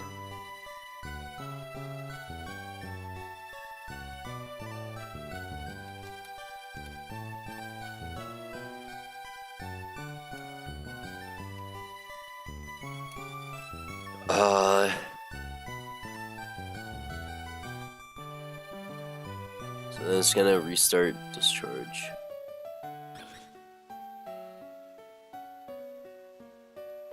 If Icy Wind, Honestly, it's the same thing. It doesn't matter. It's just Fungus will be at lower HP.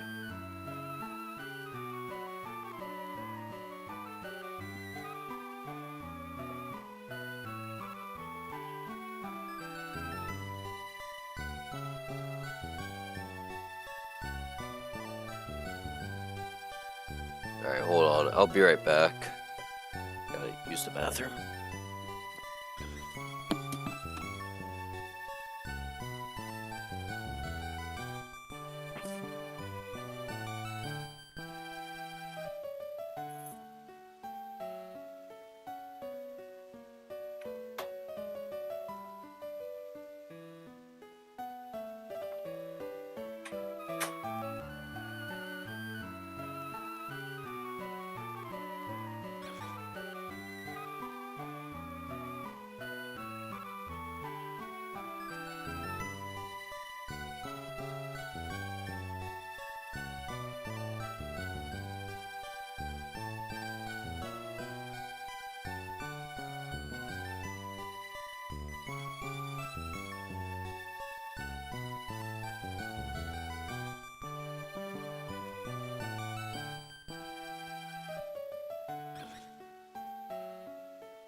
It's hard to get something in to kill a little guy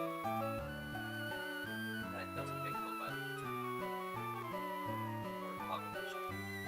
Because Fungus is able to kill Lantern pretty easily. It's just straight up pulse. Right? I mean, what HP is it on? Only 39 out of 81.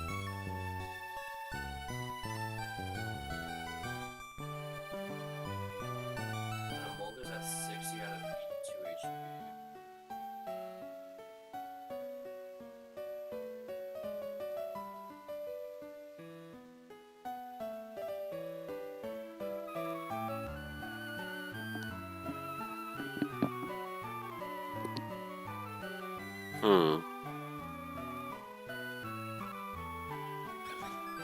It's like Lantern can outspeed with most Pokemon. It's mostly the Emolga. What can we send in that doesn't die. Because we don't have anything that's super effective against Molga, except for, of course, this guy. But he also doesn't have Speed Lantern.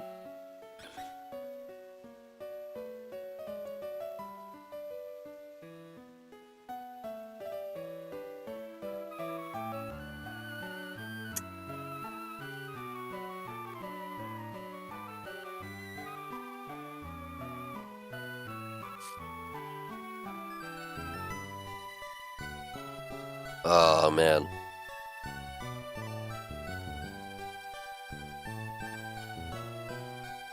This Marowak will be able to boost up on us, right?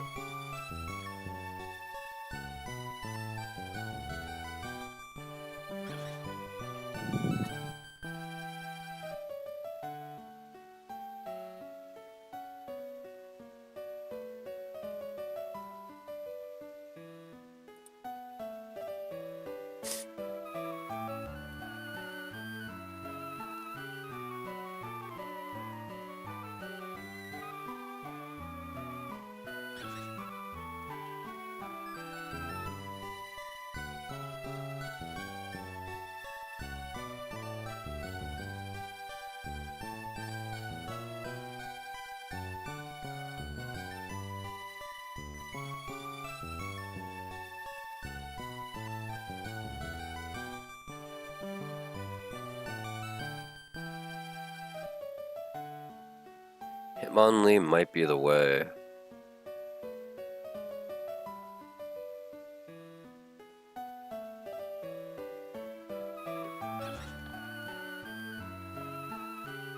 Might have to run Oranberry? I have no clue. Let's see. Hitmonlee is at 39 HP. And that's like enough to bait a kill with Brine, which is what we wanted. But then if he switches in on Brine at 39 HP, he dies. Right? Yeah, he dies. If he switches in on Brine. Icy Wind, he won't die, but then we're slower.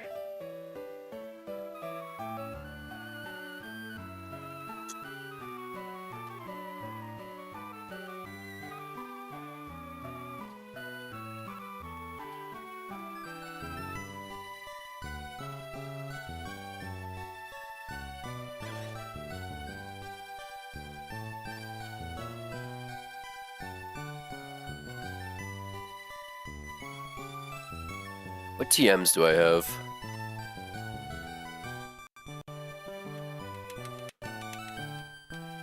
Okay, well, I guess controller doesn't work.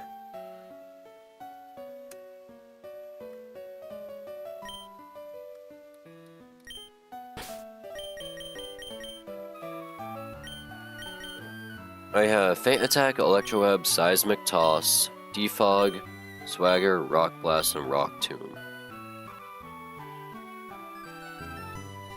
Would any of these be good? I don't think so. I don't think any of these would work.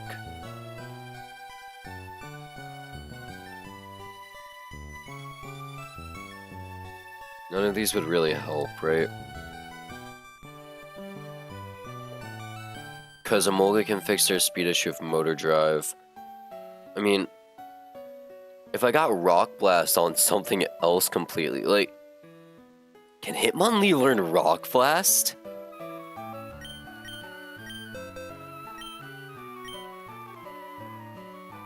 No, okay.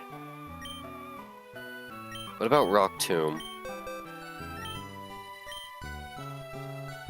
Lee can learn Rock Tomb.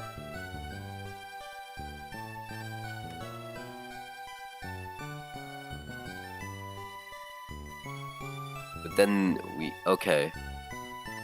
If we have a Lee with Rock Tomb, right? Does that even change anything?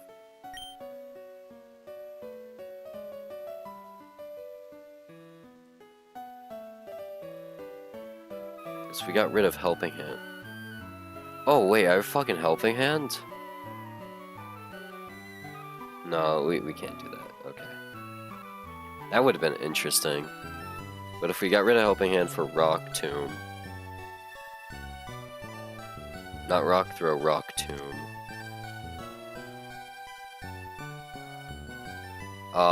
That's 85.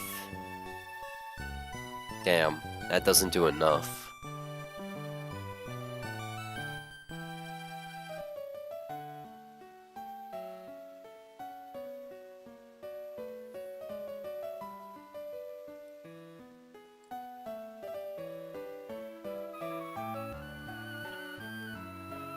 But then we are able to KO next turn with Rock Tomb. Sea King is still gonna be out, right? Sea King, Hydro Pump. We can take a Hydro Pump.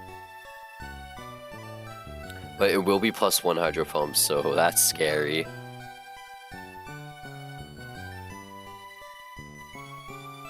Not, okay.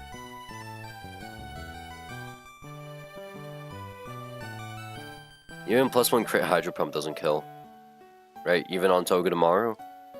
No, +1 crit does kill Togedemaru.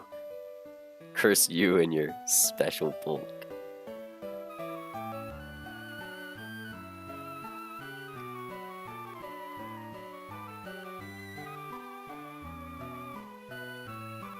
But let's see, right?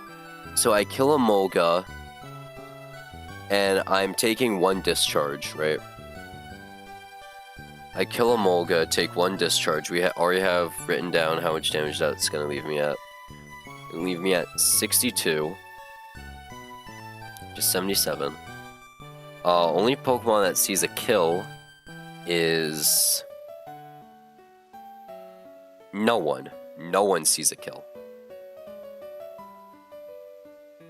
Lantern sees that they win the 1v1.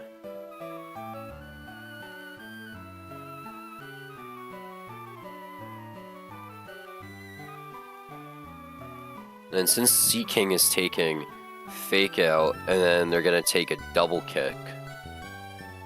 Muscle Band double kick, that is.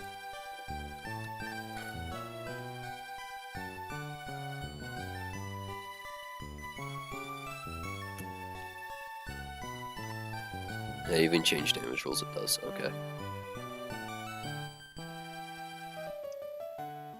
It dies in 2 double kicks. But holy shit, we are gonna be threading the needle.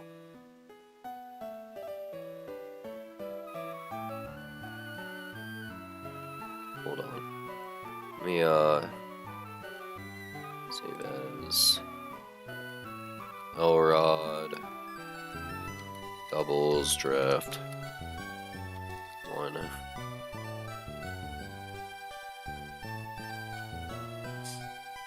Notepad.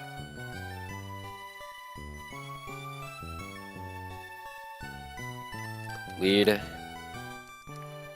Raw doubles. Fight line. Okay. Lead Hitmonlee.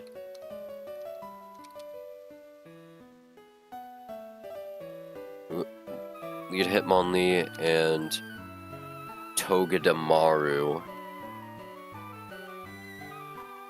We can either choose, right? We can choose to either... How much damage does Togedemaru doing with Fake Out? 17 to 20. And Rock Tomb is doing Muscle Band. Oh my god, it's just barely out of range. Ah!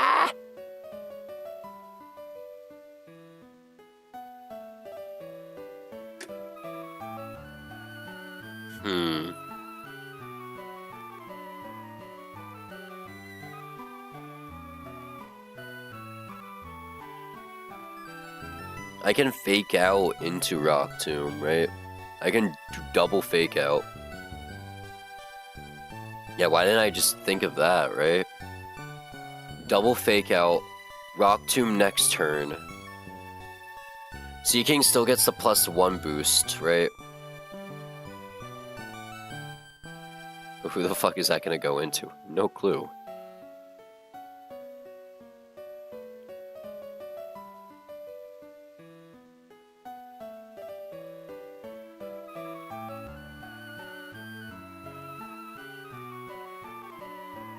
So I can only stop Seeking from getting +2, but not +1.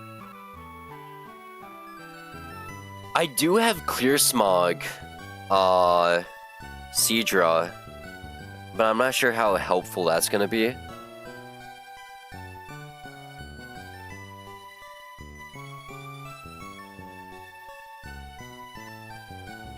Clear Smog can clear the +1, but like, how's that gonna help me if I'm just taking a shit ton of damage?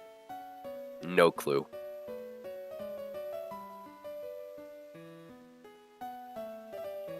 So we can lead Hitmonlee and Togue. Double Fake Out. Double Fake Out. Hitmonlee into Emolga. And Togue into Seeking.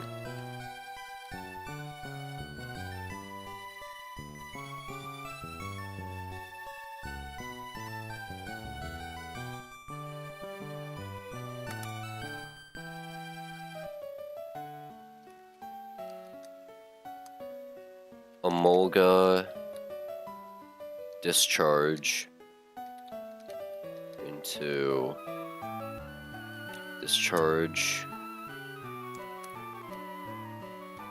Hitmonlee,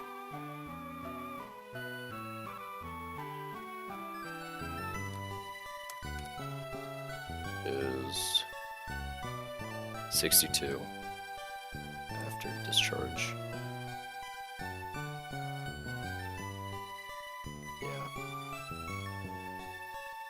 62 out of 81. Togue.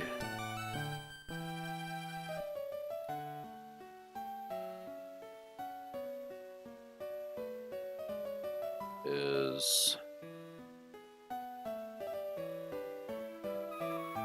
77 out of 90. Okay. Oh wait, good, but we're not. This is next turn, right? Hitmonlee, Rock Tomb, kills Emolga.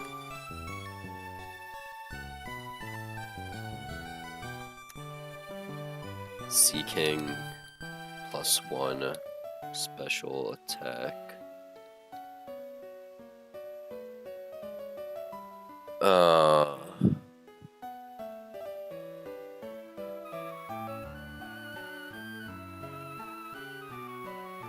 Yo, I'm gonna go insane from Verdant Turf music, bro.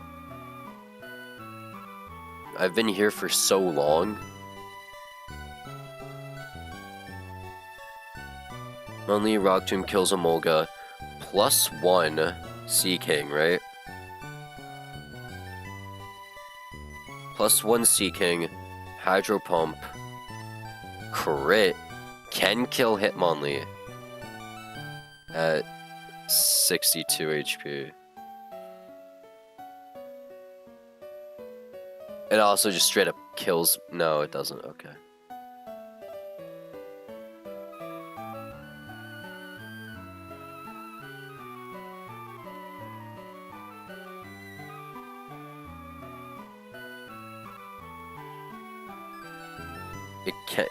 Crit Hydro Pump kills. If only there was a way to like get around that bullshit.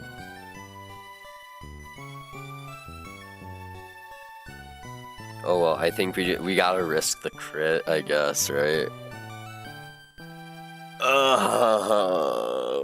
That's annoying. We gotta risk crit, which sucks.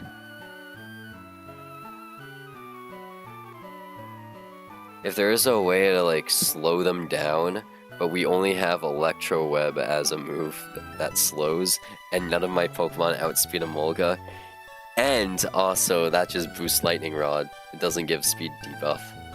We don't have any moves that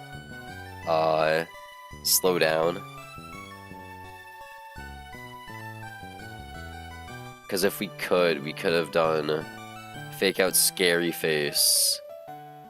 And then... Wait, Corvusquire has Scary Face, right?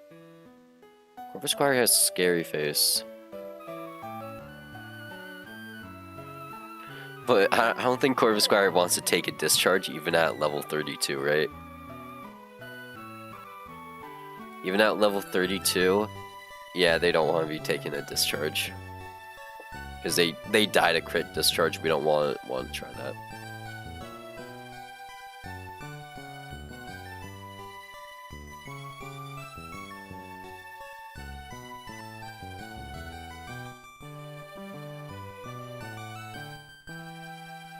We had a way to set Tailwind, but we don't.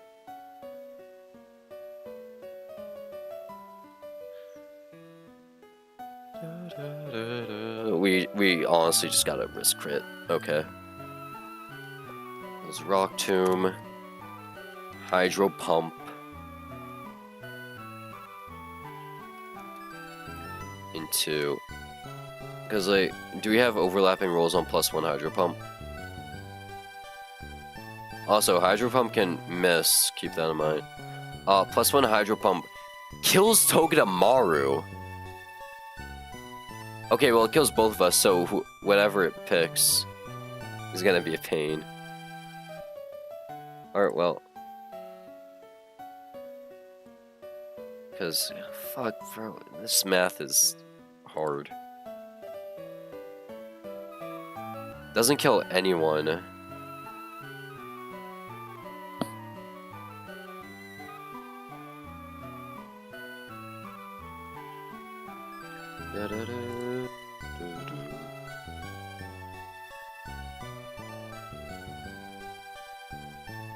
Yeah, I don't know, man.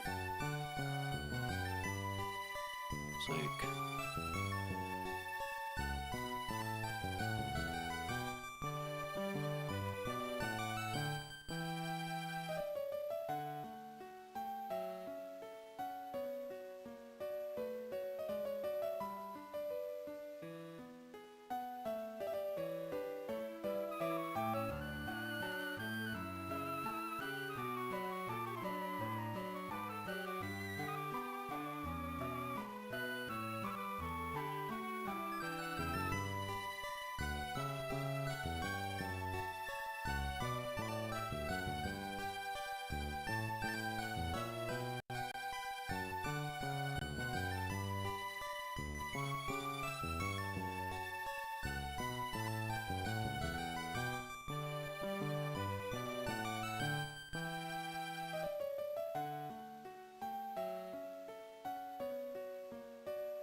Okay, so Icy Wind is actually higher likely than Brine in some cases.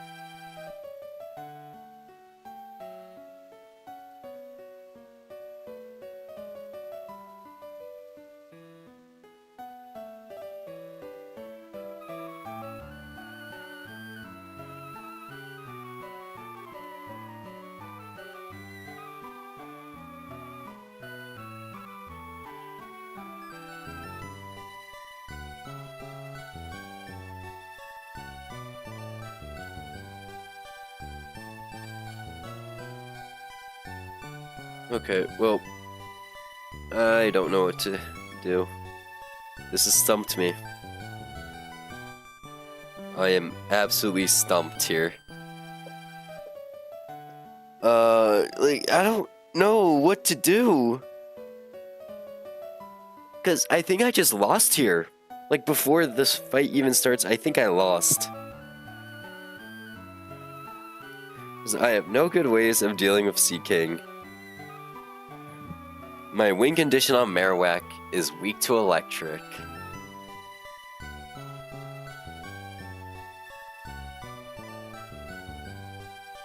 Fungus works sometimes, but not at all. It's like, I don't know how to get rid of Sea King.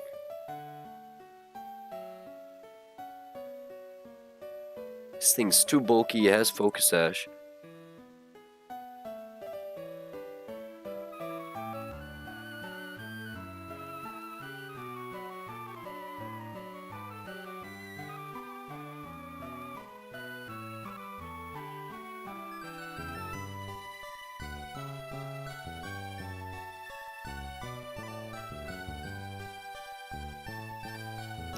This game has officially stumped me.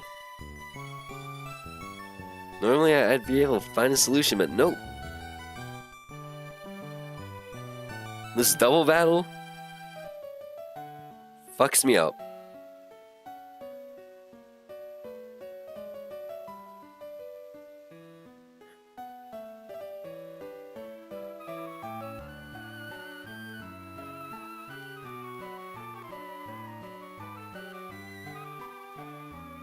There's no way to stop either. There's no way to stop Sea King from getting a +1 boost. Hitmonlee.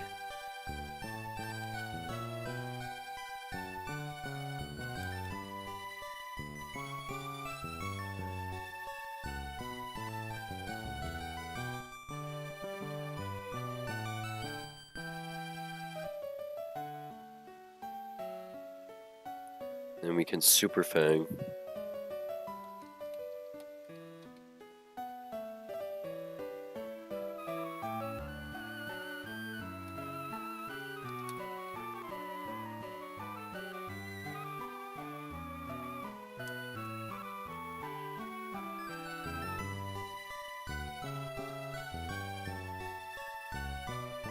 Oh man, I'm also...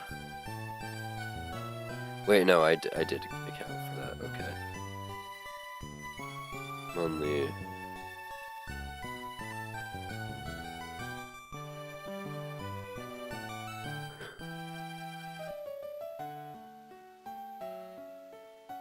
Wait, which one, which order comes out first? Because you're faster. You're faster, okay. Togue.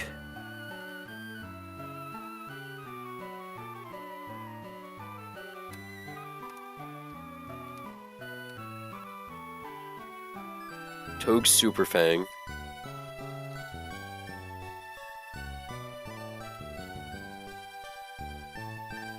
Into Sea King. Wait, what if it just didn't matter? What if he just killed Sea King? What if he just killed Sea King? Instead of going for Rock Tomb into Emolga, we just kill Sea King.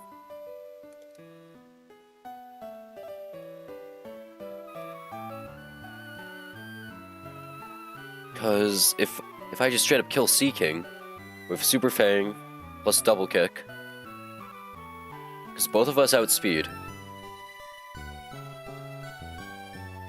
I'll have to do the math a bit more, but I'm pretty sure because Super Fang, because he's taking a Fake Out plus Super Fang plus Double Kick, that'll kill Sea King, and we're only taking discharge damage. We're at 62. We'll be at 62.77. So it'll probably only be Marowak bait into Togue, because Marowak sees that they kill 100% of the time. And then that is What do we switch Togen to?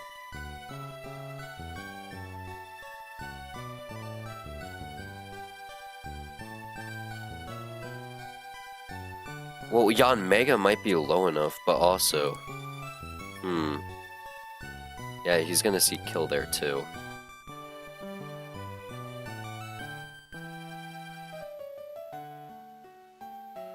And Emolga just kills you, right?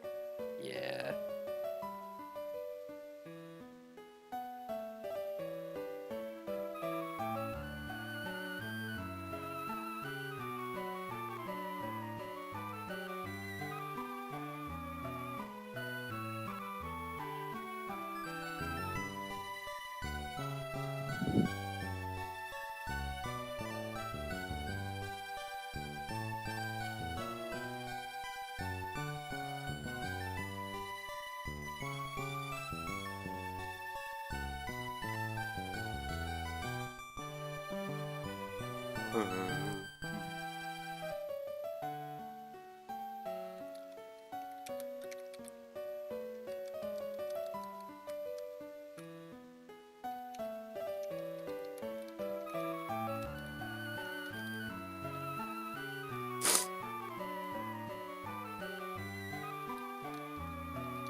I guess maybe I could pre-damage, right? But then that's taking Togedemaru out of the fight permanently.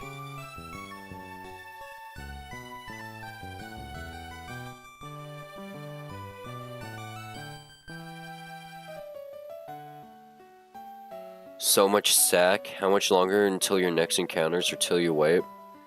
So after this fight, we have a boss fight with Trainer Shell, who, I'm gonna be real, I don't think we can get past. Because that Delcatty is scary. Slowbro can't be dealt with. Vespiquen's scary. It's all scary. Her entire team. It's a it's a crit team. She has multiple Pokemon that can crit. With Super Luck, Scope Lens, Togue. Yeah, I don't think I'm gonna be able to get through her in the next fight after this, even if I do. Maybe because I killed my Psychic type. My Fighting type is doing so much for me already. And I'm risking Hitmonlee this fight.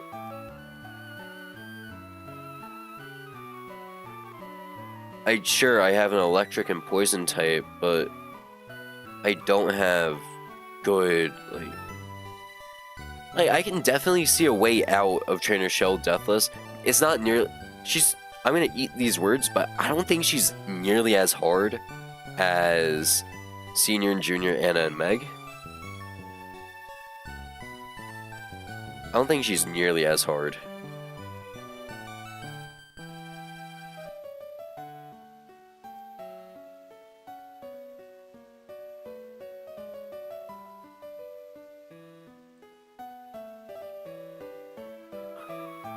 Because it is literally just this.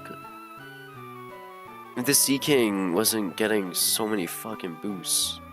Like, I might have to pre-damage Hitmonlee, right? Not Hitmonlee, Togue. To bait Lantern instead of Marowak.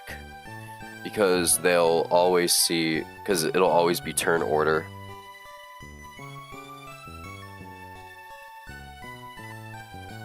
Lantern instead of Marowak would be so much better. Because then we're dealing with a Molga, right? You can switch Togue and switch out Togue, bring in Fungus on whatever the fuck. And then we're doing good damage on a Molga with double kick. But we obviously don't want to stay in. We don't have any fucking ground resist. Or not ground resist, electric resist. Other than other electric types.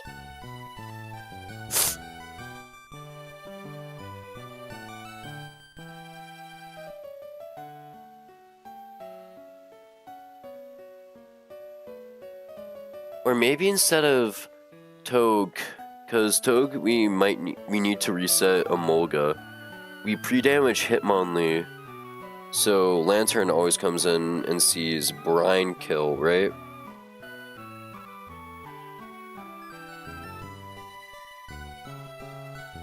That might work.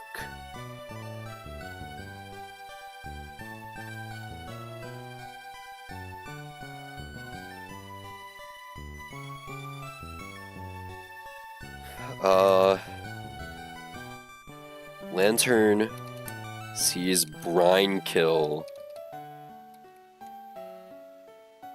on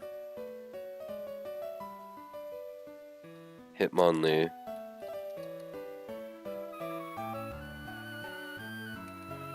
On Brine, we switch in Fungus.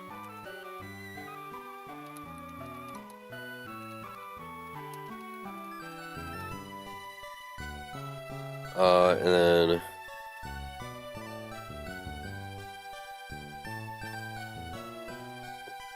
then how are we gonna get?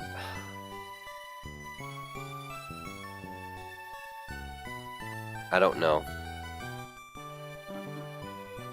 I don't think my box can make it through this fight.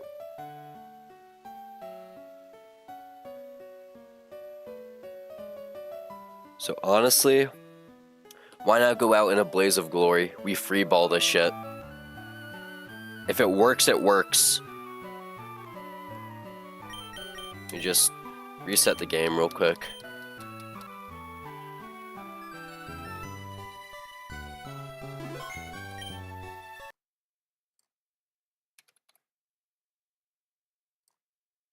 Because I can't find a solution.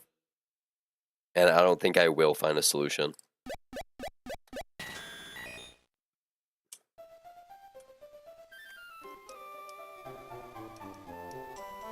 So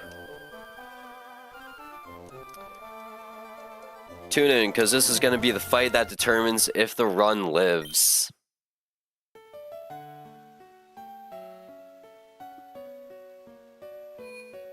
So here's the current plan right now. We have an incomplete line, because I don't think there's a way to complete it. There's no good way to win. We have a Hitmonlee, Togedemaru. We gotta bring Fungus, of course. Fungus is somehow useful here. Literally, I think if I got any other grass type, I would have been fine.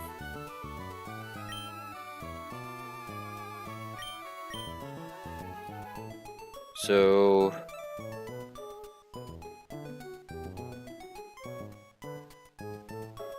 bring Manectric. We have Manectric in our party. And then bring on Mega.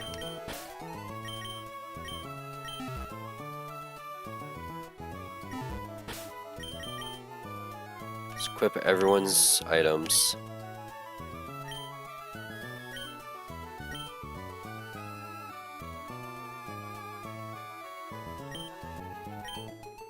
Cherry Berry, Oranberry,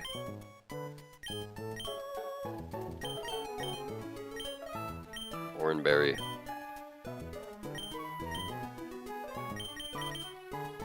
Oranberry. Give the wise glasses to Fungus, and then Oranberry.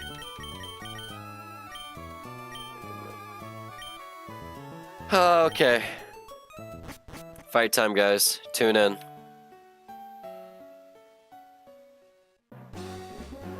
This is the last fight before the boss fight on this route.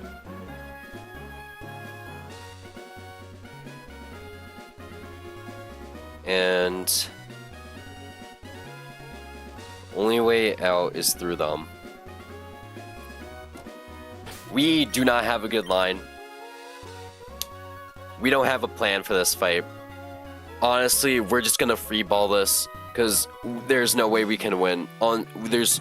like a chance we win. We're gonna lose a ton of Pokemon if we do, no matter what. So Run 7 is probably gonna die here. This is the Lightning Rod double battle with Senior and Junior, Anna and Meg. Let's run it.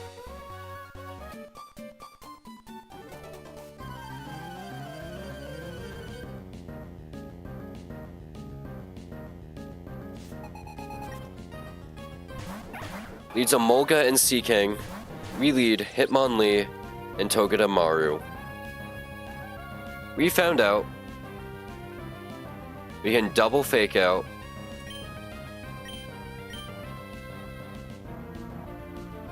with Hitmonlee into Emolga and fake out Togedemaru into Seaking to do the most amount of damage. Good crit. That might help. So now, what we're gonna do, Emolga will always get a discharge off. We can't do anything about that. Double kick. We have to double kick into Seaking and Super Fang into Seaking to kill. This discharge is a little scary.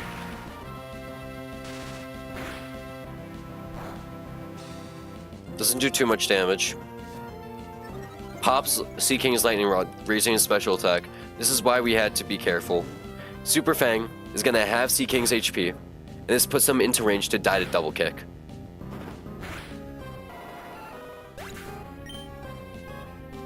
Now it comes out next. No fucking clue. Marowak comes in, sees Bone Rush kill, always into Togedemaru. Let's abuse this. So, because Marowak always sees Bone Rush kill, we can, maybe, just maybe, Bone Rush kill, we can use Double Kick to do the most amount of damage to Marowak.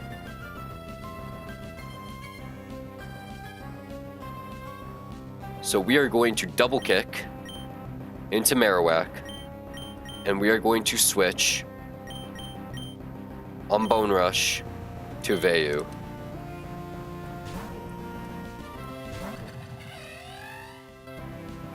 Emolga uses Discharge. That's going to give Marowak a Lightning Rod boost. We get paralyzed. Good thing we're holding Cherry Berry.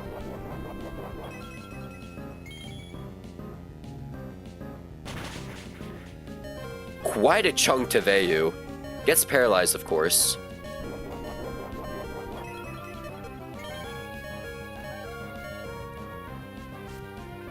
Lightning Rod boost goes up. And double kick. Not doing insane damage. Bone Rush doesn't affect Vayu. Now, both of them are dead in one hit.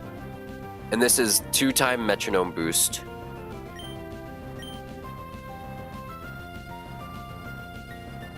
So Marowak is gonna go for Bone Rush kill into Q, because he sees that it kills. We don't have a good answer for that, especially with all of our Pokemon.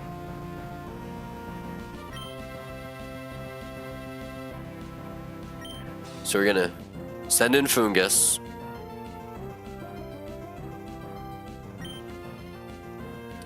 And then Vayu is going to swap in with Togedemaru.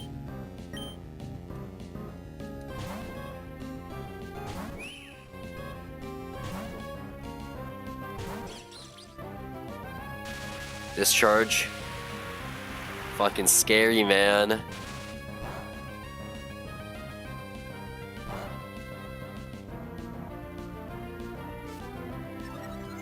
It should never be Flamethrower into that. What the fuck? Oh, okay. Yeah, fuck me, I guess.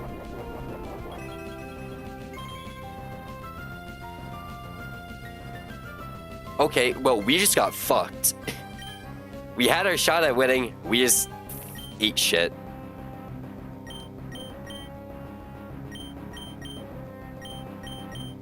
We actually just ate shit there.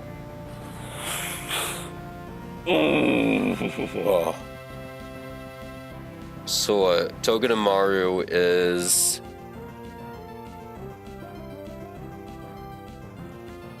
Togedemaru is 53 HP. Frozen.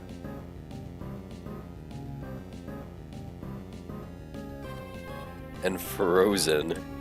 Jeez. Versus Marowak with +2 special attack. Sees overlapping rolls with both Flamethrower and Bone Rush.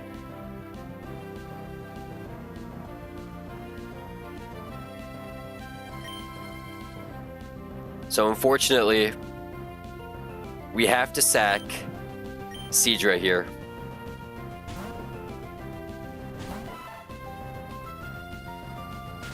And they take both Discharge, and they're gonna take Bone Rush. Kenzie kill on Fungus. Oh my god, a crit killed. We lost. We lost. That's it. We lost. Because a +3, it doesn't matter what it is. What, it go for Flamethrower? Ice Beam. Goes for kill or not.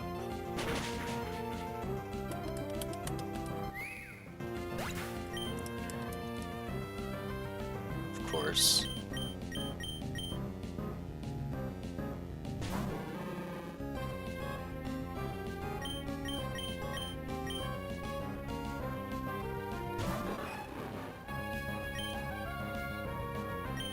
There is truly nothing I can do anymore.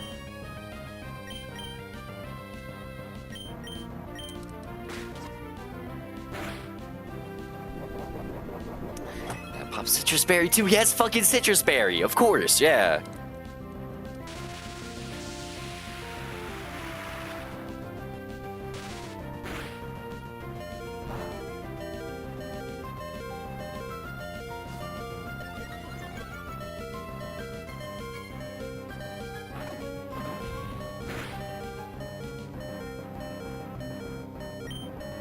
Fucking Citrus Berry too. Yeah, we wiped. Good game.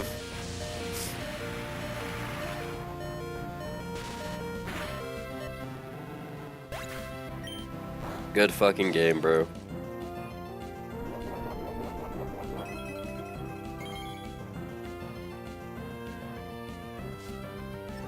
Because that's a +5 Marowak.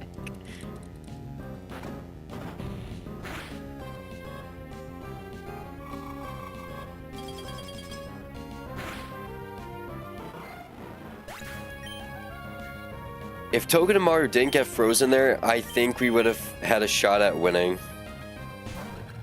Or if Seadra didn't get crit, we would have had a shot at winning.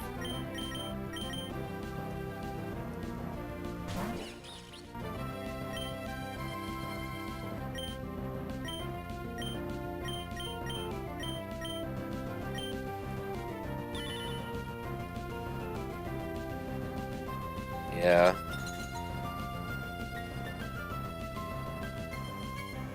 Bad RNG, bro.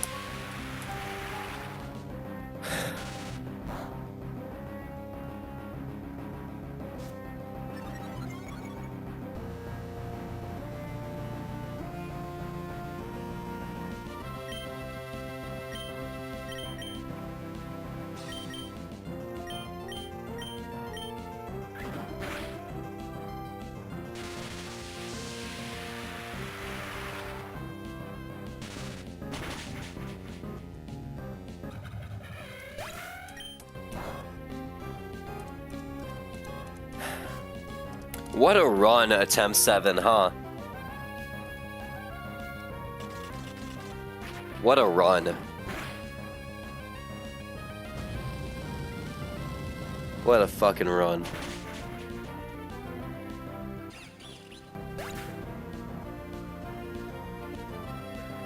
Ah, man.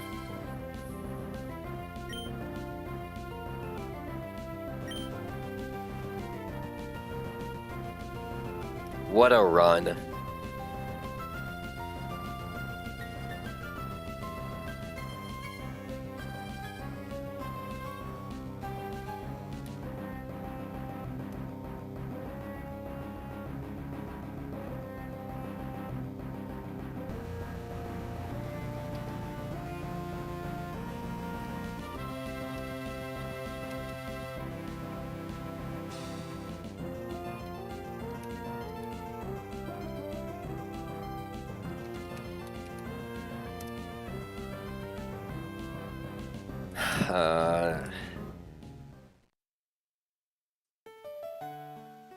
Well, what else can we do? Right?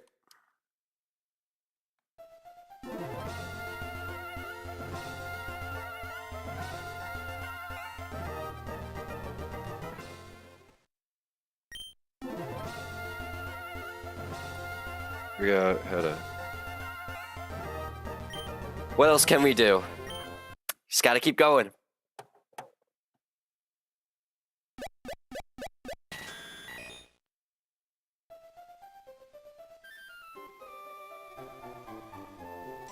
Attempt 8.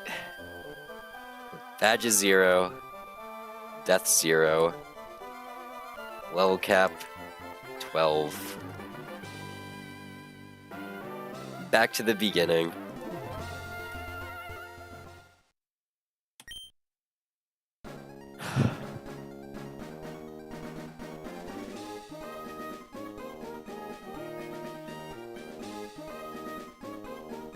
What a fucking run, though.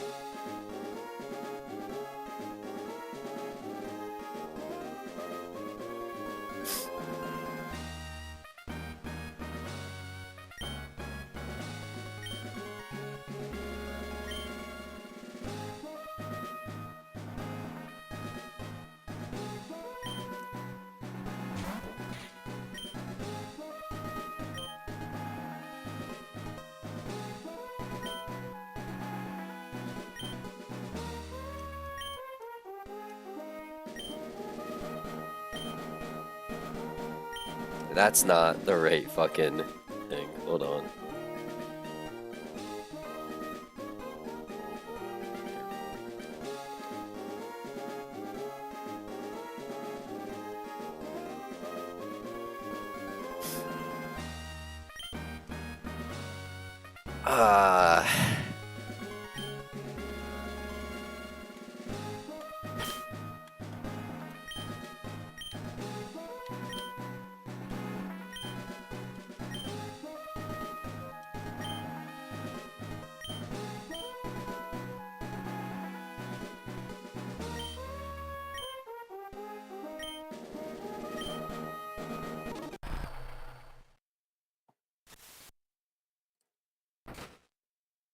Alright, maybe this run will be better.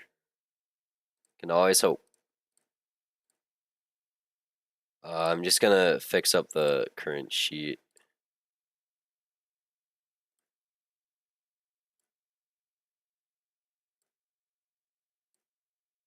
God damn it.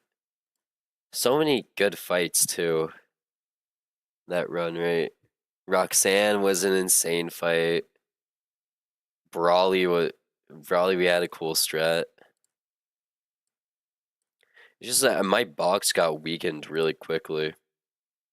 Sure, by some dumb decisions, but like, it's whatever, right?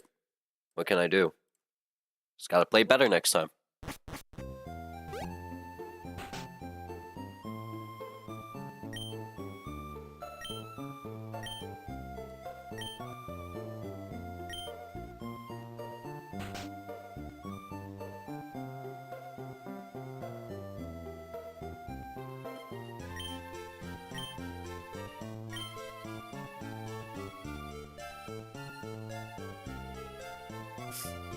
Alright. I think we're gonna do Monkey again.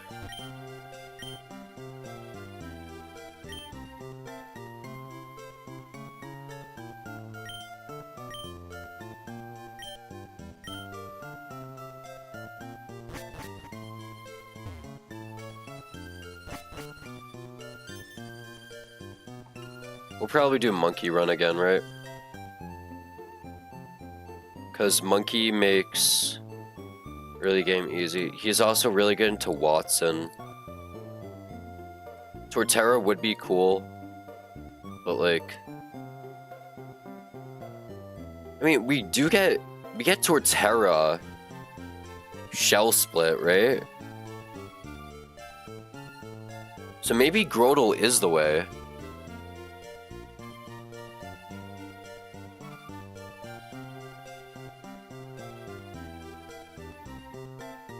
No, they changed it to evolve at level 36, so we don't get him Shell Split. Rip.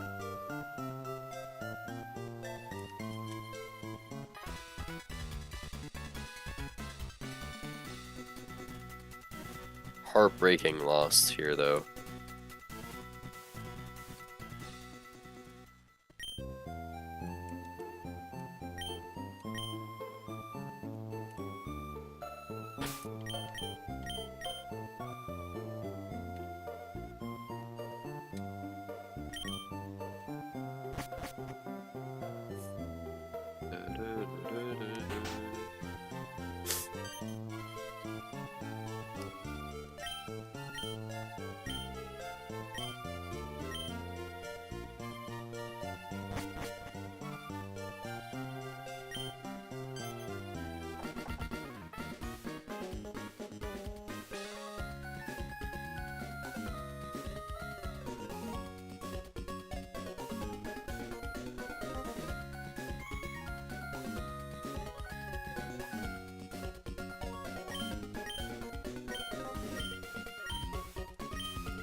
You know, we're gonna play so much better this time, right?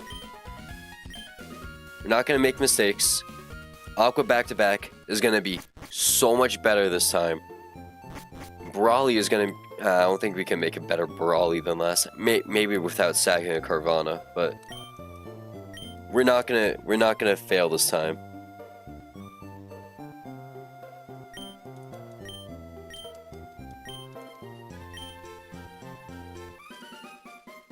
Because what I do like about every time I've wiped, right?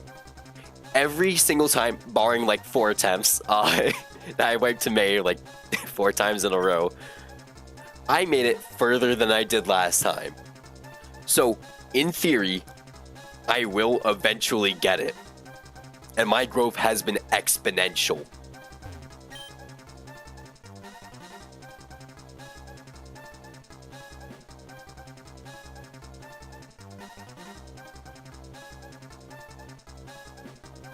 So, I think I'm going to stick with the math, the statistics. Chimchar, statistically, most winners have chosen Chimchar. I do like Turtwig, don't get me wrong. Turtwig could be really cool to use. Has some cool things of baiting Ice Beam, and it has Shell Armor. This is good consistently. But I like my Monkey. So we're choosing Chimchar.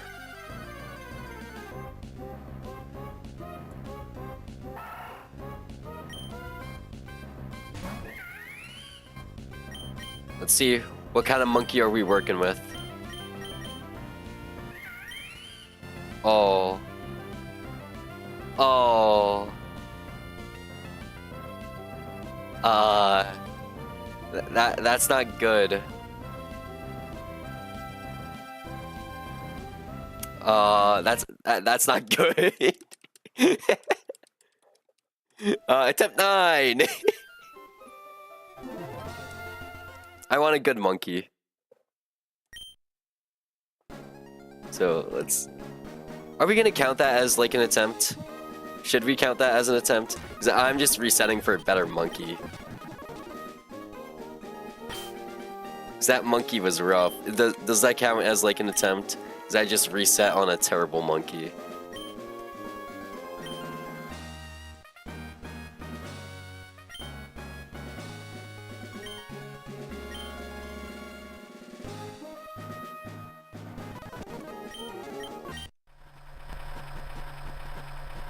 Yes, it counts? Okay, so we're on attempt 9 now.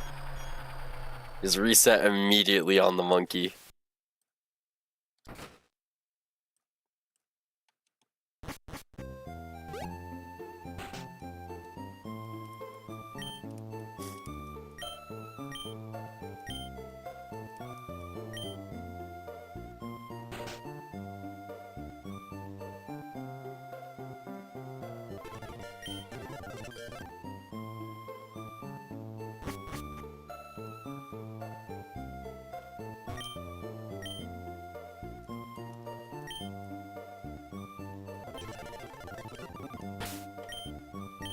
let's see. This time we're gonna get a good monkey, though.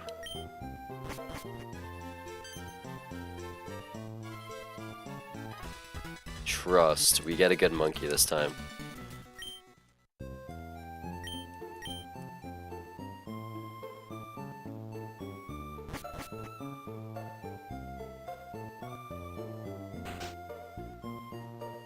It's like, I already saw that HP IV, I was like, that HP number, I was like, oh god, it's low HP IVs. And then I just saw the nature was like, minus special attack, oh god. I saw it was a 3 special attack, I was like, shit. Like, it had 31 attack, don't get me wrong, but it had such a bad nature and Infernape's a mixed attacker, so we can use both stats, so it's whatever. It doesn't matter.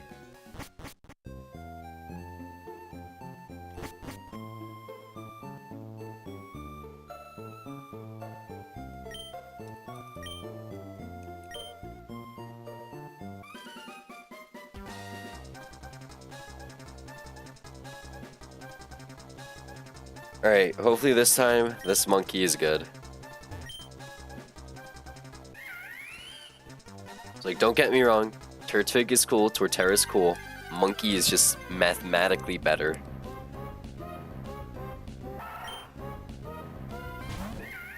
Okay, that HP doesn't look terrible.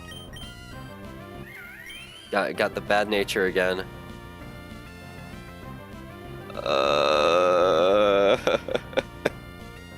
What the fuck are these stats?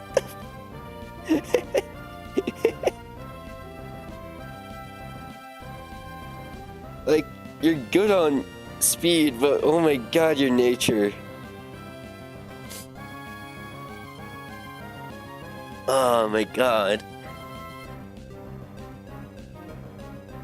Attempt 10, I guess, right?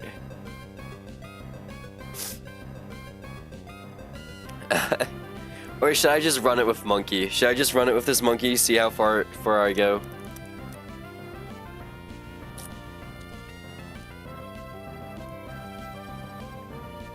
It's like, this monkey's usable, but like... Holy IVs.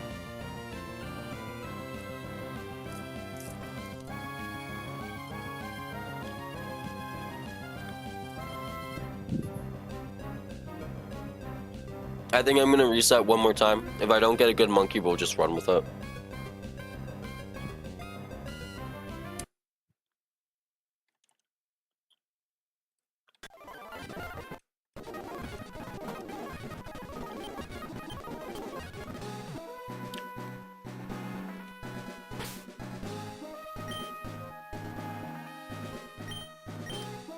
How the fuck did I get named Rick? What the fuck?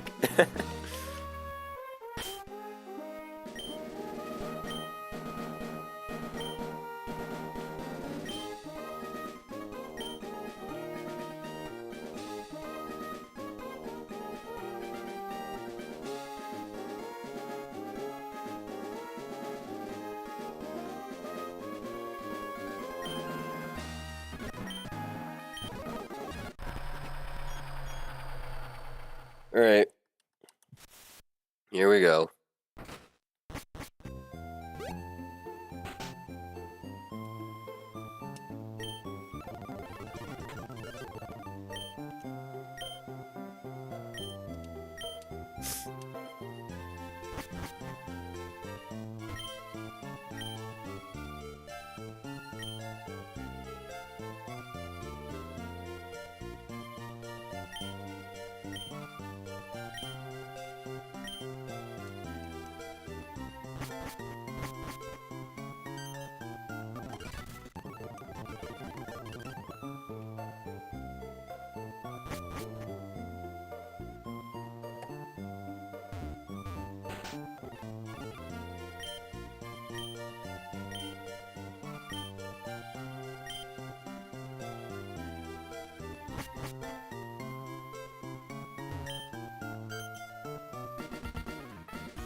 Alright. Well, let's just save right here, right? Because we're going back to truck anyways, it doesn't matter, right?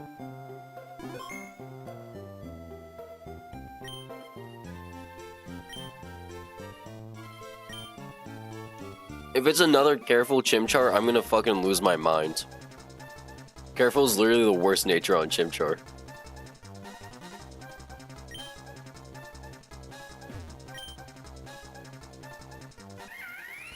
Alright, please be a good Chimchar. You don't have to have perfect HP IVs. You don't... Just please, something good.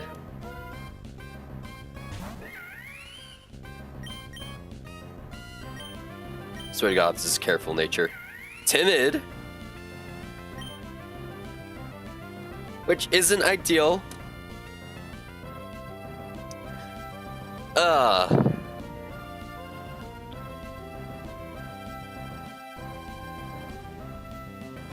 I'm really thinking a neutral nature here is good.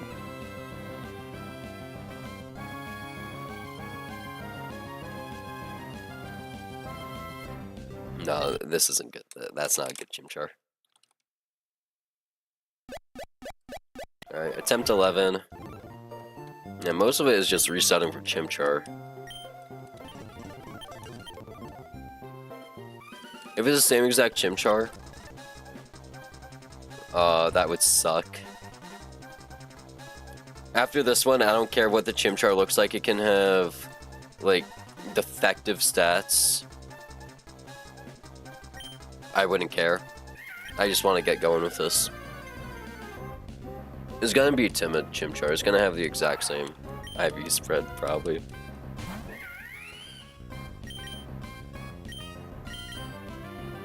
Rash? Oh.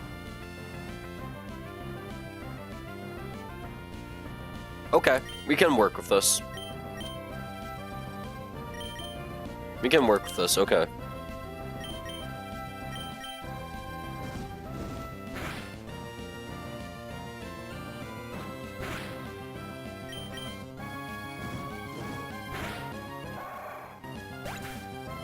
We can run with this. Yo, this camera isn't focusing. Like, hello?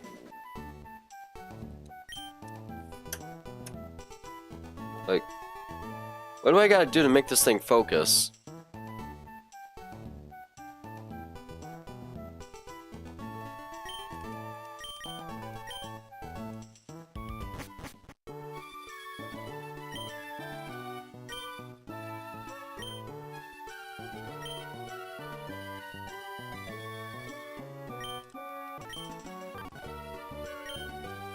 What are we naming Chimchar? What are we naming Chimchar?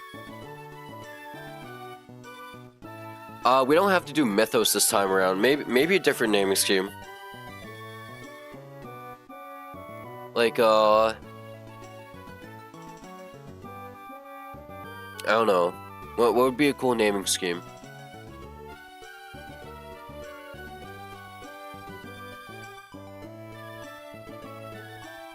We can do cities, books, I don't care what, video games.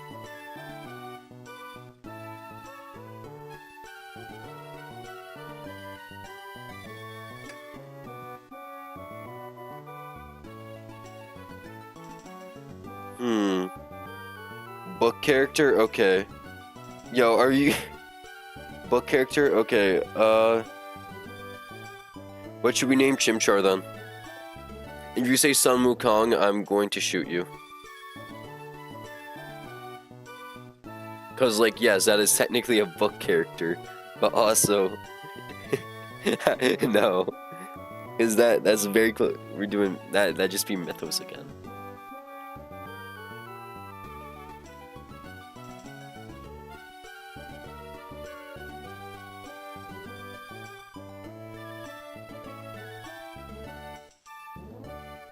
Like,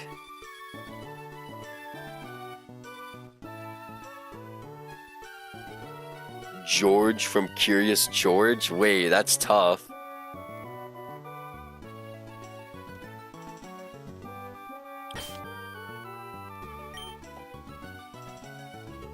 That is actually so tough. Hold on.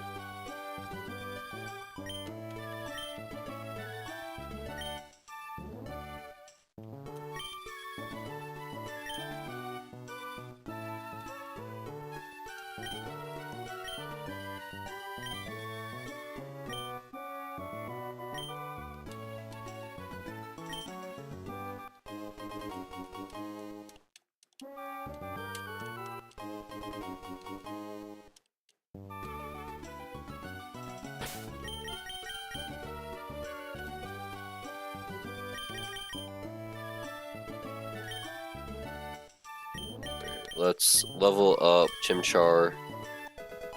Right, we gotta go high level of Chimchar here. Because we gotta be able to beat Mudkip. Level 11's good enough.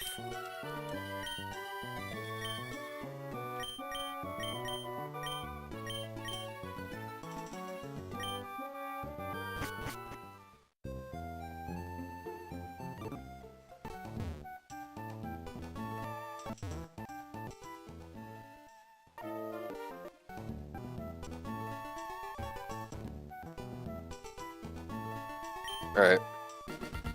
May fight. Hopefully we don't wipe here. Because we have in the past.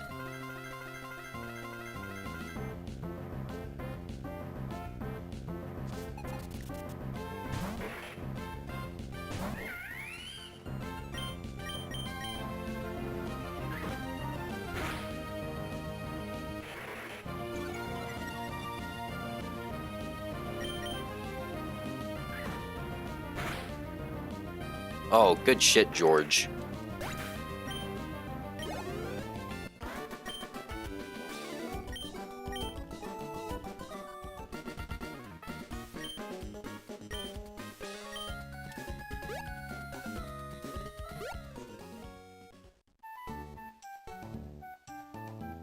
Let's grab the fishing rod.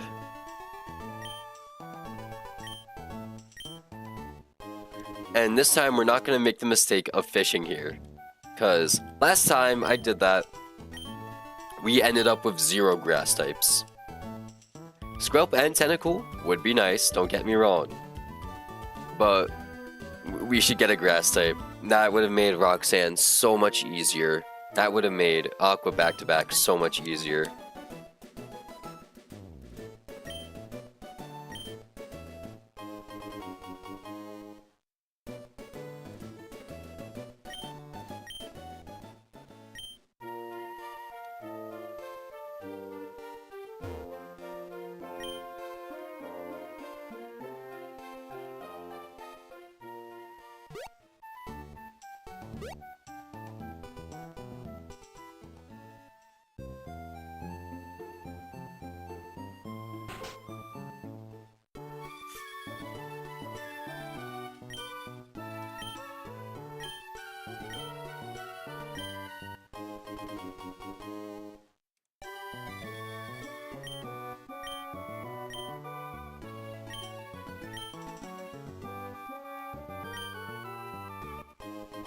And now we get Pokeballs, which starts the Nuzlocke.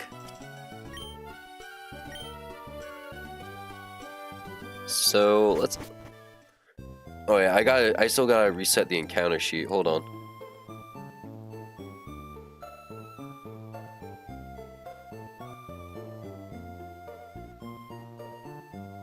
Because new run, new encounters. Hopefully you don't get fucked up in encounters this time. It's like, don't get me wrong, we got some cool encounters last time, but they weren't good enough.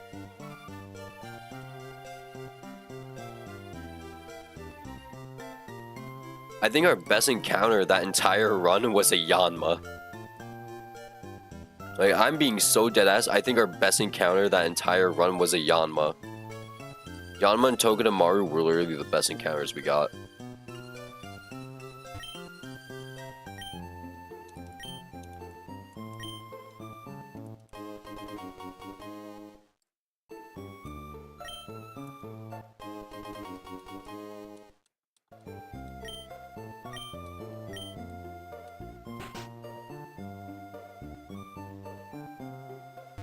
Alright, here is Route 101. Let's get our first encounter.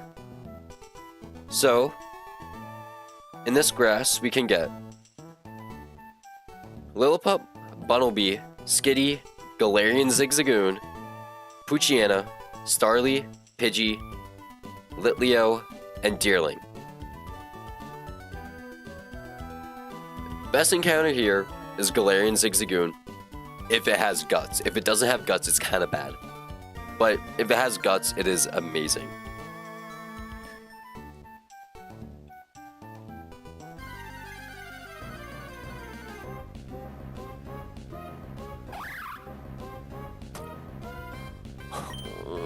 Why? Not again. No, not again. Please. Please, not again. Not again. Not again. No. No. No. No. Not again. No. I don't want this stupid rabbit.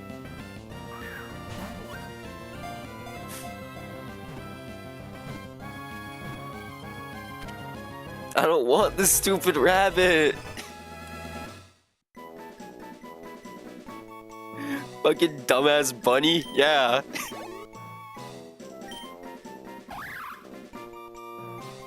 What's the name of the rabbit with the watch? We'll name it that. What's the name of the rabbit with the watch?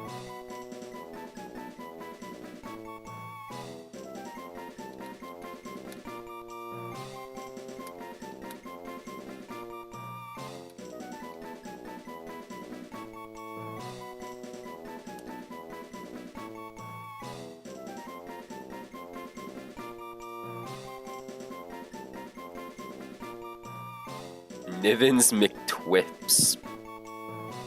McTwisp.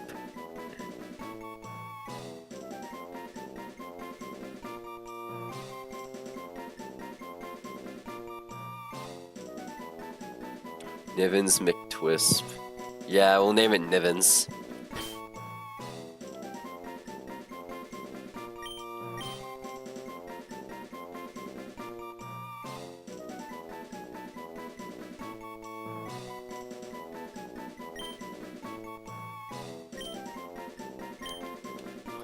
All roads lead to Rome. Alright, maybe this rabbit isn't terrible this time. Hardy, okay. Oh, I did not get to see the Ivies. What in the mid? These are so mid. Like, they're not bad, they're just mid. They're so middle of the road, like... Oh my god. Alright, Nivens, welcome to the team. God, this sucks. Hey, if he makes it to Roxanne Split, we do have a ground type now. That's if we make it to Roxanne. And who knows, maybe I'm blessed with a great hidden power type on him. Like hidden power electric, and he helps deal Frillish the same way. Alright, Odell Town encounter. We can get Ponyta, Growlithe, Houndour, Fletchling, Sizzlipede, Salanda, and Litleo. Only Pokemon we haven't gotten from here was Fletchling and Sizzlipede. So I kind of want to see either of those, that'd be cool.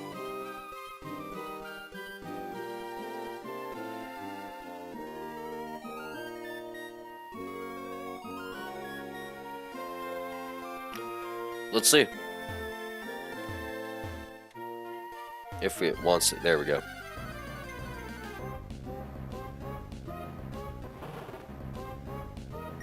Okay, it looks like we're just rebuilding the same fucking team.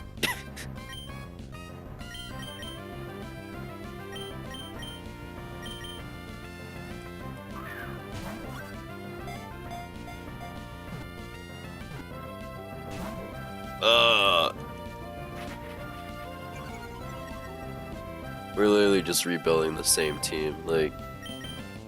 These are the same two encounters we got in the exact same spots.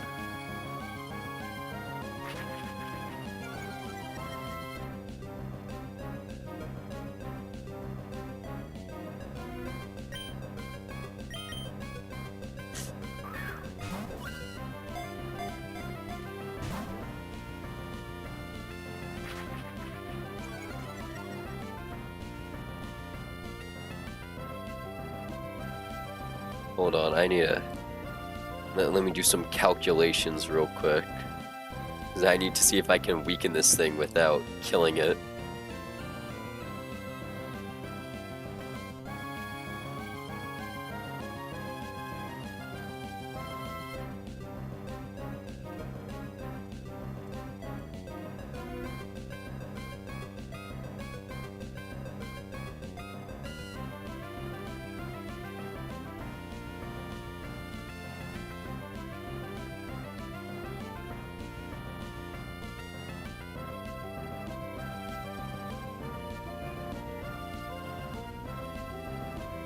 Oh man, really? Fuck.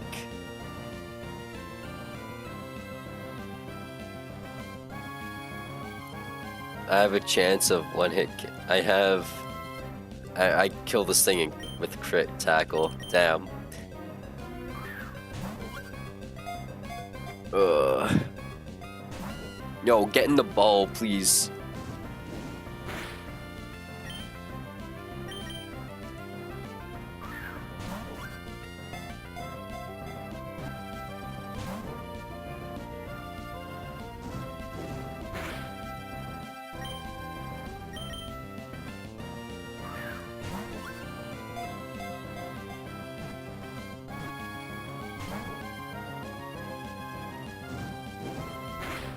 This thing's gonna burn my Bunnelby.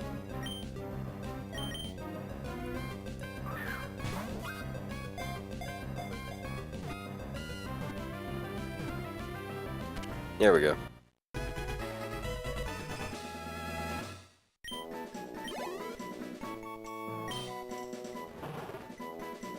Alright, what do we name Houndour? What book character is this guy?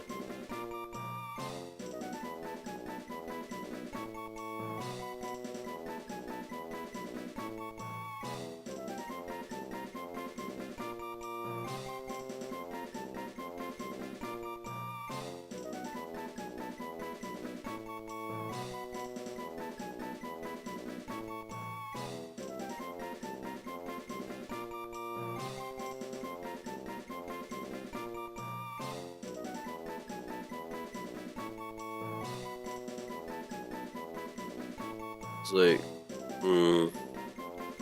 Cujo? Yeah. Yeah, cause Cujo's the dog, right?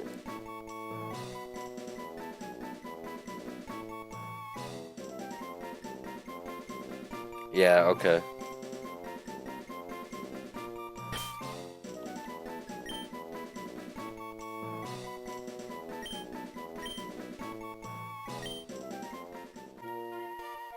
Alright, is this gonna be a guy?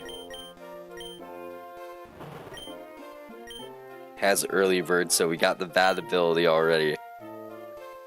Those IVs are usable though. We can run with those IVs. We got the bad ability. But oh well.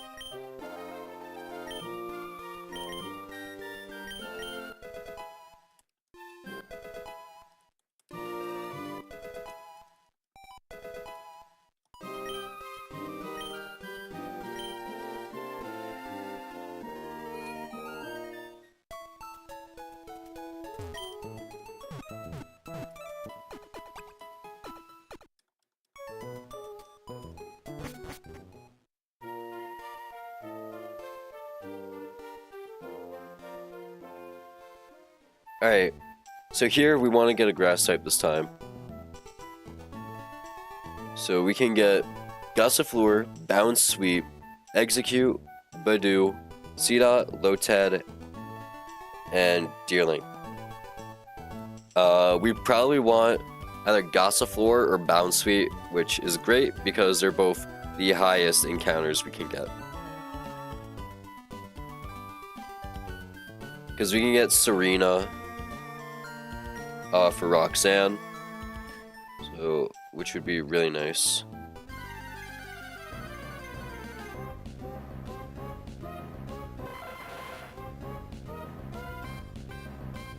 That's a weird looking Gossifleur.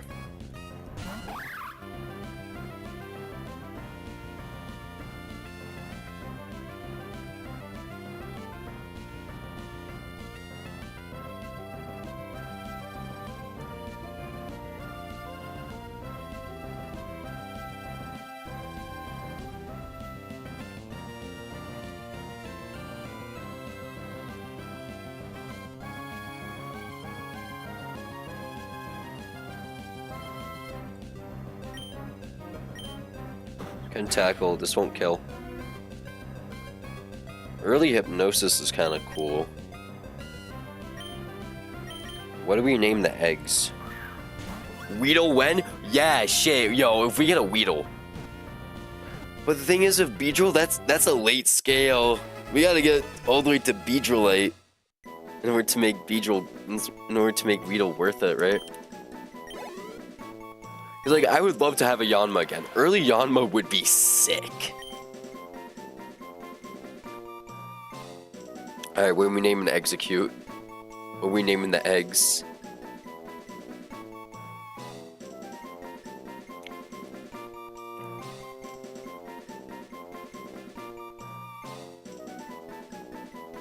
Wait, what if we name him Jack from, like, Jack and the Beanstalk?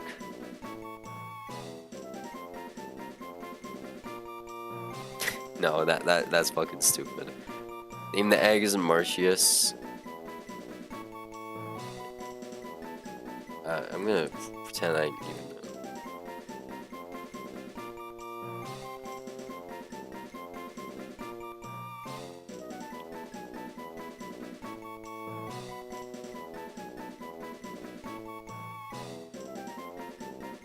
Book of Poems.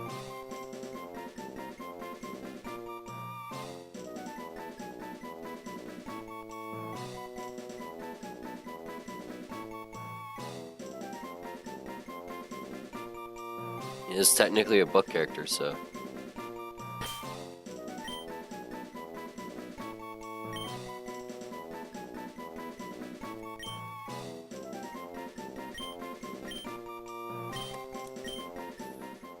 Alright, high special attack, high bulk, perhaps. Chlorophyll. Ooh! Ooh, wait, that defense is pretty good. I like that. Also, Executor gets Explosion. So this is a bomb.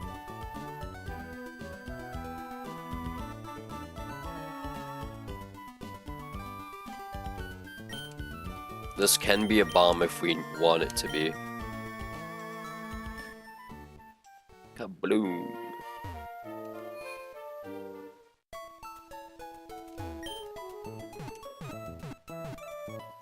So this thing can be, get in erratic weather and in magma hideout, because it can just chlorophyll bomb something if I don't find an answer for it.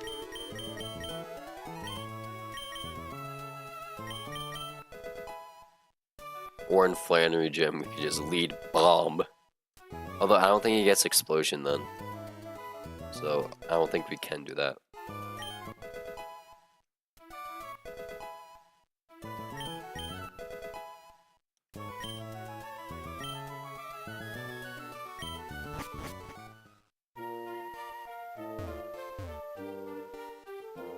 Alright, Route 102. It's our last encounter. I mean, we can get Little Root too. Yeah, we'll get Little Root. But here we can get Starly, Pidgey, Rookity, Fletchling, Natu, Abra, and Ralts. Abra would be really useless until we get to Brawly, in which we get a Kadabra. Ralts could do some cool synchronized stuff. We also have the choice of making a Gallade or Gardevoir later down the line. And then, fishing here sucks. We don't fish here. We've gotten Rookity the last couple runs, which helps out early game, but from Watson split, but we can't use him Watson split, so kind of sucks. Oh well.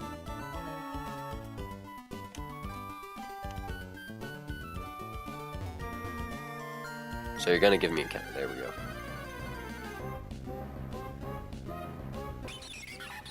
Ooh, we haven't used Zoo yet.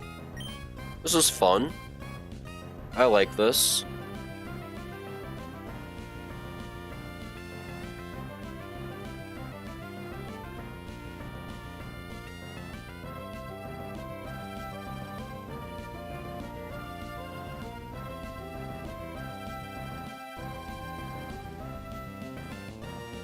This is fun, I like this. Okay.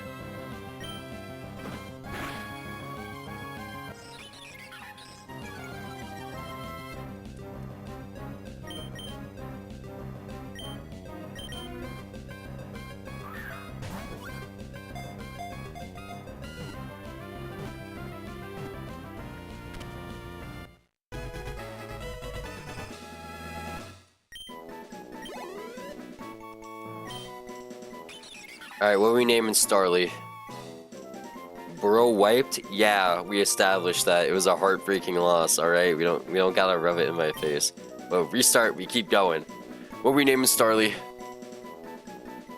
Naming scheme is book characters. So right now we have Curious George, Nivens, the White Rabbit from Alice in Wonderland, and Cujo from Stephen King. It's Cujo and Marcius from the Book of Palms, or the Bible. The Bible, yeah. It's like, what's like a bird character? Or like fighting bird thing.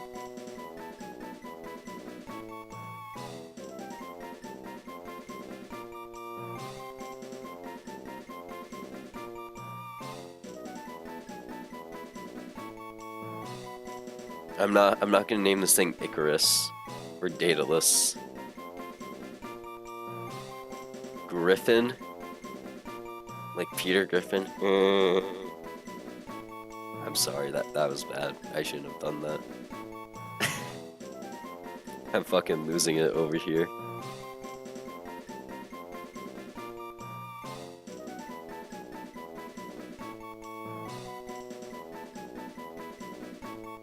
That'll be funny, to be honest.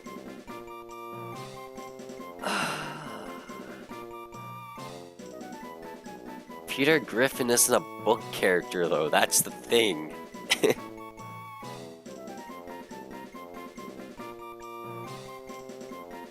Peter Griffin isn't a book character, though. And Griffin is just a fantasy monster, right?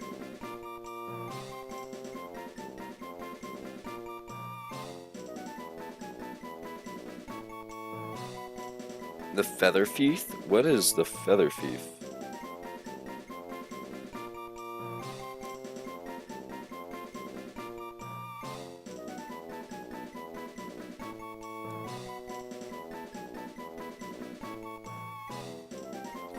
Interesting.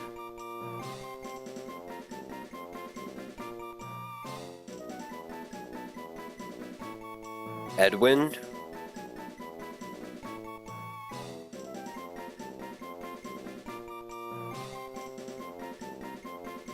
Naming him Edwin? Alright.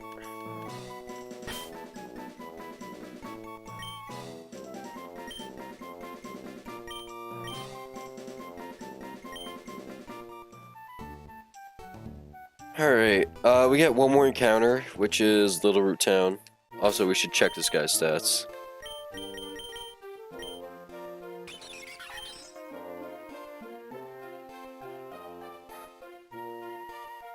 I had high hopes for you too.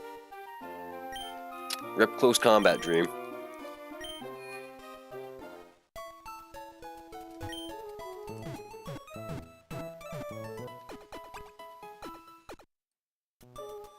The close combat dream.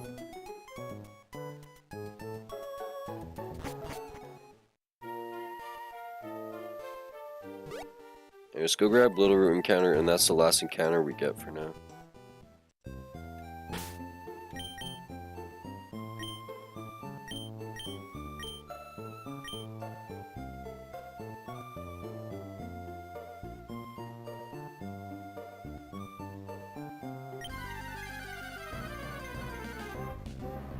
Surskit.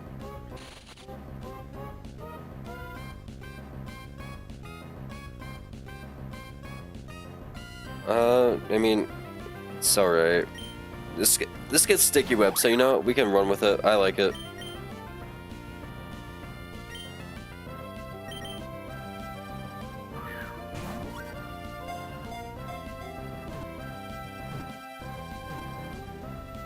First ball, too. Alright, what are we naming Surskit? We're not naming it Jesus this time. Jesus died immediately.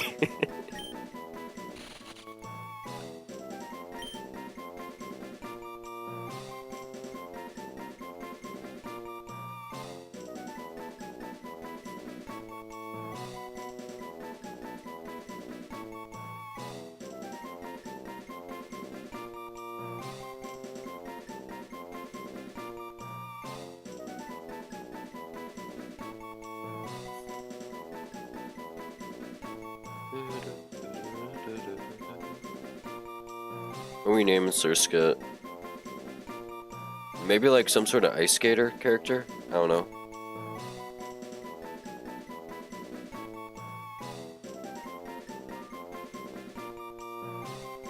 My neighbors just screamed. Not sure if that was picked up, but oh well.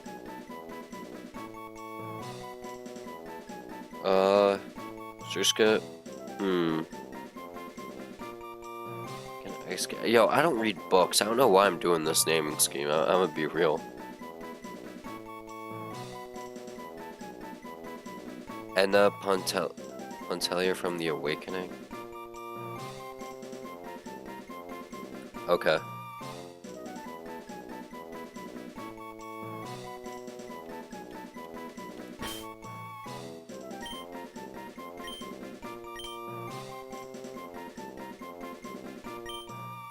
Alright, let's see. I mean, we don't really care about this. She killed herself by walking into the ocean, like how you killed the previous Surskit. Do not remind me that I lost my Surskit on Slayport Beach, alright? Do not remind me that. Oh shit, you have an item? Interesting.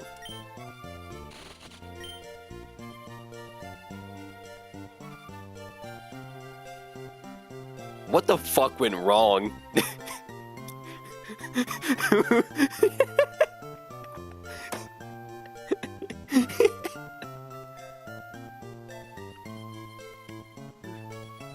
What the fuck went wrong here?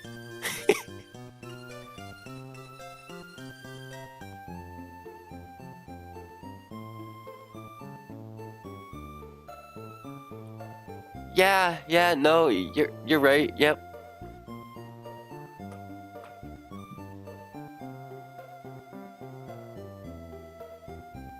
This thing's ass. Good thing you get sticky web, or else you would literally never come out of the box unless you were sack fodder. That's it.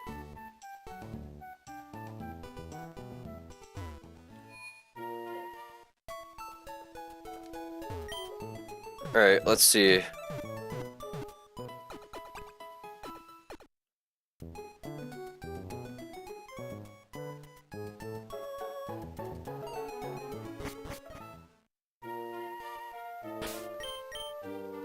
First fight coming up. We got... Yeah, I gotta take off Surskit.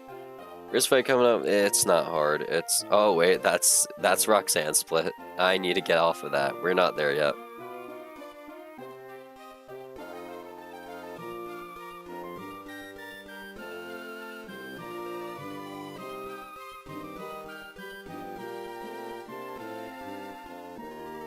Yeah, Pucciano, Lillipup, and Rookity. This is literally just Chimchar sweep.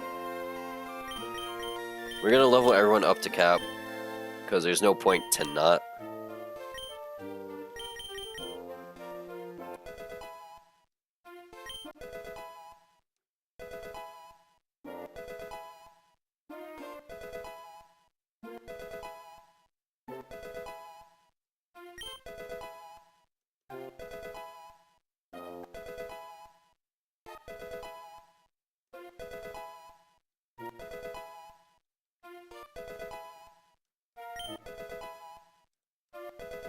There you go. Poison powder. No, you're not learning poison powder.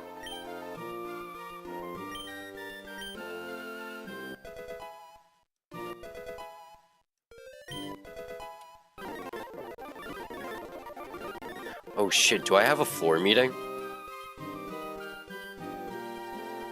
Wait, I'm not... Do I have a floor meeting today? Oh no, it's tomorrow. Okay, I'm good.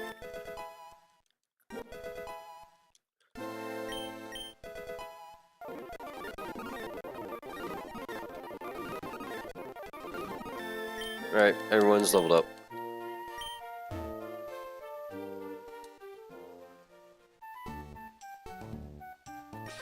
This is first trainer. These first couple trainers are really not hard. This is what, 2 mock punches? 2 mock punches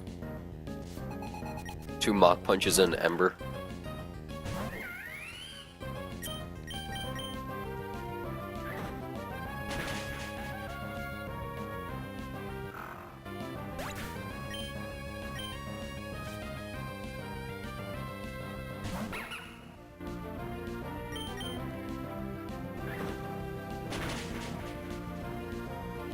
Three mock punches in Ember.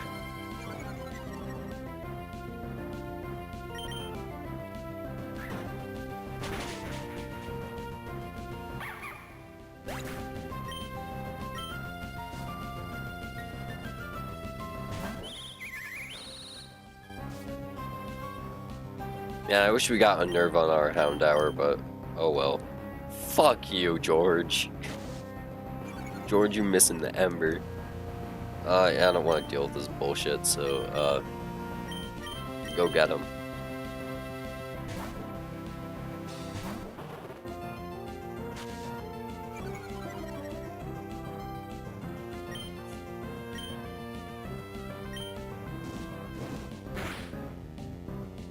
Oh, good crit, wow, you killed the underleveled Pokemon in 1 hit, good job. I mean, his IVs are usable, so it doesn't matter.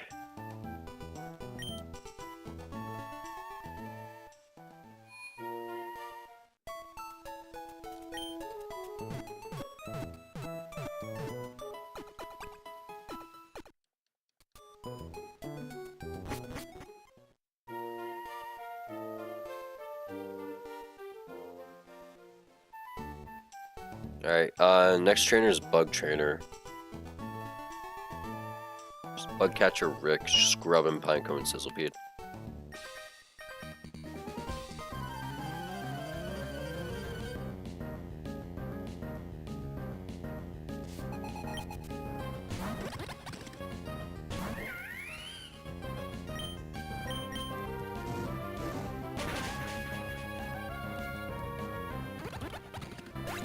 The first really scary trainer is the Metronome Battle.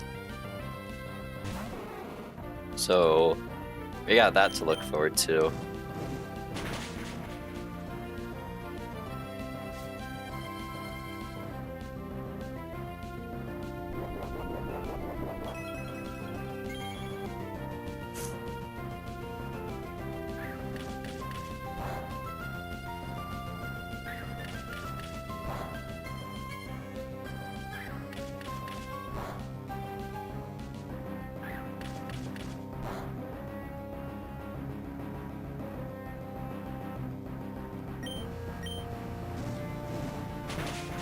And then it's just Sizzlepede.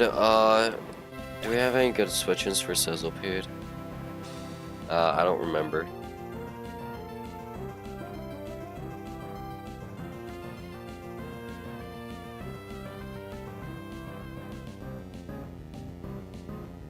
I mean, technically, Chimchar walls you.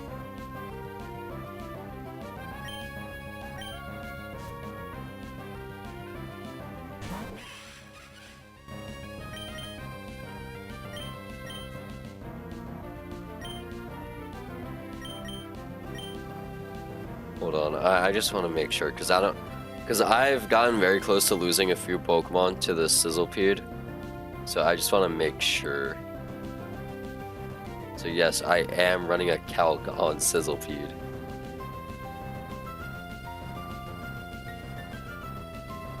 Oh, Starly has a one-hit KO with Aerial Ace.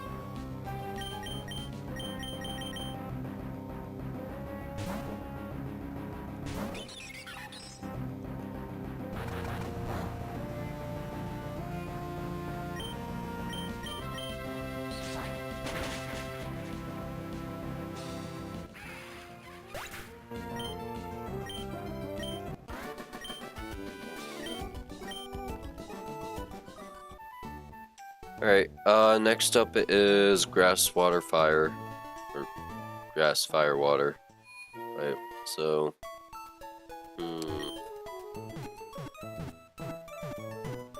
X-Trainer. Yeah, lead Skiddo. Kill with Chimchar.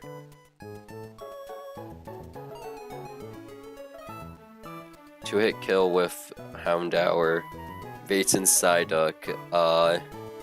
Switch to Execute. Bullet Seed kill.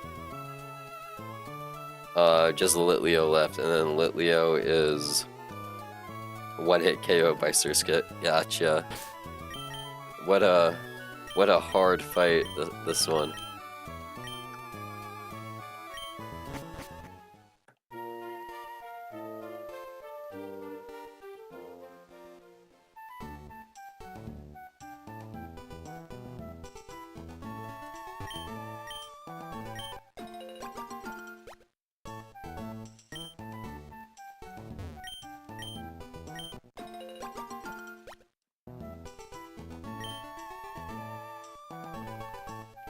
Alright, let's do it.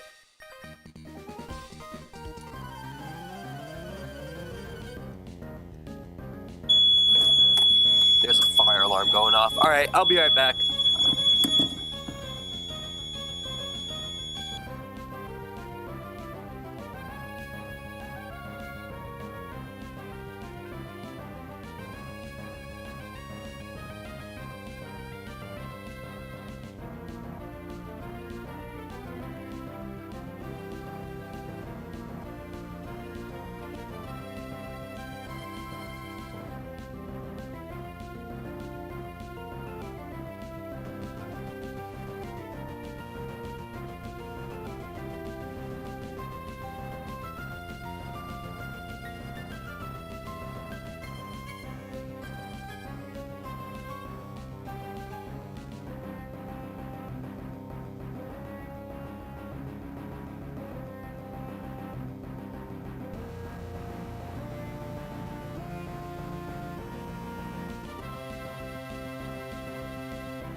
Yo, what's up? I'm back. Okay, there wasn't like a real fire.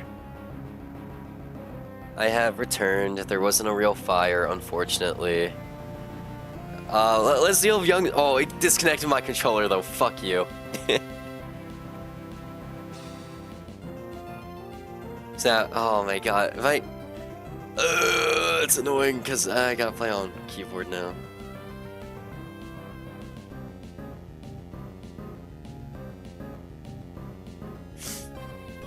It disconnected my controller. Oh, that's annoying. Oh, whatever. Okay. Should be pretty simple. I'm pretty sure it was literally just someone vaping. I think someone was like vaping and they set off the smoke alarm, so don't vape. Don't do that.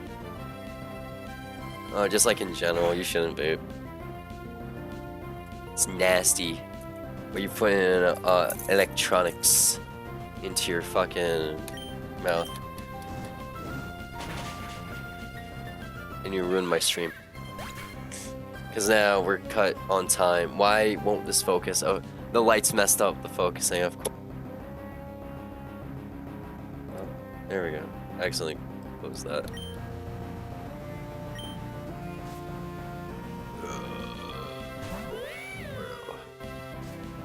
Oh, Litleo came out. Okay. Let's see that everything dies.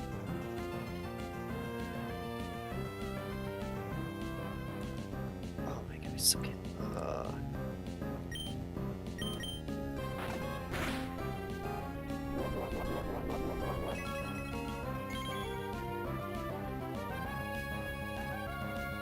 Good flinch, good flinch.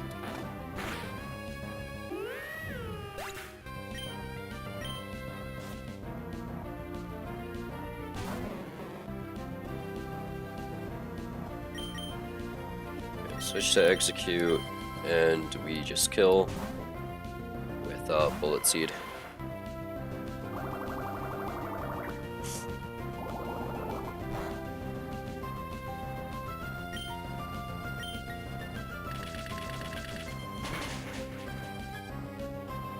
Guaranteed 3-hit KO with okay, well, not if you crit execute. Alright, next up is the hard fight, like one of the few hard fights before this marks the beginning of like Run Bun shenanigans. First though, we are going to save because I want to reconnect my controller.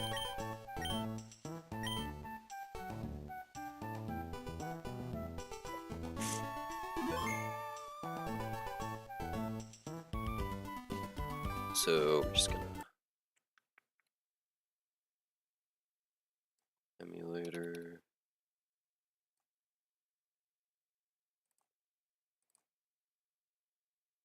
Alright, cool.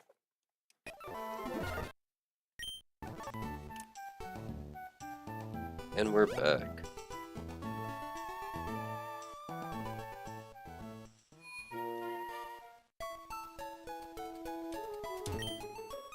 Alright, this next fight is kind of hard. We don't have any poison types to deal with Swirlix. Unfortunately. We don't have anything that one-shots, right?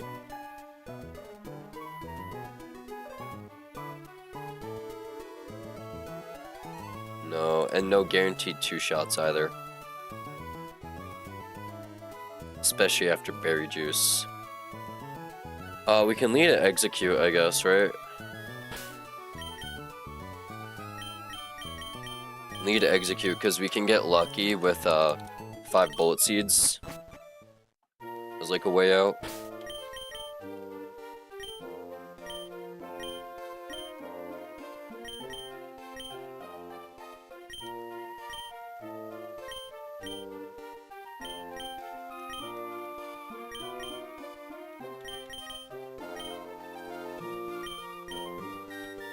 But metronome is just annoying because everything is just against you for metronome. It's almost always gonna do some like bullshit move like, oh, I'm gonna have Houndour out and it's gonna fucking wave crash me. Or some stupid shit like that. Anyways, here we go. Metronome fight.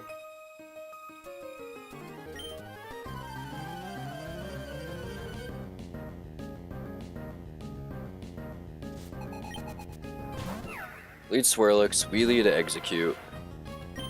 And Execute can just Bullet Seed. Hopefully they land enough hits. Okay, well. We hit 2. So maybe we hit 4 next, right? No, we're not gonna hit shit here.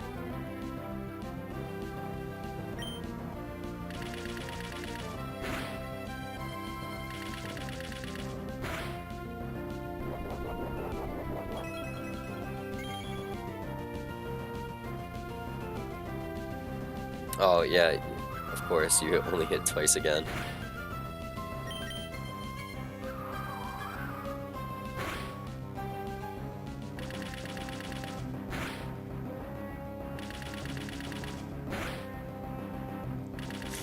Three, 4. Okay. Just gotta. Oh, it's gonna be fucking Flare Blitz, right? Oh, no, I'm not getting swept by a Swirlix. No.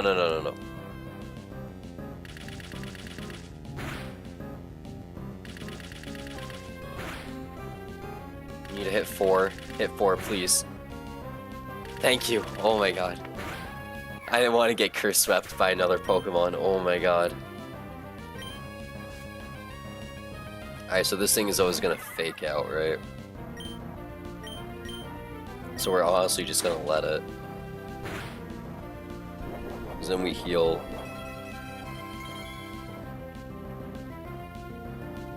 Set up Sunny Day, that'd be really funny. I outspeed you? What the fuck?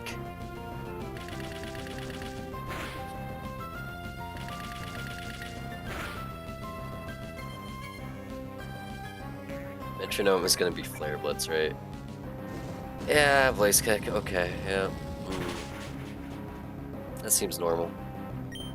So now we gotta switch to George. He's gonna switch in on probably Waterfall, right?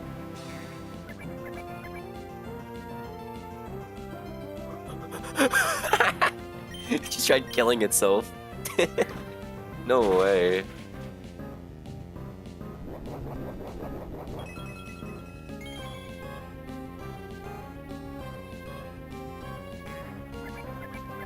For those of you who don't know, Lunar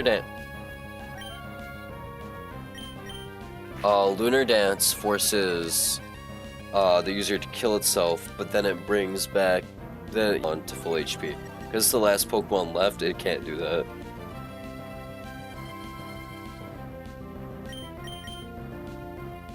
And it used Bide, so it was throwing, so it doesn't matter.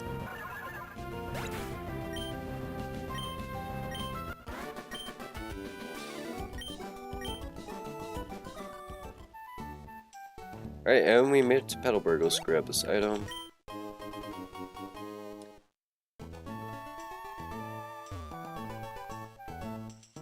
And we made it to Petalburg. We do not get a Petalburg encounter because we want something here way later.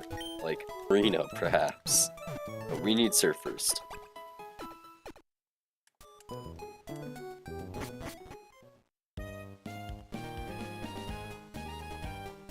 Is Stream dead?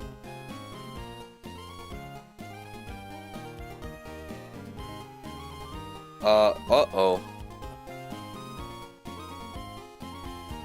Okay, stream just dropped for a bit. Sorry about that.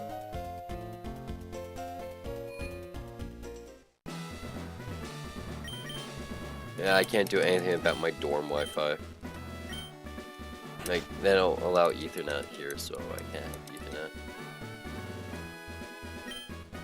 I'm gonna stay with my relatives in Burden Turd. Fuck you, Wally.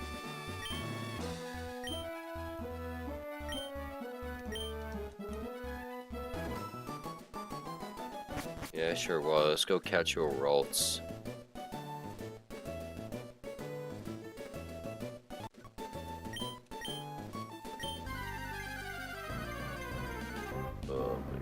I wish I had a Galarian Zigzagoon.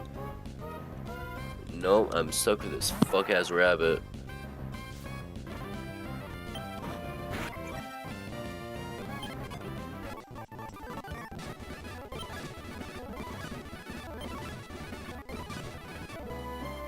Alright, cool. Alright, on this next route is one of the most important encounters that we can get. Some of these encounters range from broken to good. So this route is just very good for encounters. Let's go pick up Pokeballs first though.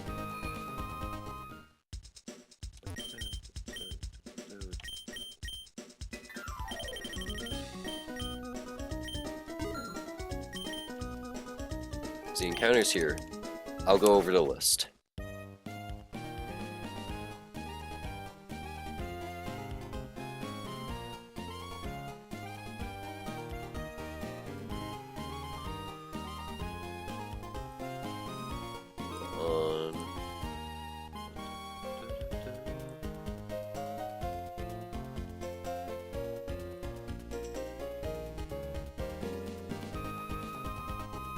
I'm just ticking off all the items I got because I no longer have them. Alright. Here, on Route 104, let me get there first. On Route 104, we can get Paris, Weedle, Scatterbug, Bulletbug, Sizzlepede, Ekans, Salandit, Venipede, Combi, Yanma, and Ladybug. Weedle would be absolutely insane to get because Beedrill is the best Pokemon in this ROM hack. Blipbug, Orbeetle's fun to use, right? Psychic Bug isn't a bad typing. But I don't know when we get Orbeetle. If we get Orbeetle for Brawly, that would be insane. I don't think we do, though. Salandit, Salazzle's very solid, good typing. It's very fast, hits hard. Yanma, we had early on Mega. We can do early on Mega again. And Paris. Paris isn't too bad. Not ideal, but Paris still isn't too bad. Last time we got a Yanma, but we're definitely not getting a Yanma this time. Yo, get this camera. Thank you. Alright. What do we get? Oh wait, we're calling song. There we go. What do we get?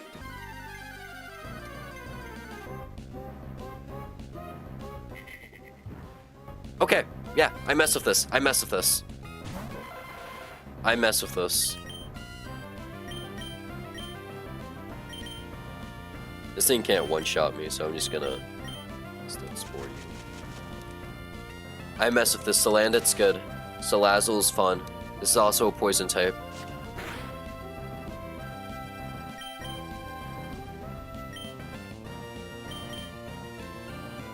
A poison type for Brawly is very important. And also, if we get a steel type, we can do Marini Toxic Stall Dance. Alright, what we name in Salandit?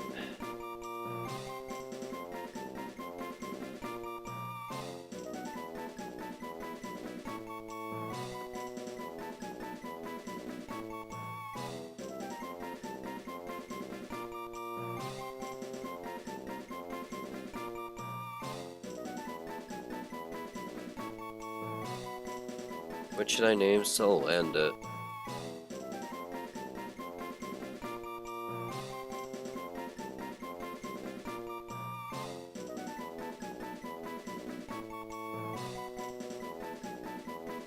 Like, is there book characters about a lizard?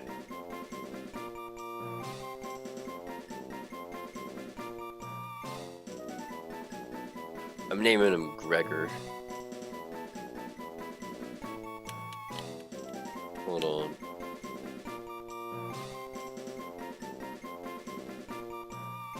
Actually, no. Actually, yeah, no. Your name Gregor.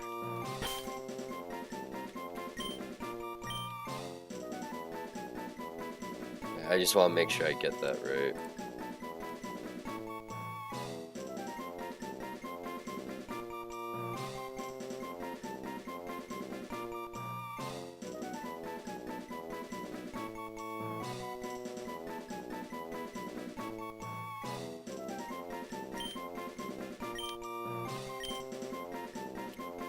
Alright, hopefully this is good.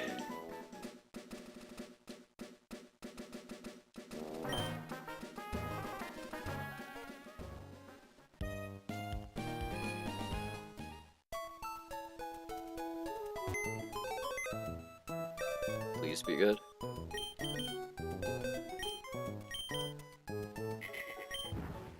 Got corrosion. Alright, plus speed.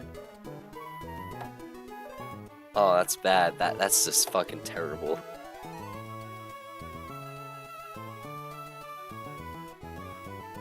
You missed me catching this dog shit Salandit.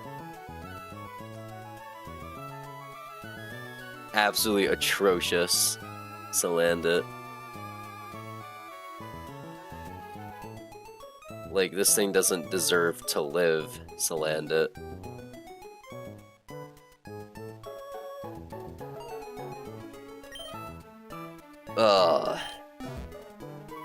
You know what? I think I'm gonna end stream here. I'm tired. I have work to do. Like, I have class in the morning. I'm also just getting off of wiping, so... morale is at an all-time low. I'm tired. I think I'm just gonna call it here. I'll be back Friday. We restart. Basically a fresh start here. So, you know. Good night, y'all. I'll see y'all Friday night. Have a good week.